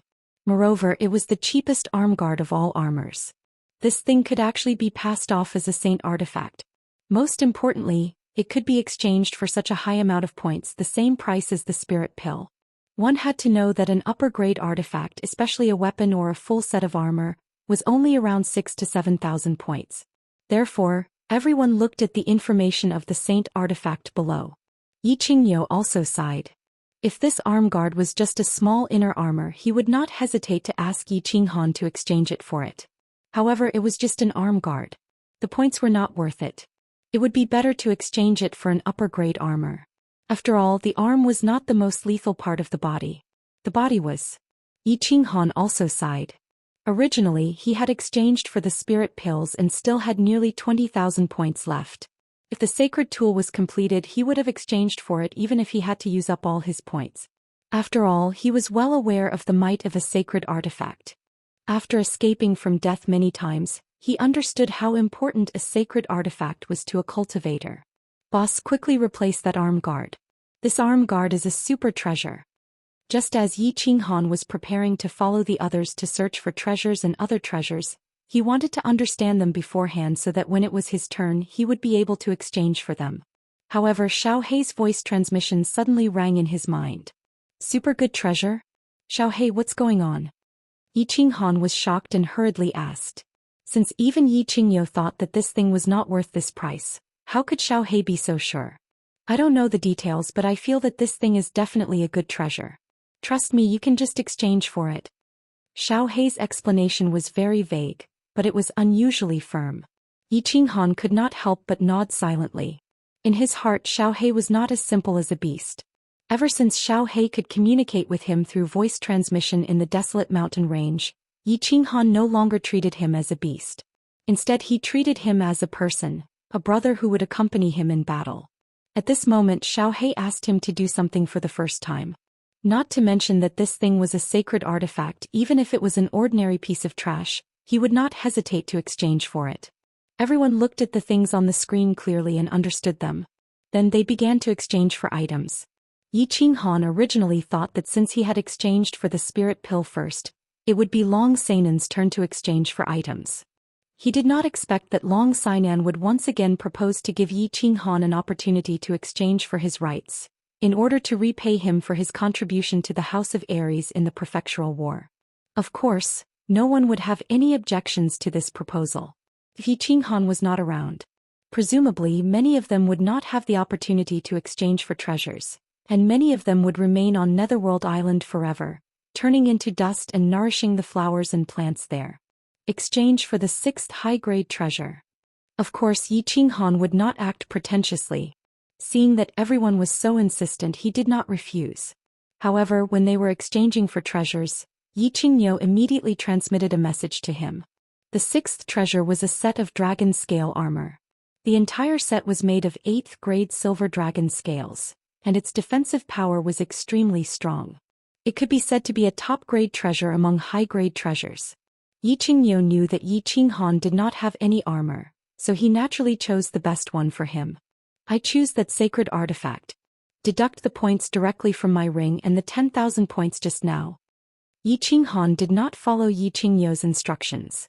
Instead, he extended his left hand and pointed at the second-ranked sacred artifact, the Fire God's Arm Guard. Wow! Everyone was in an uproar. They all felt that Yi Qinghan was young and immature, thinking that the sacred artifact was the best and wasting so many points for nothing. Yi Qingyo transmitted a message to Yi Qinghan. Yu Qingcheng also faintly shook her head at Yi Qinghan. However, Yi Qinghan's stubbornness seemed to have flared up and he insisted on the arm guard. Yi Qinghan, are you sure? I will directly remove your ring and deduct your points. The golden-robed emissary did not say much and only said coldly, I'm sure. Yi Qinghan firmly said. Good. The emissary did not say anything else. He extended a pale hand and directly suspended it above Yi Qinghan's ring. Then a green stream of qi flowed out from his palm. The yellow ring on Yi Qinghan's middle finger directly separated from his finger and quickly flew into the golden-robed emissary's hand. This is the sacred artifact, the Fire God's Arm Guard. You have a total of 26,300 points. After deducting the divine spirit pills and the sacred artifact, you still have 6,300 points left. May I ask, do you want to continue exchanging your remaining points in the Divine City, or do you want to return to the Dragon City to exchange them? The golden-robed emissary took a fiery red jade box from another emissary and directly handed it to Yi Qinghan. Then he directly recorded the remaining points on a record. Elder Yi Qingyo has full authority to deal with my remaining points. Yi Qinghan directly took the jade box and directly put it into his clothes. Then he clasped his hands towards the crowd and said, "Everyone properly exchange your points. I drank too much last night and my head hurts a little. I will return to the manor to rest first." With that, he directly walked back to the manor under the teasing of the crowd and the worried expression of Yu Qingcheng. Yi Qingyo nodded and said to Yi Ping behind him, "Yi Ping, you go back with Yi Qinghan. Everyone continue. This child's alcohol tolerance is too low. We have to train more in the future. Miss Long, it's your turn."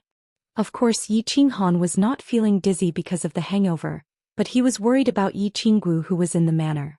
With the spiritual divine pills in hand, he needed to return to the Yi family as soon as possible. Thus he wanted to see if Yi Qingwu's body was better and if she could take the teleportation array with him to the Dragon City and then rush back to the Yi family. Seeing Yi Qinghan following behind him, Yi Qinghan suddenly thought of a problem and turned his head to ask, "Elder Yi Ping, can the teleportation array in the Divine City directly send me to the Blue City?" "Of course not. The teleportation array in the Divine City can only send you to the main cities of the 3 big prefectures. Although the Blue City is the main city, it does not have the qualifications to directly send you there." Yi Ping looked at Yi Qinghan's anxious expression and secretly found it funny. Then, as if he suddenly thought of something, his footsteps paused and he said with a puzzled expression, Young Master Han, I'm afraid that you won't be able to return to the Dragon City today. I received news today that there was a small problem with the teleportation array in the Divine City this morning. It is currently being repaired. I estimate that you will have to wait a few days." Yi Qinghan's footsteps also paused and he said in astonishment, "The teleportation array is broken?" Chapter 160. The transportation array is spoiled? And it's spoiled in the morning? Yi Qinghan asked in astonishment. This transportation array spoiled right on time, huh? Why was it not spoiled before or after, but coincidentally spoiled today when the people from the House of Ares were preparing to teleport back to Dragon City? Could it be that there was some mystery behind this? Young Master Han, don't worry. The transportation array at Dragon City is spoiled and it was spoiled 2 days ago. Grand Elder has already investigated this, so there won't be any problems. Just wait a few days. Yi Ping saw Yi Qinghan's worry and hurriedly explained. Actually, when they first received the news they also thought there was some conspiracy, but later they found out that there was a problem at Dragon City. Then there shouldn't be any problems since it was just a matter of waiting a few days. Alright then. Just wait. Yi Qinghan shook his head helplessly. He had already waited for more than a year, so a few more days wouldn't make a difference. Inside the Yi family's manor, Yi Qinghan said he was back to rest, but he ran to Yi Qingwu's room. He had just done something bad last night, so if he didn't console her today he would feel very apologetic. Of course, he was also worried that Yi Qingwu would find out about this. Although he was a little nervous and embarrassed to see Yi Qingwu as a man, he felt that some things should be faced bravely and not avoided. After knocking more than 10 times, Yi Qingwu finally opened the door. Yi Qinghan hurriedly dashed in and looked at the pale Yi Qingwu. He was a little ashamed, a little guilty and also very embarrassed. He rubbed his hands and said, Sister Xiao Wu, are you all right?" Silence. Yi Qingwu didn't say anything and still sat on the bed. She hugged her knees, leaned against the wall and sat with her head lowered. "Oh right. You haven't had breakfast yet, you need to eat. What do you want to eat? I'll bring it over for you." Seeing that Yi Qingwu didn't speak, Yi Qinghan felt even more embarrassed. He twitched his mouth and laughed dryly, then continued. Silence. It was still silence. Yi Qingwu shook her head slightly and rejected Yi Qinghan's proposal. Sister Xiao Wu, don't be like this. If you want to hit me or scold me, I'm willing. Don't be so silent. Yi Qinghan was anxious. If this went on, something bad would happen. Looking at Yi Qingwu's pale face, he felt distressed. No matter what, Yi Qingwu was his woman. There was still silence. The atmosphere in the room became awkward and dull. Pop, pop, pop. There was no other way. Yi Qinghan's mind raced for a few rounds at high speed. He clenched his teeth and started to slap his face hard. Palm prints quickly covered Yi Qinghan's entire face. His delicate smiling face started to turn white and red. What are you doing? Still not stopping? Yi Qinghan's trick had finally worked. Yi Qingwu looked at Yi Qinghan, who kept slapping her face hard. Her delicate face was full of red palm prints. She quickly stood up and said angrily, Sister Xiaowu, I'm a beast. I'm an animal. I've ruined your innocence. I'm sorry. Please punish me. How about you hang me on a tree and beat me 8 to 10 times? Whip and candle, I won't make a sound.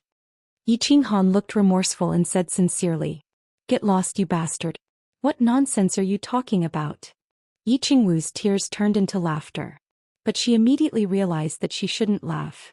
She quickly pulled her face and looked away. Sister Xiaowu, this is a sacred bracer that I just exchanged for. I'm giving it to you. This is a good thing. Yi Qinghan saw that his words were effective. He quickly took out a fiery red jade box and handed it over. To deal with a girl, one had to strike while the iron was hot. Take advantage of her good mood to coax her and divert her attention. Then this matter would be completely settled. Sacred bracer? Yi Qinghan's trick worked again.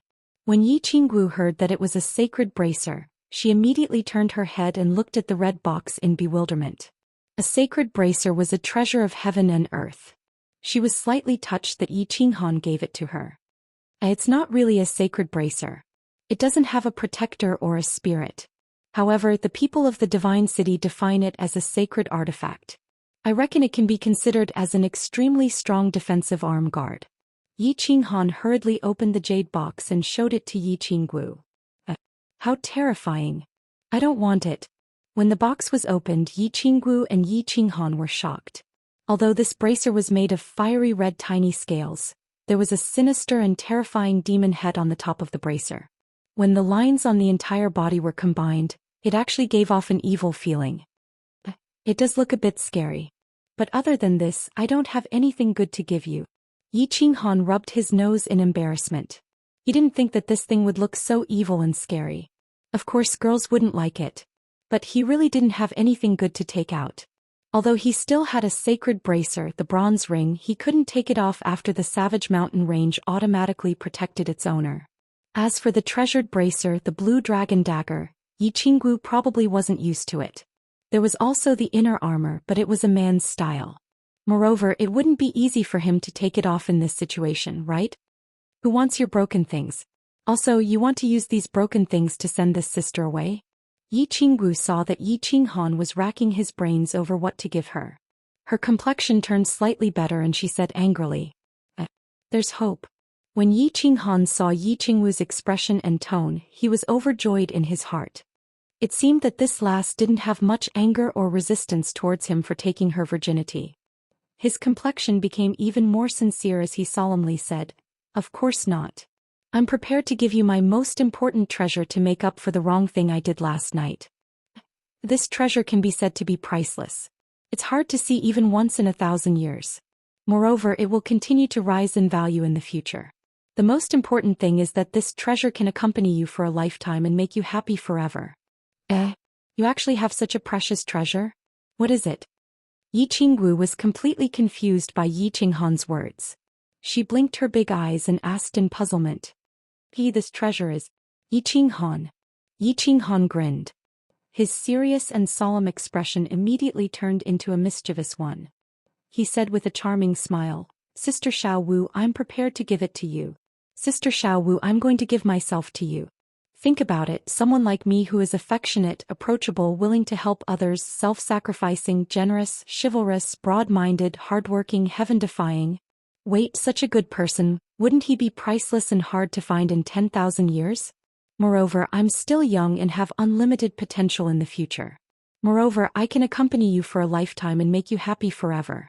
What do you think? Yi Qingwu blushed at Yi Qinghan's words. For 20 years she had never heard such bold words of love and such shameless boasting. For a moment her pretty face seemed to be on fire. She snorted and lowered her head shyly without saying anything. If you don't say anything, I'll take it that you agree. I'll count to 3. If you don't say anything, I'll take it that you agree. 1, 2, 3. Yi Qingwu, you're mine from now on. Yi Qinghan saw that his trick had worked. He continued to strike the iron while it was hot. He wanted to thoroughly take down Yi Qingwu. Then he could have Yi Could have Qinggu. Go to hell. How can you count like this? You're a big bastard. Ah, I don't care. You're my wife from now on. I'll kill you. After a moment, Yi Qingwu's angry voice and Yi Qinghan's dissolute laughter came from the room. Chapter 161. Shui Wuhan felt wronged, extremely wronged. He used to be the young master of the Shui family, the successor of the next patriarch, the young master of the drifting snow city. He was the center of attention, welcomed everywhere. But now he was holed up in a small building in the divine city. He was told that he could not go out for 5 years or else he would die. The building belonged to Tu Qianjun. Although it wasn't big, the environment was not bad.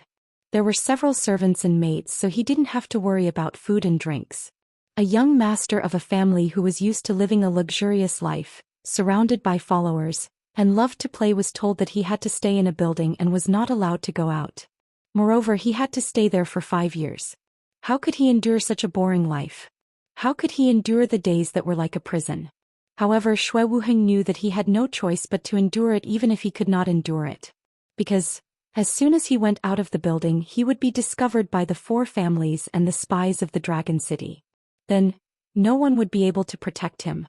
On the Dark Island, Tu Qianjun had given him an order, a pledge of allegiance to the Divine City, to help him kill Yi Qinghan. He didn't hesitate. Not to mention Tu Qianjun's order, the hatred between him and Yi Qinghan was enough for him to take action. Therefore, when he saw Yi Qinghan for the first time, he immediately used the invisible worm on him. He also sent 2 locating crystal balls to Yao Kaka and Man Gone through the messengers in the Divine City. He thought that with the power of the Monster Clan and the Barbarian Clan, killing Yi Qinghan would be as easy as stepping on an ant.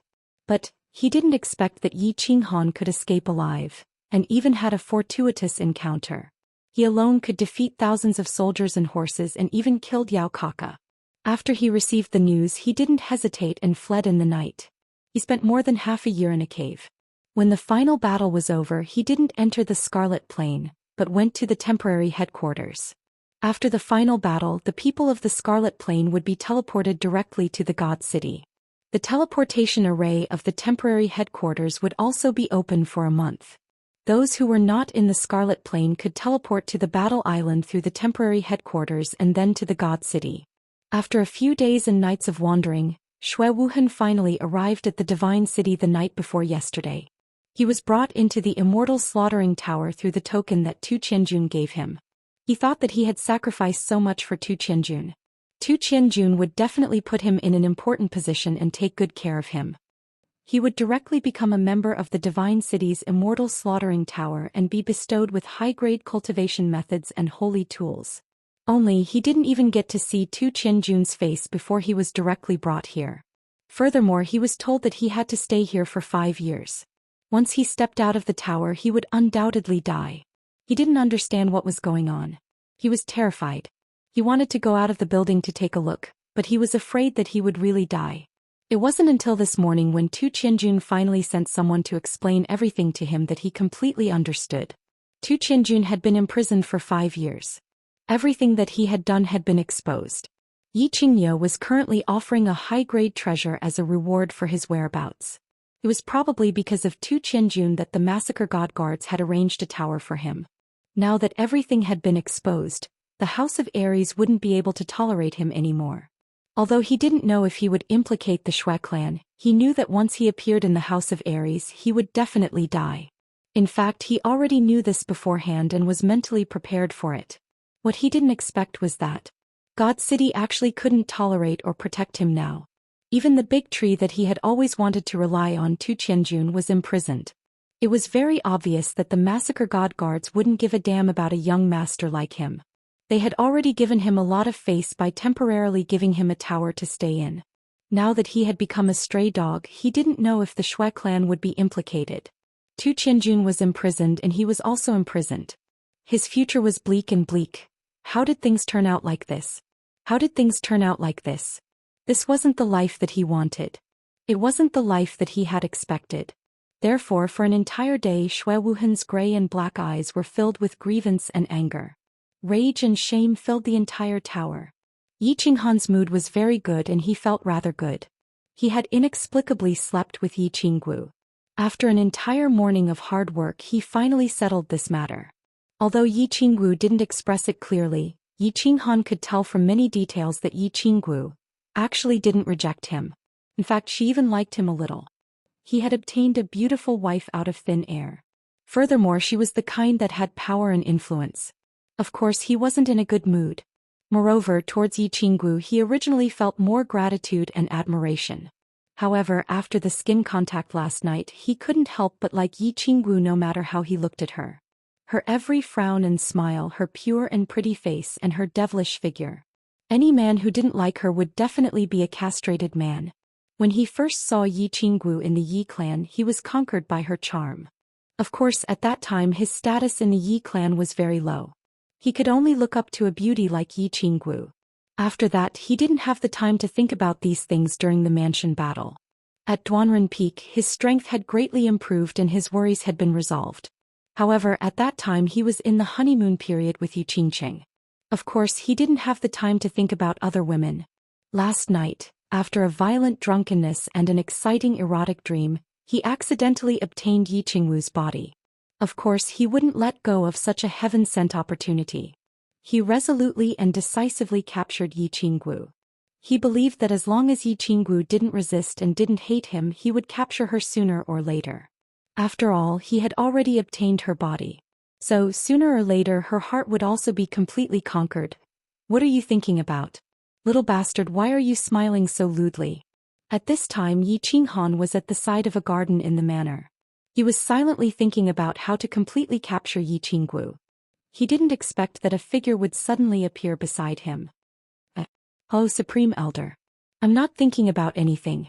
I'm thinking about some things that happened in the mansion battle. Why are you looking for me? Yi Qinghan quickly turned his head and saw Yi Qingyo slowly walking over. He was startled and thought that the matter between him and Yi Qinggu had been exposed. I'm here to ask you. Why did you choose such a useless sacred tool in the morning? Yi Qingyo didn't seem to know about the matter between Yi Qinghan and Yi Qinggu. Instead, he asked about the Immortal burning building in the morning. At this, I suddenly received a message from Xiaohei. He said that this sacred tool is a super treasure. Seeing that Yi Qingyo wasn't asking about Yi Qinggu, Yi Qinghan relaxed and quickly explained. Yi Qingyo raised his eyebrows and said with some surprise, "Your sacred beast said that? Take out that sacred tool arm guard and let me take a closer look. Is it really a good treasure?" Chapter 162. Upon hearing this, Yi Qinghan hurriedly took out the arm guard. This arm guard was made up of small fiery red scales. It was soft and very comfortable to the touch. However, there was a frightening and ferocious demon head on top of the arm guard. It was very lifelike, and if worn on the arm it would look like a little demon was clinging to the arm. This thing doesn't look very special. Apart from the strange material, it's very ordinary. Yi Qingyo took the arm guard and carefully examined it for a while. He also used his soul power to examine it, but didn't find anything special. After a moment of silence, he suddenly threw the arm guard into the air. Then, a cyan stream of air shot out from his left hand and fiercely collided with the arm guard. Peng! The cyan stream of air fiercely collided with the fiery red arm guard, but the arm guard suddenly burst with a dazzling red light. The red light flashed and quickly disappeared. Then the arm guard was sent flying. Yi Qingyo's eyes flashed. He turned his hand into a claw and grabbed the arm guard in the distance. Then he carefully examined it for a while before laughing and saying, "It's indeed a good item. Unexpectedly, my attack didn't damage it in the slightest. Its defense is very strong. Little Han, take it and wear it. This thing can probably save your life in times of danger." Yi Qinghan also clearly saw the red light just now and happily took it. Then he quickly took off his shirt and wore the arm guard inside his right arm.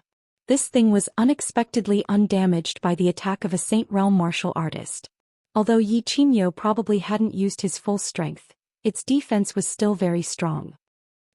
Just now, you said you were thinking about the mansion battle? Don't worry, I'll help you get revenge for Shui Wuhan plotting against you. This time, go back and gather the patriarchs of the major clans and discuss it. Don't think too much about it. Yi Qingyo suddenly thought of something and comforted him. I'm not worried about that. You can make the decision. Yi Qinghan nodded slightly and suddenly thought of a question he wanted to ask a long time ago.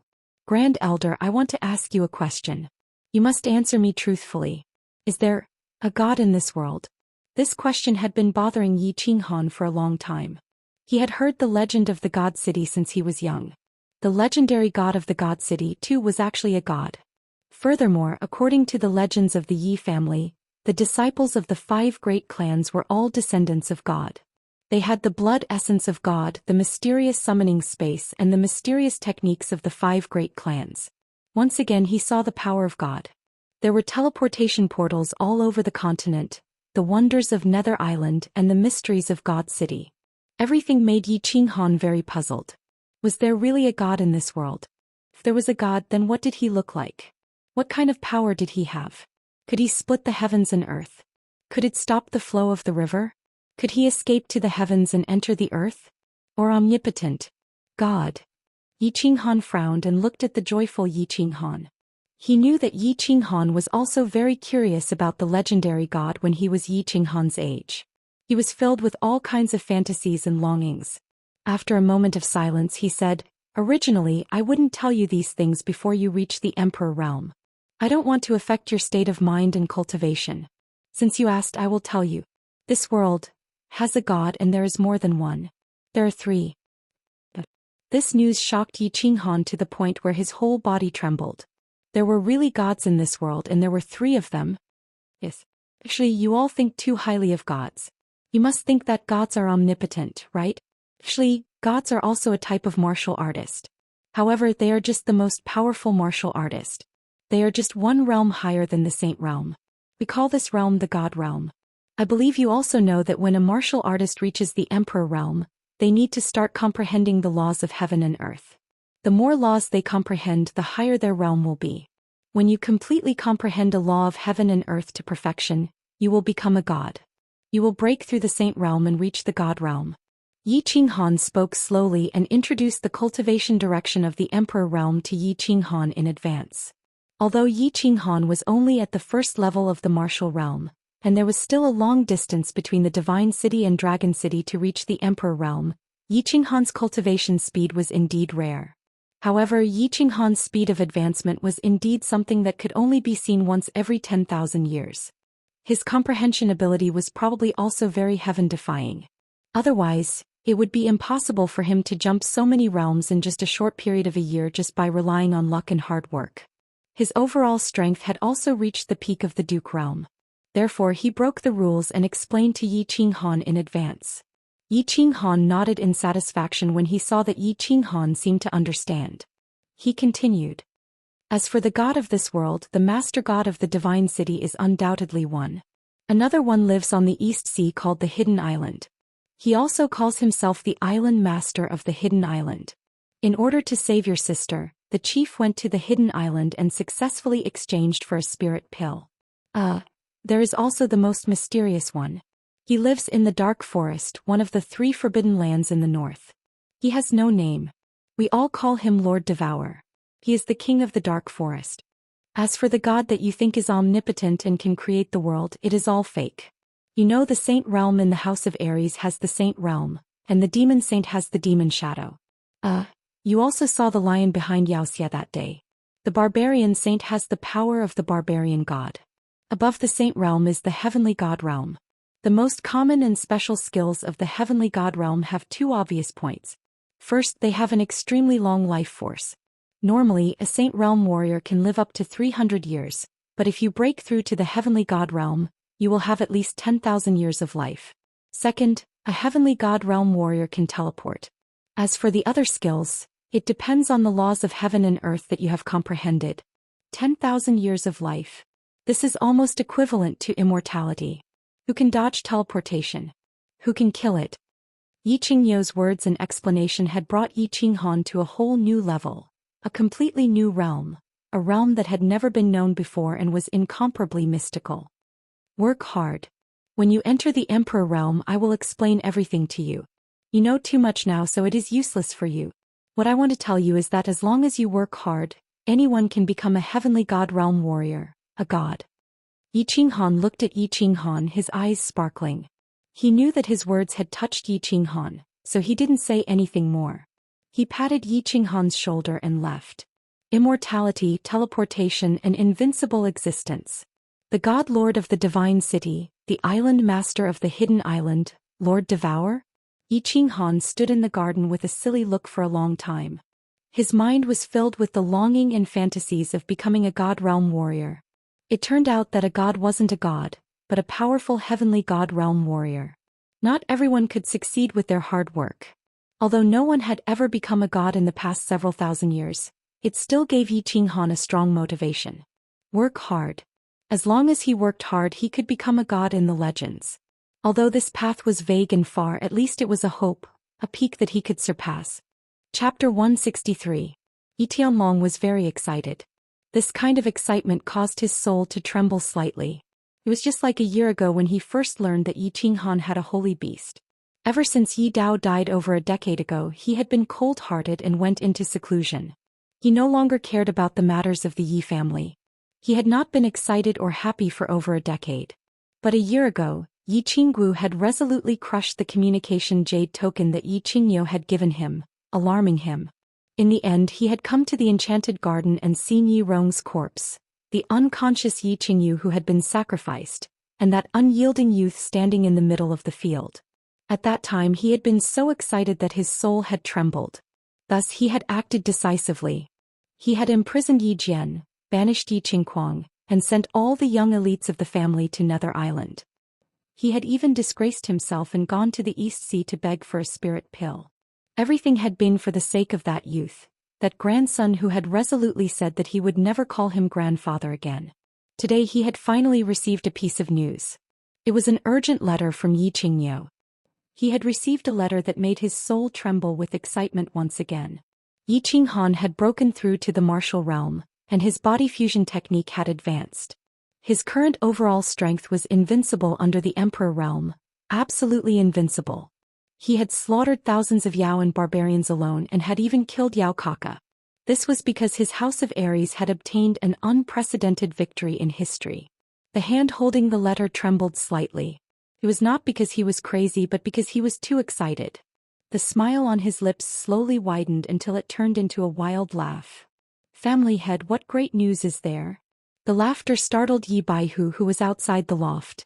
Yi Baihu looked at the laughing Yi Tianlong with a puzzled expression. He understood Yi Tianlong, so he was even more puzzled. What had happened to make the old-fashioned and serious Yi Tianlong laugh like this? Yi Tianlong did not say anything and continued to laugh. He only handed the letter in his hand to Yi Baihu. Yi Baihu quickly skimmed through the letter, and his puzzled expression was quickly replaced by shock and ecstasy. They were extremely familiar with Yi Qingyo's notes. Since it was personally written by Yi Qingyo, this matter could not be wrong. A 16-year-old martial. Most importantly, his heaven-defying body fusion could actually level up. Such an abnormal skill had actually leveled up, and it actually had the power of a godly skill. This was simply great news. If Yi Qinghan continued to cultivate at this speed, he would probably be able to threaten Sage Realm warriors once he stepped into the Emperor Realm in another 10 years. He didn't know how to describe such an abnormal cultivation speed and such abnormal skills. He could only say that it was too heaven-defying. Family head, nurture this kid well. Perhaps in the future, he might break through to the heavenly god realm. The Yi family might be able to restore the glory of the ancient god era. Yi Baihu sighed inwardly. Suddenly, his eyes lit up as he said this to Yi Tianlong. Yi Tianlong's eyes sparkled with joy. This is hard to say now. It's not like you don't know how difficult it is to break through to the heavenly god realm. However, I know that if this kid is nurtured well, he can at least lead the Yi family to glory for hundreds of years. Yes. I predict that the glory of the Yi family will be born from this kid. This kid has too many secrets. His future is limitless. Yi Baihu sighed as he thought of all the things that had happened to Yi Qinghan. In the past, he had been worried that Yi Qinghan, with his low strength, would be injured on Nether Island. He didn't expect that in the blink of an eye, this kid would actually be invincible on Nether Island. He carefully calculated in his mind. When this kid returned to the Yi family, he would ask him properly. Otherwise, he suddenly remembered a piece of news he had received this morning. He couldn't help but ask worriedly, "Family head, I received news this morning that the teleportation formation of Dragon City has been damaged. It will probably take 2 or 3 months to repair. Do you think that someone deliberately damaged it?" The teleportation formation has been damaged? Yi Tianlong frowned slightly. He carefully digested this news. Unexpectedly after a moment he suddenly shouted, "Oh no, there must be a problem here. How could the teleportation formation have been damaged so coincidentally? It hasn't been damaged for more than 10 years. Now it's damaged just as little Han is preparing to return?" Yi Tianlong and Yi Baihu looked at each other. They both felt that something was definitely wrong. After a moment Yi Tianlong seemed to have thought of something. His expression suddenly darkened and he shouted angrily, "No, according to Yi Qinghan's mentality he definitely wouldn't wait for a few months after knowing that I obtained the spirit pill. I'm afraid that he has already set off and rushed back to Tsong City. No, Baihu, quickly bring some people to protect him. It would take at least a month to rush back to Tsong City. Most importantly, if they wanted to rush back in a straight line, they would have to pass through an unregulated place. It was one of the 3 most dangerous places on the continent, the Goddown Mountain. Yi Dao had been killed by the demon race at the Goddown Mountain." Thinking of this, Yi Baihu's expression changed several times. He didn't say anything and quickly prepared to go down the mountain to gather people. "No, you stay at home and keep watch. I will personally bring people there," Yi Tianlong suddenly shouted as he paced back and forth. Then his figure suddenly dashed out. At the same time he let out a loud roar that shook the entire Yi family. "So, elders, gather at the torture chamber." Yi Tianlong's loud roar alarmed everyone in the Yi family. Yi Chong put away his spear. There was a shocked expression on his delicate face. Then he put the spear on his back and quickly ran towards the torture chamber. Yi Tianqing put down the book in his hand. Yi Tianqing put down the teacup in his hand. Dozens of elders rushed to the entrance of the torture chamber immediately. They looked at each other in dismay. They didn't know why Yi Tianlong was so angry and why he gathered everyone in the torture chamber. Then another elder offended Yi Tianlong's dragon might. Was the incident with Yi Jian from a year ago going to repeat itself? Swish! Yi Tianlong turned into a black shadow and flew over from the mountain behind the Yi family. Then he glanced at the elders present and quickly called out their names. Yi Chong, Yi Tianqing, Yi Quan. "You guys come with me. The rest of you stay at the Yi family and listen to Yi Baihu's arrangements. Let's go." Not long after, the Yi clan's black shadows rose into the air and quickly flew southwest. The citizens of Tsong City were shocked. They didn't understand what was going on.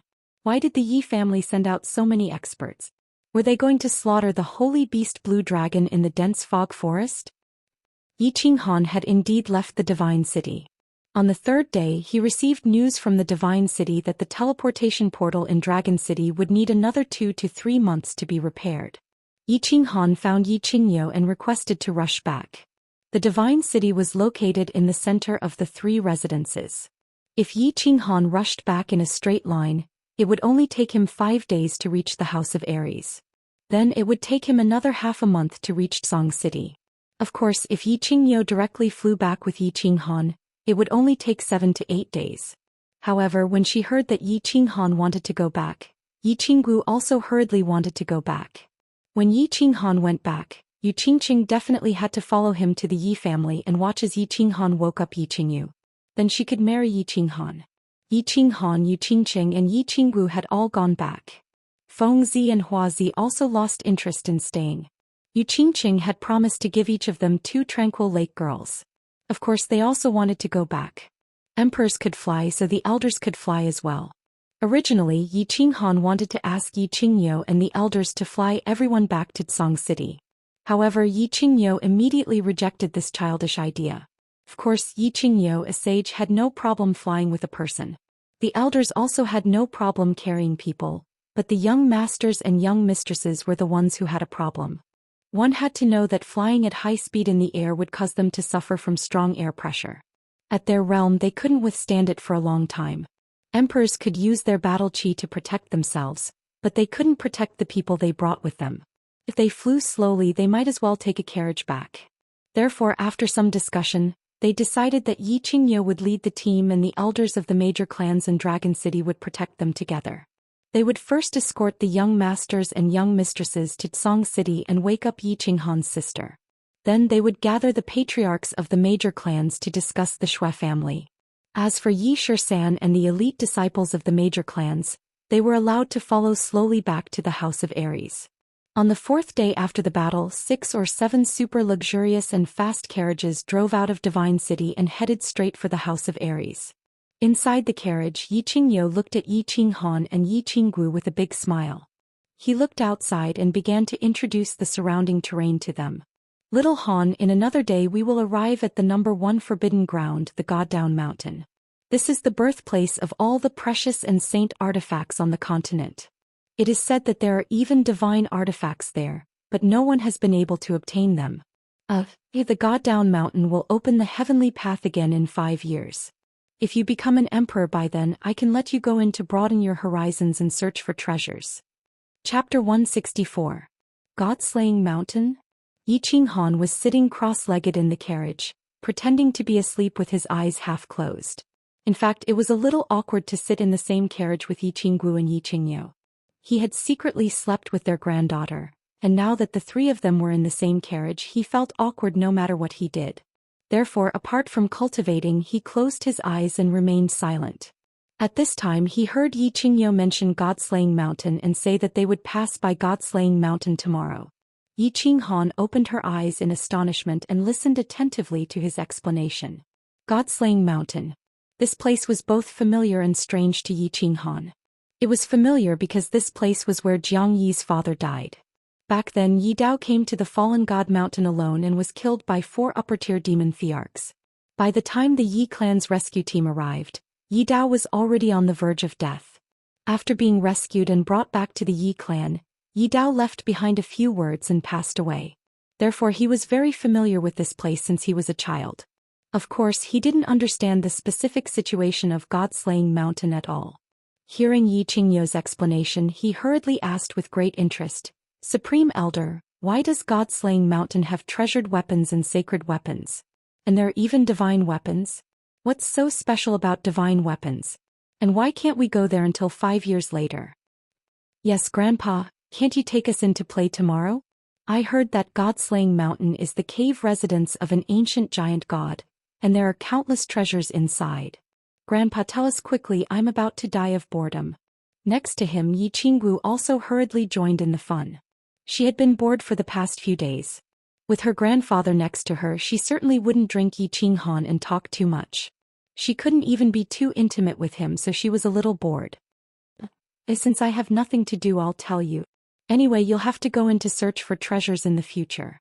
Strictly speaking, God-Slaying Mountain isn't a mountain, but a passage connected to the spatial turbulence." Yi Qingyo touched Yi Qingwu's head and said with a doting smile. After pondering for a while, he began to explain to the two. "Not a mountain? Passageway? What else? Space turbulence?" This was the first time Yi Qinghan had heard of such a novel thing, so he asked with great interest. "Space turbulence. I'll explain these things to you after you enter the Emperor realm. You don't need to ask too many questions. Just listen carefully. Moreover, there are many questions that I can't explain clearly. They were all passed down by my ancestors." Yi Qingyo shook his head and did not answer Yi Qinghan's question. A long time ago, about 100,000 years ago, there was an extremely powerful god. Unfortunately, he was gravely wounded. Before he died, he hid all of his treasures in a place called the Soul Emperor Pavilion. Then he created many small divine pavilions in the spatial turbulence of countless planes and set up connecting passages. These warriors from the material planes within a certain range of strength could enter the small divine pavilion to search for treasures every 10 years. If they were lucky enough to survive and obtain the most important treasure in the small divine pavilion, they would be able to enter the small divine pavilion to search for treasures. When this person became a god in the future, he would have the opportunity to enter the Soul Emperor Pavilion to search for treasures left behind by the ancient god. Yi Qingyo chuckled as he looked at Yi Qinggu and Yi Qinghan, who seemed to be listening to a fairy tale. Of course, he had the same expression when he first heard this story. He paused for a moment to allow the two to digest it before continuing. "Fortunately, our Flame Dragon Plain, which is also the Flame Dragon Continent, also has a small divine pavilion in the spatial turbulence. The connecting passage is the God-Slaying Mountain. As for the realm of strength that our continent can enter, only the Emperor realm can enter. Those above or below this realm can't enter. In other words, those above the Emperor realm can't enter at all. Those below the Emperor realm who enter will definitely die. After Yi Qingyou's words fell, Yi Qinggu and Yi Qinghan were silent for a long time before they reacted. They looked at each other and saw the shock in each other's eyes. At the same time, the two of them thought that they were really two frogs at the bottom of a well. They had originally thought that their strength and knowledge were very powerful, but they didn't expect that the waters of the Flame Dragon continent were so deep. Perhaps they had only seen a small corner of it. Then isn't the god-slaying mountain very dangerous? Yi Qinggu patted her chest to express her shock and asked with a tilt of her head. There are 3 trials in the god-slaying mountain. You must remember that you must be careful when you enter in the future to search for treasures. In the first trial, once you enter the god-slaying mountain, you will first enter an illusory realm. This is a powerful illusory realm set up by the ancient god. Those whose soul realm hasn't reached the emperor realm will definitely never be able to walk out of this illusory realm. They might even die directly.